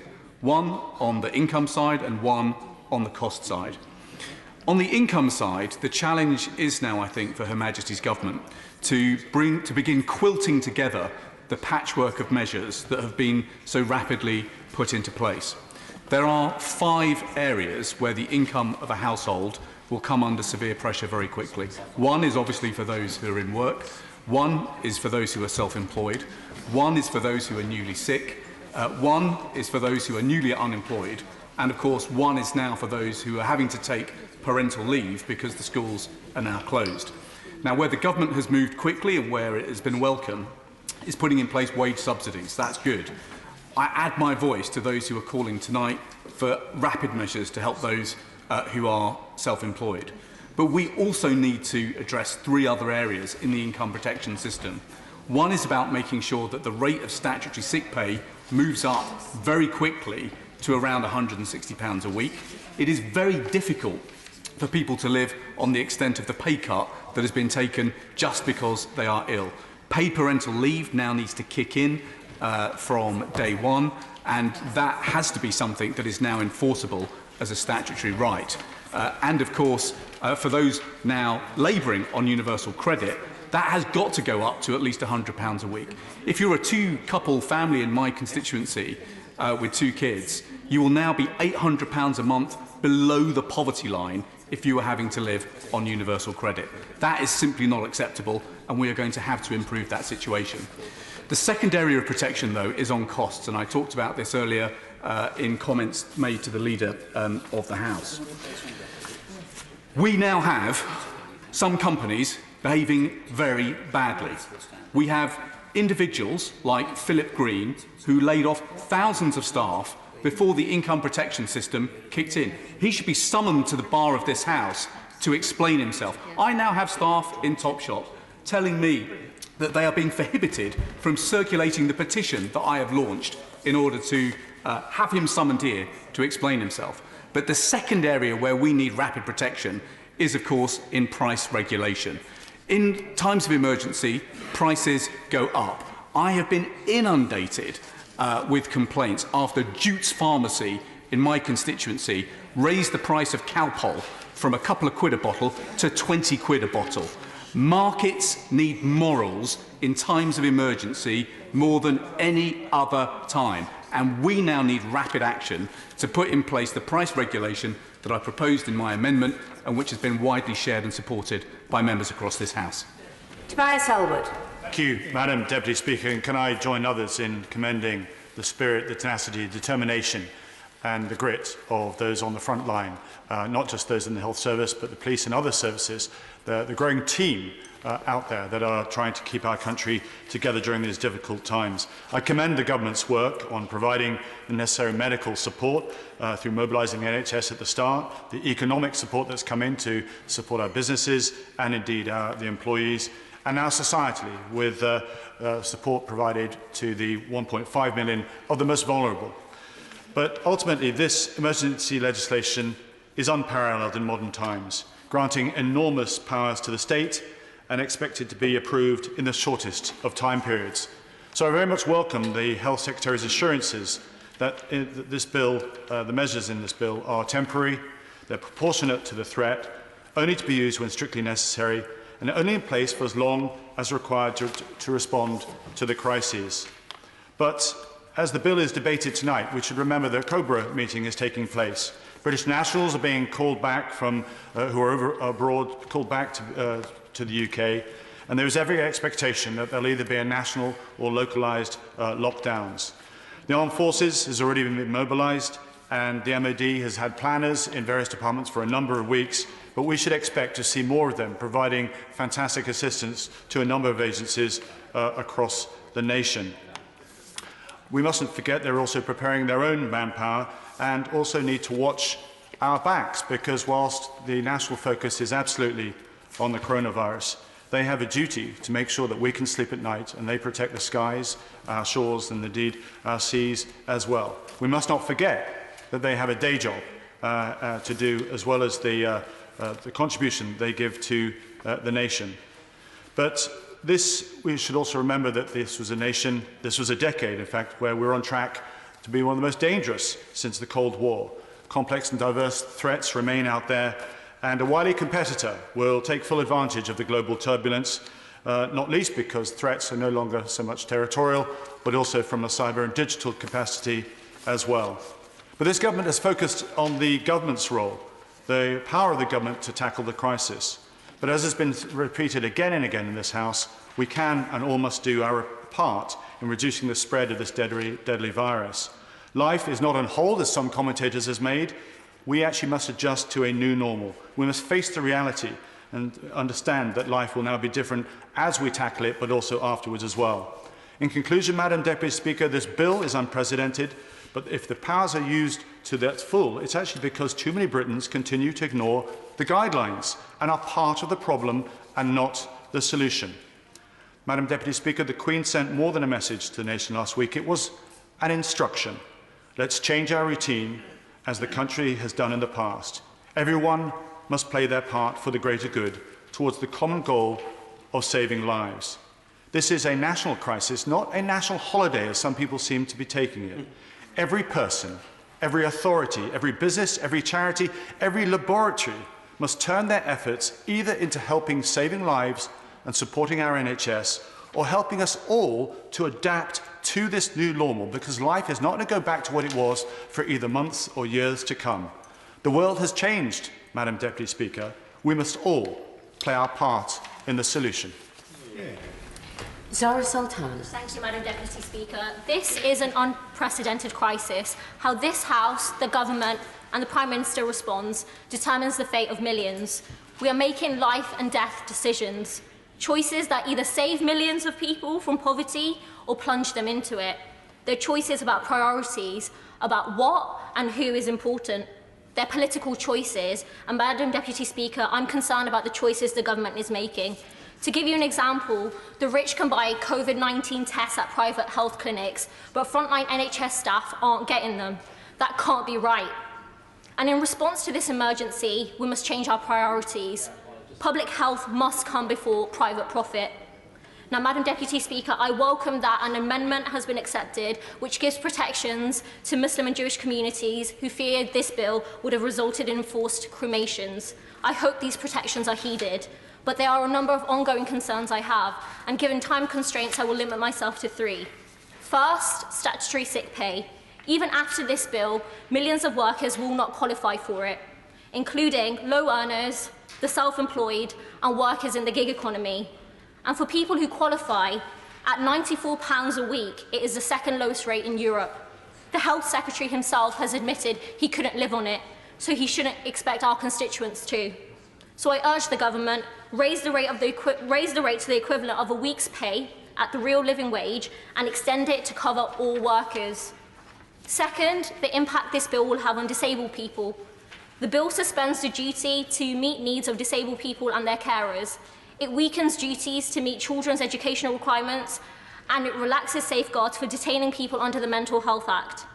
The virus presents us with huge challenges, but it can't be an excuse for abandoning disabled people. 10 years of cuts has already drastically eroded disabled people's rights. Coronavirus must not be allowed to hit them hardest too. The third and final point I want to raise is about migrants' rights. There are now confirmed cases of COVID-19 in Yarlswood Detention Centre. The virus will cause a health disaster unless the government releases detainees. But it's not just migrant detainees who are at risk. In spite of the fact that NHS staff from across the world are on the front line battling this pandemic, migrants are still being charged for NHS treatment. Adding COVID-19 to exempted conditions does not go far enough. So long as conditions are charged and the NHS is sharing data with the Home Office, migrants will be deterred from seeking medical help when they need it the most. This is unfair and it's a public health risk. So again, I urge the government, release detainees from detention centres, suspend NHS charging, end data sharing between the NHS and the Home Office, and make sure NHS staff and migrants know about this with an information campaign. Madam Deputy Speaker, I will finish on this. Crises show us who we are. They show us what we care about. And across the country, people are answering that. They're reaching out to elderly neighbours they don't know, offering support and reassurance. Strangers are organising food deliveries for vulnerable people they've never met. In cities across the country, networks of support and solidarity are springing up. That is one answer. It's an answer that says we value everyone, that no one should go through this alone or unsupported. But that is not the answer the government is giving. Instead, it is abandoning the self-employed, it's neglecting the sick and disabled, it's letting businesses lay off staff and leaving sick workers destitute. It's giving millions to profiteering private health companies, while NHS staff don't even get basic protective equipment and are resorting to using bin liners. That is not a response true to our values. So before it's too late, I urge members, let's rise to this challenge and beat this virus together. Chris Loder. Thank you, Madam Deputy Speaker. Madam Deputy Speaker, on Saturday, we had our first death from coronavirus in West Dorset at our county hospital. However, while a fellow citizen was dying from this awful virus in hospital, others were congregating all along the Jurassic Coast, particularly in Lyme Regis and Bridport, sharing ice creams on the beach as if it were a summer Saturday afternoon with flagrant disregard for the government's advice. This country is not on holiday. It is time to wake up, and we must take this seriously. We need to minimise the transmission of this highly contagious virus, because with 38% of the population in West Dorset older than 60, the risk is considerable. So whatever is asked of us, we must follow the government's advice. But right now, Madam Deputy Speaker, I have an urgent need for two things in West Dorset. I appreciate very much indeed what the Chancellor has done so far to support people's incomes, and I commend all those on the front bench here today for their work. However, 24% of those in work in West Dorset are self-employed. At the moment, we are not doing enough to help them, so can I please urge the ministers to expedite measures to support our self-employed workforce? No, I'm sorry, I would like to keep going if that's all right. On Friday, our local bus operator gave 48 hours notice that it was stopping vital bus links into our second town. These buses have now stopped operating completely. They are connections that are desperately needed to get to Bridport Hospital. So can I urge colleagues and my right honourable friend, the Secretary of State for Transport, to consider what help he can give to help local buses in rural parts, as this will not just be an issue for my constituency, but for the entire country. Madam Deputy Speaker, I support this bill. It covers many of the measures that are necessary in this national emergency. This past weekend, people were still ignoring reasonable advice to observe social distancing. So this bill has to contain measures that enable the government to ban gatherings and to go still further if necessary, however uncomfortable that may be. It allows our recently retired healthcare heroes to return to the front line, and it puts into law the Chancellor's welcome statements on statutory sick pay. As the member for one of the most at-risk areas in the country, with the 8th highest proportion of over 65s in the United Kingdom, I am pleased that the government is taking this approach. But we must do more for the self-employed. They are the backbone of the economy, and whilst I welcome announcements regarding minimum income floor, we need to sort that out. Madam Deputy Speaker, the United Kingdom is facing a pandemic like none of us have seen in our lifetime. We need only to look to Spain and to Italy for an insight of the challenges that we are going to face. I pay tribute to the Chief Medical Officer, the Chief Scientific Advisor, both of whom are playing crucial roles in tackling this virus. And can I commend the front bench again, the Prime Minister, the Chancellor and other right honourable friends for their leadership at this incredibly difficult time. Madam Deputy Speaker, our response to coronavirus will prepare this country like never before. And I have only this left to say. To those on the NHS frontline, thank you. To the volunteers in West Dorset and across the country, thank you. Order. Order. The more people can keep their speeches short, the more can get in. Ruth Jones. Thank you, Madam Deputy Speaker. And I want to start by paying tribute to all those who are working so hard in Newport West and right across the country to help their patients, their neighbours and their friends right now. My message to everyone across the UK is to think of others and act wisely.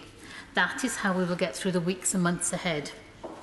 As of last night, there have been 12 COVID-19 deaths confirmed in Wales. 5 of them have been in the hospital in my constituency. They and their families are in my prayers at this difficult time. Like all members, I want to extend my deepest sympathies to all those across Wales, Britain and the world who have lost loved ones. I am grateful to the Welsh Government and its staff who are working round the clock to ensure that vital services are maintained and that most vulnerable are protected and supported as best as possible. And there have been a number of specific practical Welsh measures that I welcome, including free travel for NHS staff on Transport for Wales services from today. One key demand, though, I have of this bill today is that this legislation must be renewed every 6 months by a binding and fresh vote on the floor of this House. Many parts of life, as we know, have changed and will change, but we cannot allow the basic democratic principles of this country to change. I am pleased that the Government has tabled its own amendment, and I welcome this provision for Parliament to review progress and hold the Government to account over the coming months.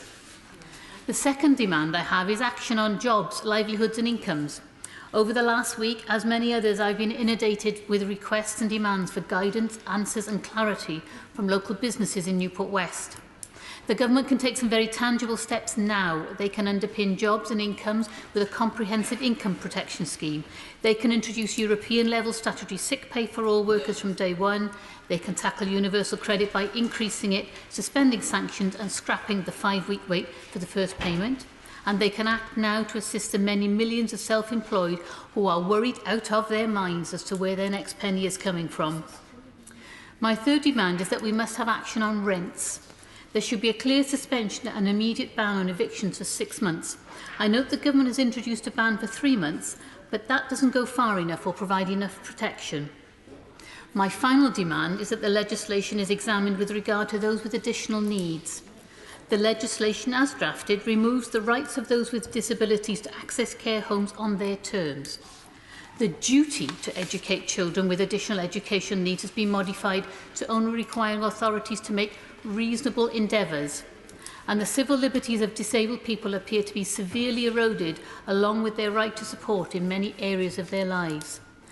It cannot be right that legislation which is intended to do most good will inadvertently affect the most vulnerable in our society, and I would ask the Minister to address this specific point in her summing up. Another specific ask is a plea for clarity on the definition of what is a key worker. There is much confusion where we need clarity. There are 5 million self-employed who have spent the weekend desperately worried about what is going to happen to them, their families, their staff and their livelihoods. We need immediate support for the beautician, the journalist, the childminder, the dog walker, the cleaner, the publican and those who support our churches, mosques and other places of religious worship. And talking of faith, I welcome the amendment regarding the burials, not cremations of victims, which would do so much to reassure the strong and vibrant Muslim community in Newport West that respect and decency is an important focus for all of us, as well as saving lives and getting through this crisis. My last point is a direct plea to my constituents and to people across the country. Please, please, please stay at home and follow the medical advice. This is a matter of life and death, but if we work together, we will get through this. I'm going to have to take the limit down to 3 if there's any chance of getting people in. I'm sorry. Paul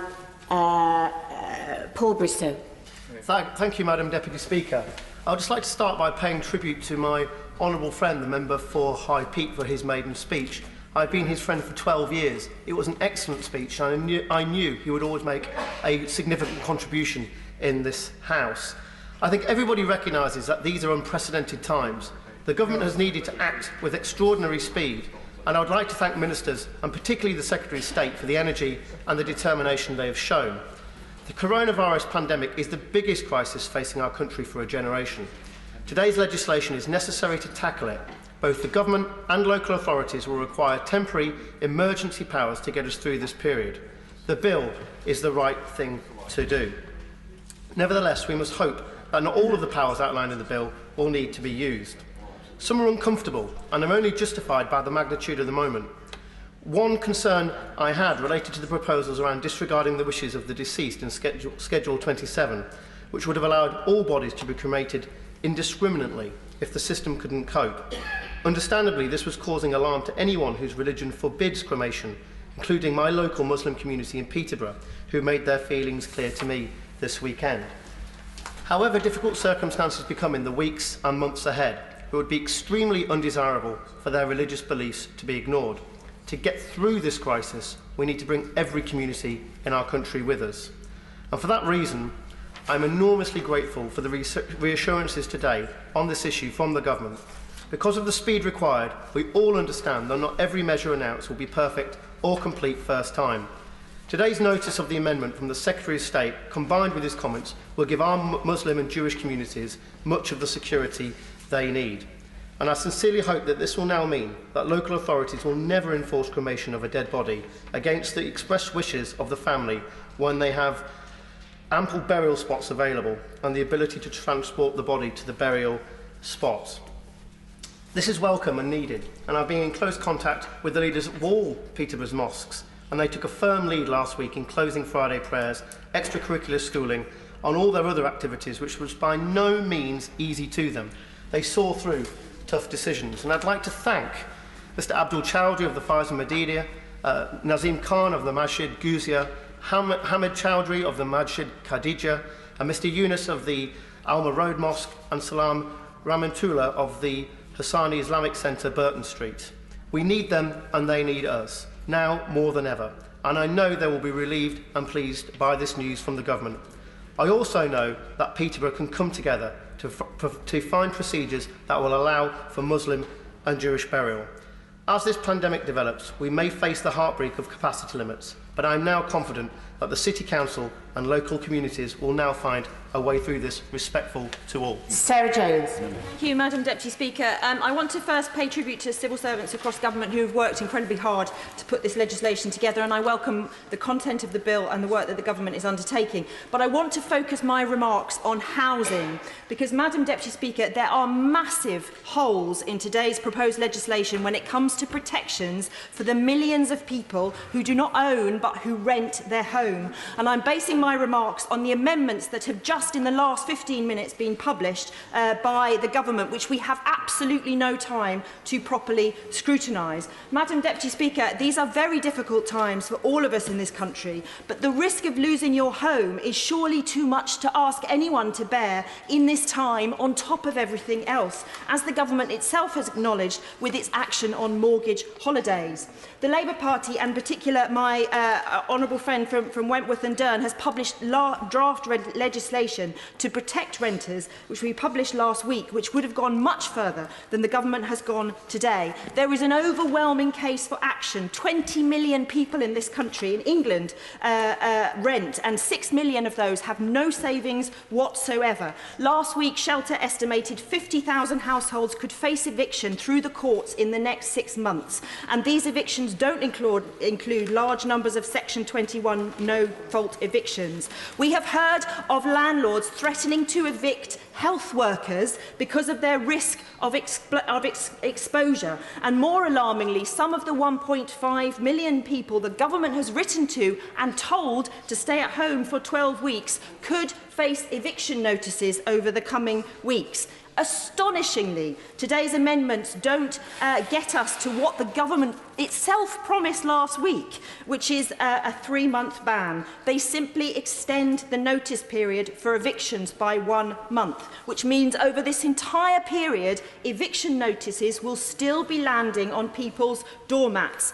They simply won't be evicted until June instead of May. It's really clear what we need. We need to see 3 things: a real ban on evictions for 6 months, suspension of rents to defer rental payments and allow repayment over a further manageable period, and a substantial increase in support for rental costs through the social security system. Whilst I say again that I broadly welcome the work that the government is doing, it would be frankly disgraceful for ministers to have promised one thing last week and to have now misled renters with a promise to ban evictions when the reality is nothing short of that. So will the minister please tell us what they will do for the thousands of families who could be evicted in the middle of this lockdown? Will we see an immediate suspension of all possession cases, and Shelter has draft legislation in place? Will the minister also protect those families in temporary accommodation and bed and breakfast, and listen to the Children's Commissioner's call and pay attention to... Peter Aldous. Thank you very much, Madam Deputy Speaker. I think it's important to recognise what the government have done so far. They've produced a 321-page bill at very short notice. There is no template for this. They've moved very quickly. They've listened to concerns from all around this chamber, and they are leaving no stone unturned in minimising the impact of coronavirus, both on the British people and their businesses. There is still work to be done to address the needs of the self-employed and ensuring that our world-leading charitable sectors can be sustained, but we need to get this bill on the statute book as soon as possible, and the brief comments that I will make are intended to seek reassurance and not to thwart. Madam Deputy Speaker, in order to beat this virus, our statutory services need all the help and support possible from the voluntary sector. And as a former member of the St John Ambulance Suffolk County Board, I would like to highlight the work that St John can do working alongside the NHS. There are 15,000 St John volunteers, of whom 8,500 are clinically trained. They can provide ambulances, they can provide first aiders in emergency departments, and they can also provide support for the homeless with outreach clinics. But to make full use of their services, St John's volunteers need access to paid leave, ready access to emergency volunteer certificates as required by Schedule 6 of the bill, and also inclusion within the definition of key workers so that the children of St John volunteers can attend school. This bill has the very best of intentions, but the government must guard against unintended consequences. Many groups are worried that the disabled and the vulnerable will be disadvantaged, left both without essential support and any rights to request that support. This could put lives at risk. There are concerns about possible delays in carrying out assessments for the eligibility of NHS continuing care. There are concerns that local educational authorities may suspend a child's education, health and care plan. Reassurances from government on these 2 points would be welcome, and funds must be provided for and not diverted from this vitally important work. A final unintended consequence, based from the evidence from China, is that lockdown conditions created by the pandemic could lead to a significant increase in victims of domestic abuse. Safe Lives have set out a number of actions that the government can take to prevent this, and I would urge them to give these full and very serious consideration. Madam Deputy Speaker, we must not dither and delay. We must get on and enact this bill, but in doing so, we should continue to seek to build a consensus and to also guard against unintended consequences. Rodder. Thank you, Madam Deputy Speaker. I'll be brief given the time.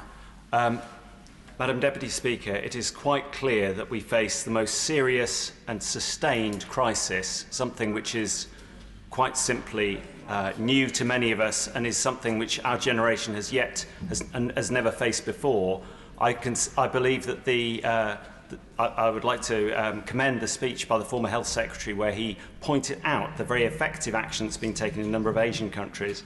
And I would like to associate myself with the thrust of his remarks, that we need to take very clear and determined action as fast as possible, given the circumstances, and that means obviously much tighter social distancing measures and a much more active approach by the state. It also requires, as he pointed out and other speakers have said, the need for effective PPE and other supplies to our hospitals as soon as possible. And I should say that I have heard of cases in my own area, not my constituency but nearby, where there are real concerns about this. So we do need to look at what works, what has worked around the world in tackling this dreadful problem. There are examples where action has been taken immediately and it has constrained the spread of the virus. Now, I'm very pleased that the Prime Minister has now pivoted. He's listened to the World Health Organization advice and he's taken the UK on a different track. We do have a very narrow window of opportunity to stem the worst of this crisis. We've seen what's happened in Italy and in many other countries on the TV news, and we do not want to see that in this country. And I would urge everyone to support the measures that are being taken forward. However, I'm conscious of time. I have some reservations about this bill, and I would like to echo the points made by our front bench, and in particular by other members around the House, the need for consent, for protection of the needs of vulnerable people, and for greater thought to be put in. And I would urge the government to take on board points made across the House today. The spirit of the debate has been extremely constructive, and I know the Minister is nodding and thinking about this matter. Please do take on board the points about both the wider need for social consent and for review mechanisms to be effective at minimum 6 months, possibly a further ability for Parliament to bring it back within a year as well if possible. So I would urge ministers to consider that. I'm conscious of time, grateful for the opportunity to speak today. Imran Hussain. Thank you, Madam Deputy Speaker. I don't think that there is any doubt in this House that the situation that we are facing and debating this afternoon is unprecedented in living memory, with a raft of measures that would be unspeakable in any other situation outside of wartime. Such is the challenge we face. And the government has my support in implementing measures to help keep us all safe and help keep each other safe from this hidden enemy. I do have a number of concerns, as raised by a number of our front bench, around those that are self-employed, around the impact on those that are disabled and frontline NHS staff. However, time not permitting, I will make one point that has been raised with me by a number of constituents around Schedule 27 of this bill, which suspends protections that prevent the cremation of an individual regardless of their wishes or faith. The right to faith and dignity in death are some of our most inalienable rights, and ones on which we must never compromise. And how our physical bodies are handled and treated after our death is a core tenet of all faiths. That is why I wrote to the Public Health England some time ago to express my concerns on how the deceased may be handled during this emergency, and why I was alarmed to learn of the measures in this bill overruling the right to faith and the right to dignity in death by permitting a local authority to cremate an individual against their wishes. Whilst I acknowledge that the government has this afternoon taken a step in the right direction and shown that they are listening and engaging with faith communities by making it clear in law that faith must be considered and taken into account before a decision on cremation is made, there is still some confusion within it, as it appears to still allow a local authority to cremate on an individual against their wishes where there is a lack of capacity either locally or in the immediate area for handling the deceased. The government must this afternoon address this confusion and make it clear the absolute right to refuse the option of cremation is upheld in this amendment and in government policy. They must also make it clear that they are committed to ensuring that all local authorities will have sufficient capacity to handle an increased number of deaths. And it is on this point that I want to pay tribute to the work of Bradford Council over recent days and weeks to build our additional capacity to handle deaths in a faith-compliant manner and ensure that in Bradford we never have to compromise on the right to faith and dignity in death. As the leader of Bradford Council has firmly set out, those of faith where burial is a prerequisite will always have that wish respected, and that will always be Bradford Council's position in all circumstances, a point which I think should be clearly on the record. In short, our Muslim and Jewish faith communities are rightly concerned about the measures in this bill, and they want firm assurances from the government, assurances which I am urging the government today to provide, that there will never be compromise on the right to faith and dignity to death.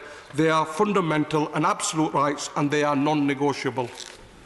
Helen Hayes. Thank you, Madam Deputy Speaker. I recognise the need for emergency legislation at this time in order to minimise and reduce the harm and devastation that COVID-19 is threatening to communities across the country. But I rise today to speak on behalf of the millions of people who are currently receiving social care, those who are in need of social care but not currently having their needs met, those who will need social care for the first time because of the impact of COVID-19, and children with special educational needs and their families. These are already some of the most vulnerable groups in our society. Many are also in the vulnerable category for COVID-19 due to age or comorbidities. They are also exceptionally vulnerable to the social and mental health impacts of this pandemic. By suspending all of the rights of older and disabled people under the Care Act 2014, there is a significant risk that some vulnerable people will have care withdrawn as resources are prioritised, and that some vulnerable people may be left in truly desperate circumstances. I am concerned that in his opening speech, the Secretary of State appeared to say that the purpose of these measures was to ensure that people's life and death social care needs would be met over those who currently have a statutory entitlement, but for whom this was not a life or death issue. In my experience, it's simply not the case that anyone who is able to access social care in one way or another, that this is not a matter of life or death. I ask the Minister what assurance there is for people who are already eligible for care under the Care Act that their needs will continue to be met. We need greater clarity for the Government on what criteria will be used to allocate social care resources at this time, how individuals can trigger a review of decisions that are being made about their care under this bill. I am also concerned that this bill may result in the little progress that has been made in relation to the Transforming Care agenda for people with autism and learning disabilities being undone at this time, and that this could both directly, through the withdrawal of support for autistic people and people with learning disabilities, result in higher incidents of crisis, and that because of the provisions in this bill, more people could end up being detained and end up back in institutions which have been traumatising and where abuse has taken place. 90 seconds, Yasmin Qureshi. Thank you, Madam Deputy Speaker. The Government Amendment in Part 3A, Section 13A and B, sets out that the words are that it's clearly desirable for a local authority to consult with religious communities and groups in the event of a deceased person. However, what this particular provision does is it says that it's desirable to do so. It does not say that, however, if a family or a person objects to the cremation taking place, the local authority can still go ahead and cremate. I just wanted the Minister's assurance if that is correct, or is that going to be the case that perhaps in the course of the amendment of the Act it will actually say very clearly that if a person does not wish to be cremated, that they will not have a cremation take place. Shadow Minister Nick Thomason. Thank you, Madam Deputy Speaker. And the tone of this debate, sober, serious, determined, reflects the mood, I think, of the people. And I'm conscious that on a bill of any importance I would usually be addressing a packed chamber, but I want to thank those members who are not here, who've stayed away for reasons of social distancing. They are doing the right thing and they are still standing up for their constituents.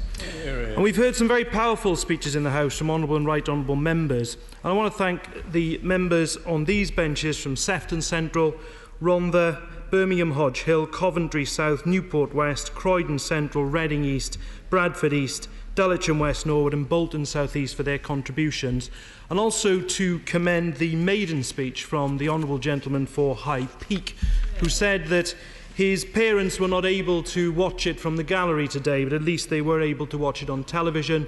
I'm sure they were very proud, and I wish him well in his time in the House. Madam Deputy Speaker, this bill will change our everyday life in profound ways. Freedoms we've enjoyed over generations will be curtailed. As my honourable friend for Leicester South set out, the opposition in this public health emergency are supportive of this bill as a necessity to mobilise resources effectively, but most importantly of all, to save life. Our thoughts are with families who've lost loved ones in this global pandemic, and at this time of crisis, the public interest requires we consider extraordinary measures that only a few weeks ago were unthinkable. We have to ensure, though, that the arrangements are fair and just for everyone. Social distancing and self-isolation must be accompanied by guarantees of access to the basic means of living of food, fuel, income and housing. For every sacrifice expected from our people, there must be an equally strong imperative on government to protect and provide for them. Nobody should have to choose between their own well-being and the nation's public health. Nobody, Madam Deputy Speaker, should lose out for doing the right thing, and I will set out in more detail at committee stage the measures that we will suggest to improve what the Chancellor has suggested. And as we ask many people to remain at home, with all the effects that has, let us remember too those who do not have a home to stay in and are on our streets needing our protection. And let us thank all those who have been working for the good of others in the most difficult of circumstances. To our brilliant NHS staff, caring and compassionate, to the teachers who, with school closures imminent, continue to do the very best for our children with dignity and determination, and to all our local government workers keeping vital services going, and our shop workers who've kept going sometimes in difficult circumstances. But words of gratitude are not enough. The government has to make sure that protective clothing and equipment is available to every single person who needs it, and there must be ventilators too for every patient who needs them as well. In time of peril, it is right the people look to government and elected representatives for leadership. And it's when government is at its most powerful that it needs most scrutiny. I'm pleased to see the European Convention on Human Rights compliance certificate and the fact that this bill will be subject to the supervision of our courts. But a 2-year sunset clause without regular scrutiny was not enough. I welcome the concession made by the government to move to 6 monthly votes, though I think the general view of the Chamber is that if it could be made clear that any votable motion is amendable, then it would make clear that certain individual elements of the bill could be switched off as well. In 1939, the then government passed emergency legislation to deal with total war. That actually required renewing on an annual basis. Times have changed now. We are not in a battle with other countries. Rather, we stand together in the values of our common humanity to drive back the coronavirus disease that threatens us all. The government's focus must be on diverting resources to this colossal national effort. But that should not mean that duties to people already in need completely fall away, and that hard-run rights over many years are not lost forever. New legal minimums of support should not be a default. Care packages should not automatically be cut back to the minimum required, and those with special educational needs must have the care they need. Those with disabilities must have their rights protected. The government must make clear its value in action, not words, for everyone who relies on support. Life will, Madam Deputy Speaker, return to a sense of normality in the not-too-distant future. But we are asking for changes in our way of life. There have, of course, been negative stories. In the course of the debate, the Shadow Transport Secretary has sent me a photograph of workers in a canteen in Teesside, clearly not respecting social distance. But alongside those negative stories, there are also great stories, too, of the very best values of our society. Hearing the famous You'll Never Walk Alone played simultaneously on radio stations across the world summed up where we are. We must not let this period be defined by isolation. I think of the grandparents not seeing their grandchildren as they otherwise would, the people whose attendance at community events kept them going. But being separate does not mean that people have to be alone. In this age of modern technology, we must use all the means at our disposal to keep talking, to stay together. And I say to anyone watching this, if you do nothing else this evening, contact somebody who is on their own to show them that. Madam Deputy Speaker, the late Aneurin Bevan, who created the National Health Service that we'll need more than ever in the weeks ahead, once wrote, "Not even the apparently enlightened principle of the greatest good for the greatest number can excuse indifference to individual suffering. There is no test for progress other than its impact on the individual. And there can be no other test for this bill and the financial measures that go with it than how it protects every single person. Let this be a time of togetherness across our United Kingdom, all determined to get through this. Let us look out for each other and set an example across the world." Mr Penny-Mordaunt. Thank you, Madam Deputy Speaker. I don't have a lot of time left, so if I can't address points, I will try and address them during the committee stage. But I would like to briefly put on record and echo the sentiments that I think every speaker has made in this debate, thanking our care and our health professionals, the police, military, volunteers and everyone who is working so hard to combat this crisis. And I'd like to thank all honourable members who've contributed to the second reading debate. The key points are the fact that the vast majority of powers contained in this bill will not be live at royal assent, that parts of the bill and those powers can be switched on and off, they don't stand or fall together, and the bill can obviously be the powers that it creates can be switched on and off as well, and that, I think, addresses many of the points that have been made by some members. We are only taking powers that we need, so many members, the Honourable Lady from Croydon Central, raised points about renters and self-employed, but this is really today about the powers that we need to take now, not about every aspect of our response. I'm going to come to the Shadow Secretary of State's points and thank him for his approach to working with the government on all aspects of this response. What he says on social distancing and the offer of support that he has made for further measures is noted, and I thank him for that. He asks about EU joint procurement. Not all member states are part of that procurement system, and we have chosen other routes. He asks about car parking, and I believe there are ongoing discussions with trusts about that, and also about pay for nurses taking time out of training, and they will be paid in accordance with the terms and conditions of those roles.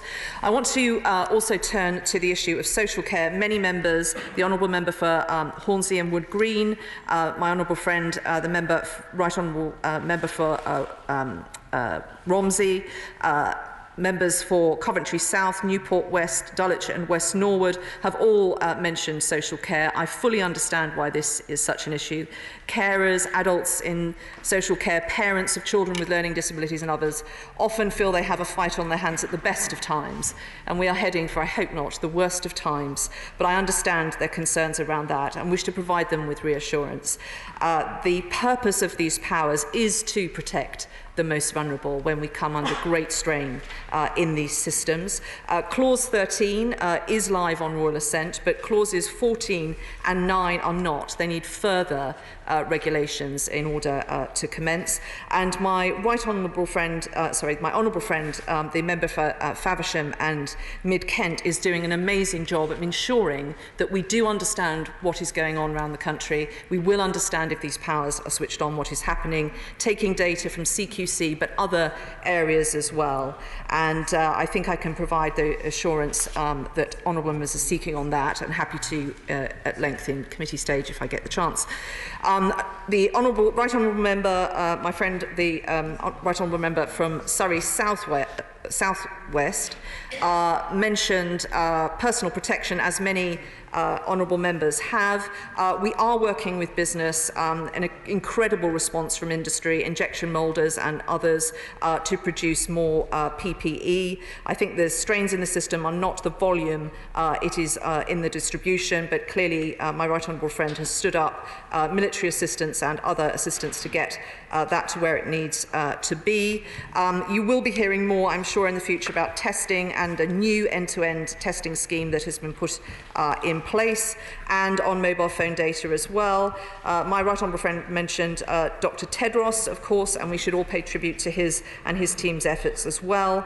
The right honourable member for Dulwich and West Norwood, along with my right honourable friend, the member for South West Surrey, also mentioned the transforming care aspects, and I know that the schemes that my right honourable friend, the Minister for Social Care, has put in place on that scheme, monitoring referrals and other such data, I think will give us confidence that we can understand what is actually happening in the system.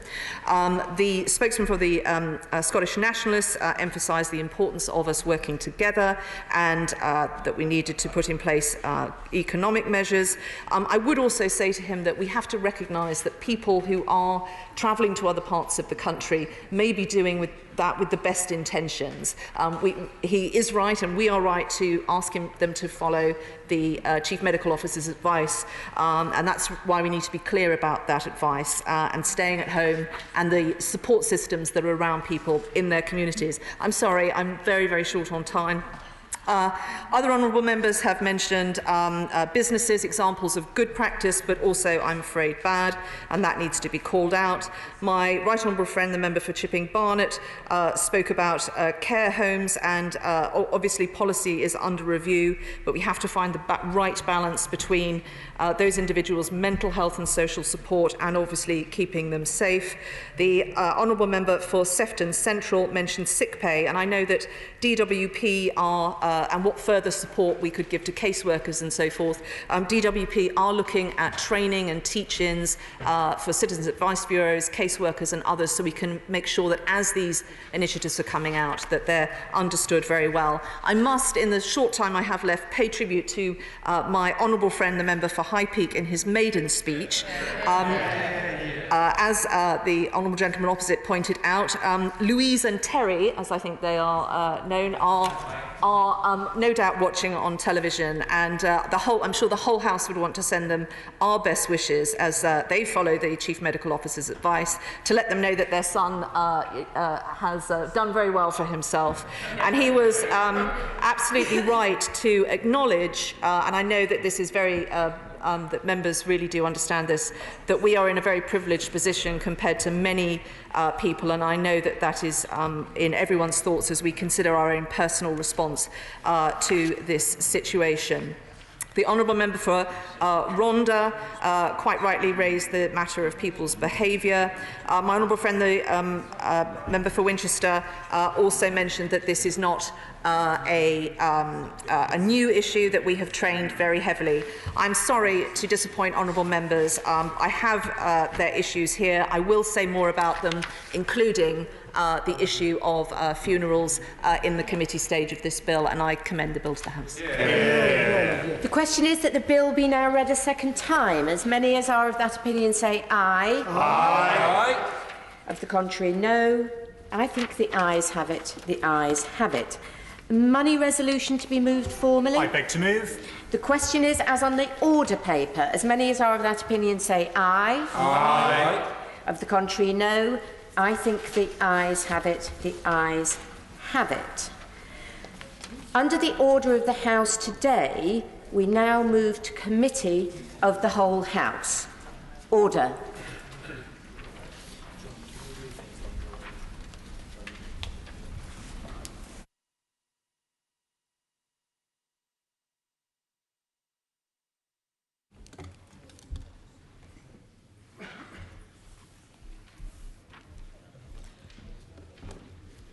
Order.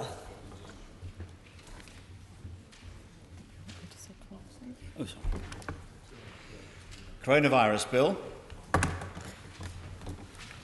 Order. I have a few things to explain just before we begin the committee stage. For understandable reasons, a large number of manuscript amendments have been tabled by the government today, and in fact large numbers of other manuscript amendments have been unusually allowed today as well.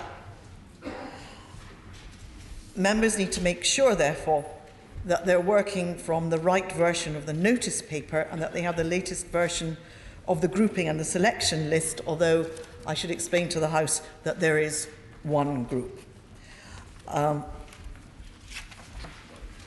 Government Amendments 79 to 82 on extradition are on a separate supplementary notice paper, and a revised grouping and selection paper will be issued shortly. The late appearance of these amendments is not due to government action, but to a mistake on the part of the Public Bill Office. But lest anybody complains, I will defend the Public Bill Office because they have done a marvellous job today. I've seen it over the last few days, and the people who work here have worked miracles to get us to this stage in such good order. The business of the House motion, which the House agreed before second reading, allows the Chair discretion at the end of the time allowed for committee. In this case, that falls at exactly 10 p.m. to call non-government amendments and new clauses to be moved formally at that stage for separate decision. I have to tell the committee that my sense of where we are at this stage today is that I will call divisions only when they are really essential. As always, the Chair will listen to the debate and form a judgment on whether to exercise that discretion. I'm simply informing the committee now that today the bar is a high one. No one will be surprised to hear that. And that arguments in favour of going through the division lobbies tonight will need to be very persuasive. We will start with Clause 1 stand part, with which it will be convenient to take all the other clauses stand part, including amendments to clauses and government and other new clauses, and all the schedules, including amendments to schedules, government new schedules, and the other new schedule. The question is that Clause 1 stand part of the bill. Does the Minister wish to come in at this stage or later? Later.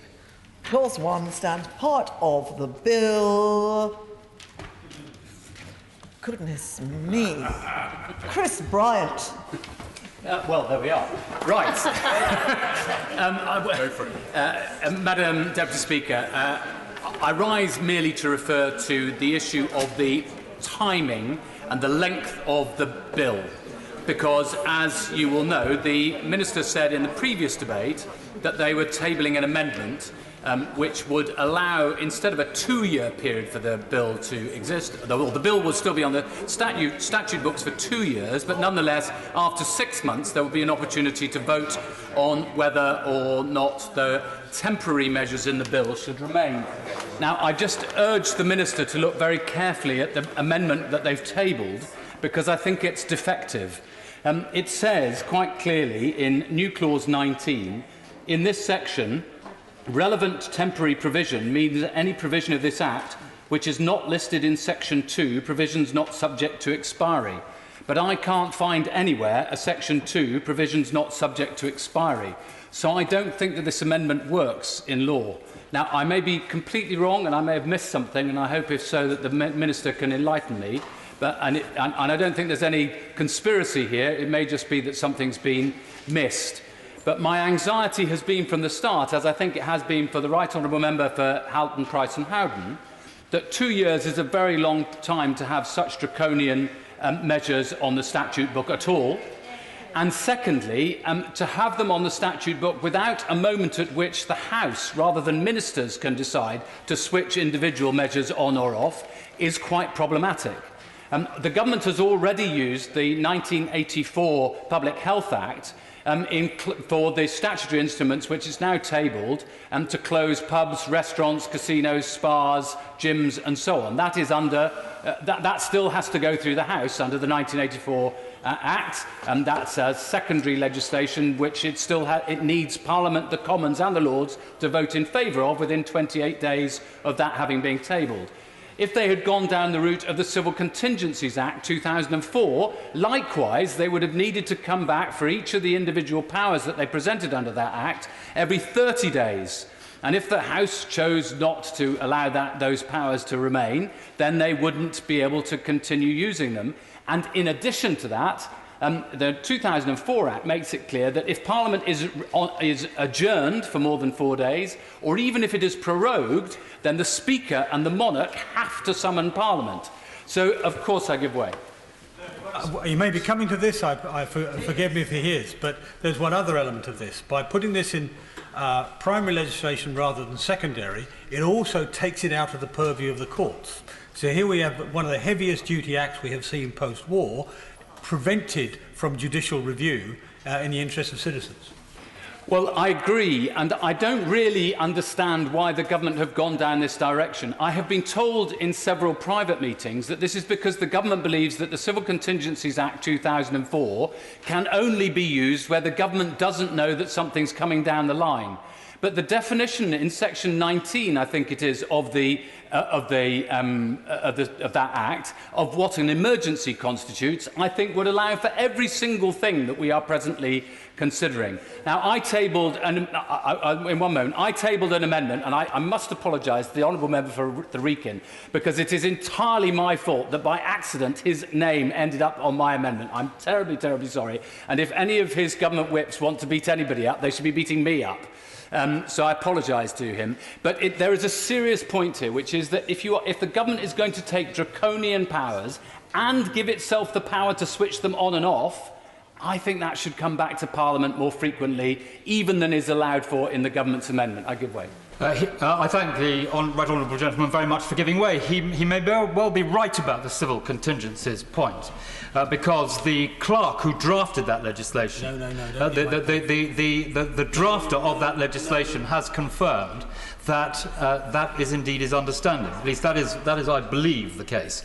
But can I just go back to what he was saying before? I agree with him that 2 years is too long. I would have preferred the amendment which stands in the name of my right honourable friend to have been the amendment that was adopted.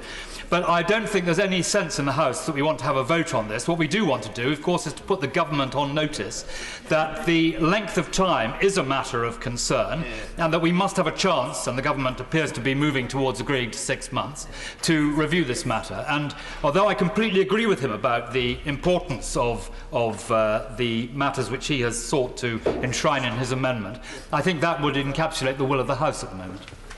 I have absolutely no intention of dividing the House. I don't think the nation needs dividing, and I don't think that the House needs dividing either on these matters. And I'm grateful to the government, which I think has tried to be in as listening a mood as it possibly can. My anxiety, however, is that the government's amendment, as it's tabled, I think is defective and simply doesn't work. And my final line, Madam Deputy Speaker, is that my anxiety is that in 6 months' time, the government will present us with a take it or leave it. You've got the whole of the Act, all the provisions carrying on for another 6 months, or you've got to leave it. And of course, then they'll retain these powers for another 18 months. Of course, I have to give way to the honourable gentleman. I'm grateful to the honourable gentleman giving way, and I think he's been very gracious in his apologies, so thank you very much indeed for that.